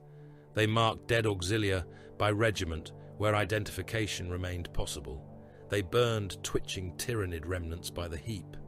Some Xenos carcasses burst under heat, releasing clouds of spores and shrieking worm things that had to be burned again. The war was over, but the battlefield still hungered. Every corpse was suspect. Every shadow beneath a dead beast might move. Every pool of ichor might contain something waiting to bite, infect, seed, or remember. The surviving Ultramarines scraped honor names from armor too ruined to preserve. They did it with knives, brother by brother, plate by plate, a name cut free from a greave, a campaign mark peeled from a pauldron, a purity seal removed from a shattered gauntlet. Nothing of the first company would be left to rot where alien claws had touched it. Every relic would be cleansed, recorded, burned, or enshrined. Every gene seed that could be recovered would return to the chapter. Every loss would become instruction. Calgar remained until the final name was spoken. Saul Invictus. Cassius said it without tremor. The chamber answered with silence. At last, Calgar turned away from the circle. Cassius approached him. Crozius held across his chest. The chaplain's face was marked with soot and dried blood. His eyes carried something that had not been there before the penetorium. "My lord," Cassius said. Calgar looked at him. "Speak. The Codex preserved us from becoming savages. It gave us order where others had only wrath. But this enemy is not answered by the forms we brought to this war." Calgar said nothing. Cassius continued. "They will return." The words filled the chamber more completely than any oath. They are not broken in the way orcs are broken. They are not humbled as traitors are humbled. They learn through death. They spend bodies to purchase understanding. They do not hate us, and so they cannot be made afraid. Behemoth is gone, but the hunger behind it remains. Calgar's wounded hand closed slowly. "You propose amendment. I propose survival." That was not defiance. That was worse. It was truth. Cassius looked back to the dead First Company. "We must make warriors who know this foe, as butchers know meat, and as priests know sin. We must study its forms, its synapse, its poisons, its infiltrators, its monsters, its cowardice without fear, and courage without soul. We must teach the chapter to kill it properly." Calgar looked once more upon Invictus and the last circle. The chapter master of the Ultramarines did not answer quickly. When he did, his voice was quiet enough that only Cassius, Fabian, Varro, and the dead could hear. Then the codex must be amended. Far above them, the defense lasers of Macragga cooled beneath a wounded sky. Far beyond them, in the dark between galaxies, hunger remained. Macragga lived. That was the first truth, and like all truth's worth. Anything in the Imperium, it had been bought with corpses. The home world of the Ultramarines turned beneath a wounded sky, not broken, not conquered, not devoured, but mutilated. From orbit, it no longer looked like the ordered jewel of Ultramar. It looked like a survivor dragged from beneath the executioner's blade, with half his flesh missing, and both hands still locked around the weapon that had saved him. Its polar ice caps were blackened and cratered. Its defense stations hung in ruin above it, shattered into metal reefs of frozen bodies, broken gun housings, burned prayer scrolls, and drifting fragments of Tyrannid chitin. Its orbital lanes were graveyards. Its manufactoria smoked. Its fortresses bled vapor from cracked walls. Its oceans carried the chemical scars of falling spores. Its snowfields were no longer white. The ice around the polar fortresses had become a mixture of ash, promethium residue, alien ichor, frozen blood, and pulped biomatter. Dead Tyrannids lay in hills where trenches had once run. Some carcasses had burst open under the cold, spilling internal fluids that froze into black glass. Others still twitched when touched by flame teams, their nerves refusing to accept the death of the greater will that had driven them. The ground crews learned to burn every corpse twice. Then they learned to burn the ashes. The northern fortress stood open to the wind, gutted and defiant. Its bastion gates were smashed inward. Its inner galleries were scorched black. Its lower penetorium had become a shrine before anyone dared name it one. The southern fortress still fired test pulses from one functioning defense laser, though half its sub-levels had to be sealed behind blast doors and marked with warning sigils. Men could still hear scraping down there. Sometimes the Auspex found movement. Sometimes it found nothing. Neither answer comforted anyone. Hive fleet Behemoth had been destroyed at Macragga. The words were entered into record by scribes with shaking hands. They were repeated through Ultramar by astropathic choirs that had not yet recovered from the psychic shadow. They were carved into victory tablets, stamped into naval communiques, sealed in the archives of the chapter, and transmitted to distant authorities that would reduce agony to summary. Behemoth destroyed, Macragga held, Ultramarines victorious. All true, all insufficient. The entire First Company was gone, not mauled, not reduced, not withdrawn for rebuilding. Gone. The veterans of the chapter's greatest brotherhood had died to the last warrior beneath the polar fortress, standing back to back in the lower penetorium until ammunition, armor, blade, and biology failed.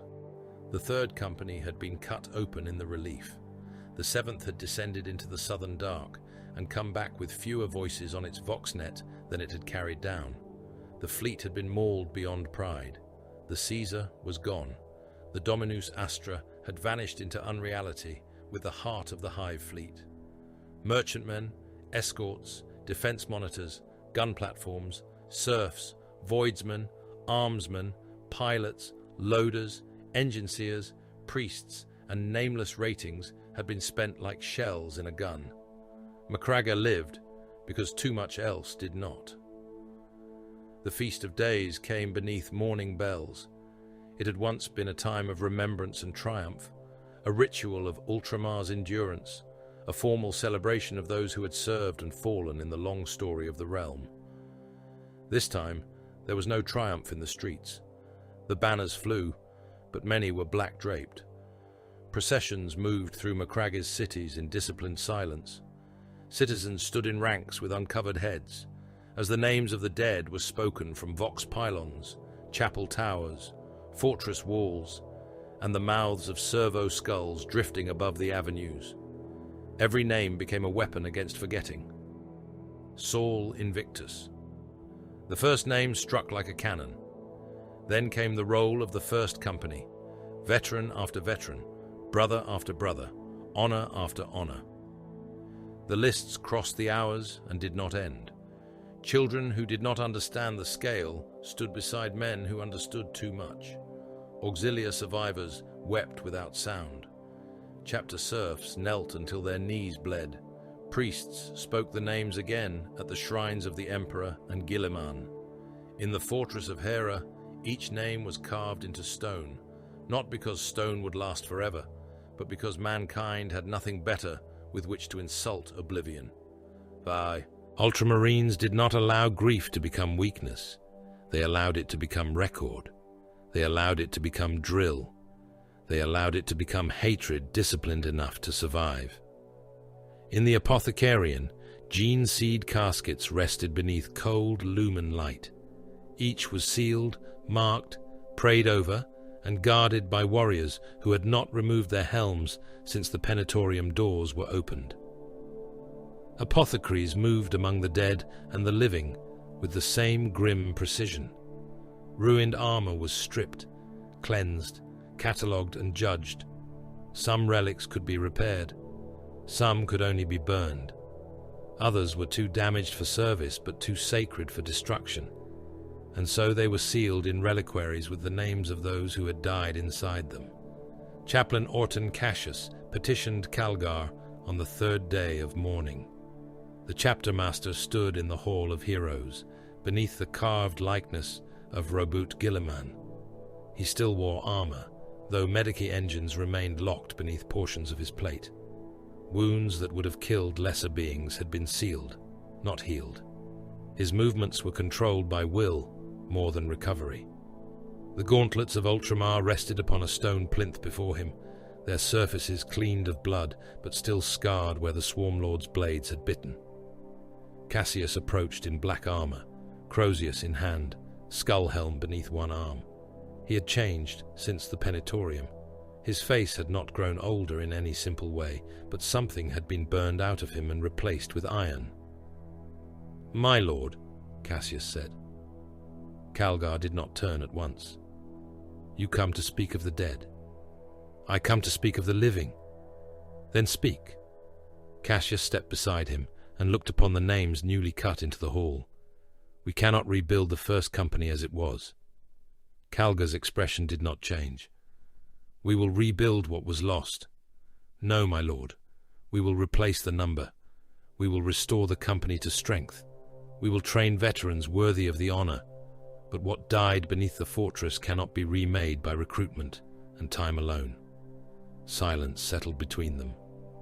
Cassius continued, "Those who fought Behemoth understand what others do not.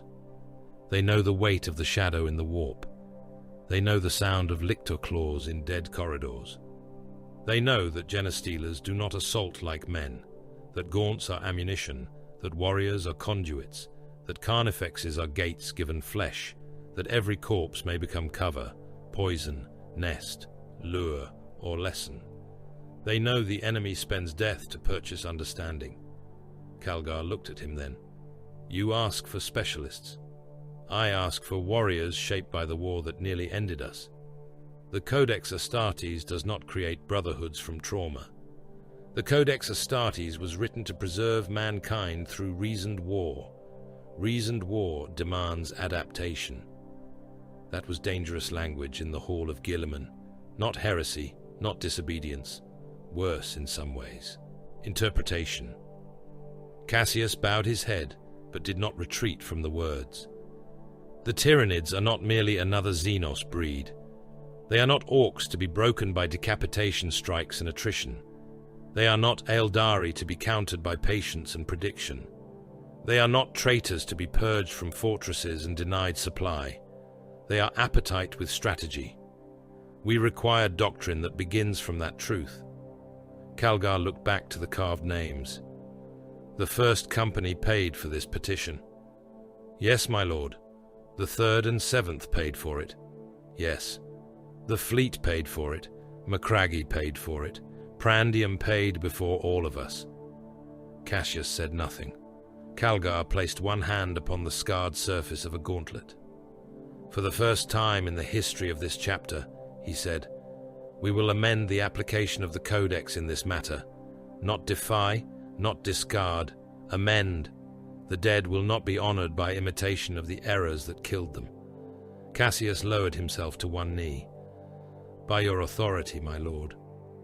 Raise them from the survivors of the First Tyrannic War, those who faced the swarm and did not break, those who saw our brothers die and learned.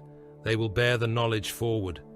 Cassius lifted his gaze, and their name, Calgar's voice was cold as polar stone, Tyrannic War Veterans.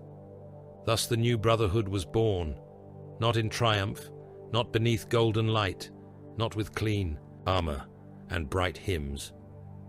It began in armories that still smelled of burned flesh, in training cages where survivors fought against reconstructed Xeno's attack patterns, in apothecarian chambers where venom samples were locked behind stasis fields, and in reclusiam vaults where chaplains taught hatred as liturgy and discipline as its chain. The survivors were refitted. Their armor was modified where doctrine permitted and necessity demanded. Plates were reinforced at joints where rending claws had found purchase. Helm lenses were adjusted for heat shift and motion bleed caused by chameleoid predators. Bio-Auspex rights were written and rewritten by tech marines who had watched standard scans fail in corpse-choked tunnels. Ammunition stores were consecrated with new loads, specialist bolts for synapse beasts, toxins for lesser organisms, penetrators for chitinous armor, incendiaries for feeder swarms, and reclamation growths. They trained against the memory of death. Close-range protocols for genestealers were drilled until reaction became reflex. No lone pursuit, no unsecured ceiling, no corpse considered dead until burned. Lictor engagements were rehearsed in darkened halls filled with hanging bodies and false heat signatures. Warrior organisms were studied for synapse disruption. Carnifex kill drills required overlapping melter fire, crack concentration, and immediate relocation before the next beast arrived. Every lesson was written in the language of the fallen. These warriors were not called elite because glory clung to them. They were elite because they knew exactly how men died against the great devourer. They knew how a line sounded when it began to break. They knew how a bolter clicked when empty and claws were already close enough to scrape paint. They knew the smell of a digestion pit and the false silence before a lictor moved. They knew that the swarm did not hate them, and so they hated it enough for both. Cryptman remained through the feast of days. He walked Macragge's scars with the authority of the Inquisition and the posture of a man who trusted no victory that left witnesses alive. He examined burned spore fields, sealed sublevels, bioship remains dragged from orbital debris, and the frozen corpse believed to have been the Swarm Lord. He took samples. He ordered others destroyed. He spoke with Cassius, with tech marines, with apothecaries, and finally with Calgar beneath a sky still stained by war. The Imperium will want this recorded as an ending, Cryptman said. Calgar stood beside him upon a polar rampart, looking over the ruins where the first company had died beneath the stone. It was an ending. Cryptman's mouth tightened. Of Behemoth's main body, not of the species, not of the intelligence behind it. You have evidence. I have patterns, splinter organisms, residual synaptic echoes, adaptations too rapid to belong to instinct alone. Varnak's codex did not record an isolated fleet. It recorded contact with something larger, reaching inward from beyond the galaxy. Behemoth was a tendril. Calgar's eyes narrowed. A vanguard. Perhaps a scout. Perhaps only the first mouth to find us. The wind moved across the ice. It carried the faint stink of burned alien matter. Cryptman looked toward the stars. The Imperium has survived because it is too vast to kill quickly. This enemy makes vastness a liability. Every world is biomass. Every army is food. Every heroic defense teaches it how to kill the next one. Behemoth is dead, Lord Calgar. The Tyrannic wars have begun. Neither man spoke after that for some time. Far below the surface, in a sealed sub-level beneath the southern fortress, something twitched. The corridor around it was dark, locked behind blast doors, blessed with warning sigils, and marked for later purgation by flame. The Auspex had found nothing living when the doors were sealed. The Auspex had been wrong before.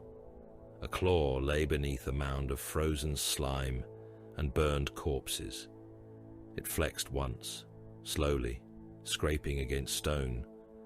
The organism attached to it was damaged beyond any sane measure of life. Its carapace had been cracked open. Its sensory organs were ruined. One side of its body had been crushed beneath a collapsed support strut. Smaller feeder things had died inside the wounds, trapped by cold and lack of synapse. Yet some ember of alien life remained. Not thought, not memory as men knew it. Instruction: survive, sleep, wait. The claw became still. In the polar wastes, search teams found other remnants. A tunnel that had not been there before. A spore husk buried too deep. A trail beneath the ice leading away from a battlefield where all known organisms had been burned. A carnifex corpse whose shattered skull showed signs of regeneration before the cold had taken it. The reports were sealed. The locations were marked. Flame units were dispatched. Some things were destroyed. Some things were missed. The Feast of Days ended in the fortress of Hera. Calgar stood alone before the names of the first company. The hall was vast, lit by candles, lumen globes, and the cold glow of devotional screens. The newest carvings looked raw against the ancient stone. Saul Invictus and his warriors had joined the dead of the chapter, but their absence still felt like an open wound. No amount of inscription could make it whole. Calgar had won. That word had never felt smaller. He had chosen Macragge as the killing ground. He had left the fortresses to bleed while he pursued the fleet. He had accepted the annihilation of his veterans because the Hive fleet had to die. The calculation had been correct. The result had saved Ultramar. The cost stood before him in names cut into stone. There would be no absolution, only readiness. Cassius entered, but did not interrupt. He stood behind his chapter master in silence, Crozius grounded, black armor unmoving. Calgar spoke without turning. "We endured." The words echoed faintly through the hall. "That is not enough." His gauntleted hand closed. "Next time, we will be ready." Beyond the fortress, Macragge's polar defense lasers rose again from the ruins. They had been repaired, re-sanctified, and woken by tech marines whose hands were still burned from the work. Their barrels lifted toward the void from which Behemoth had come. Around them, the ice remained scarred. The fortresses remained gutted. The dead remained honored. The living remained armed. The stars above Macragge were silent. The silence was not peace. It was hunger waiting beyond the galaxy.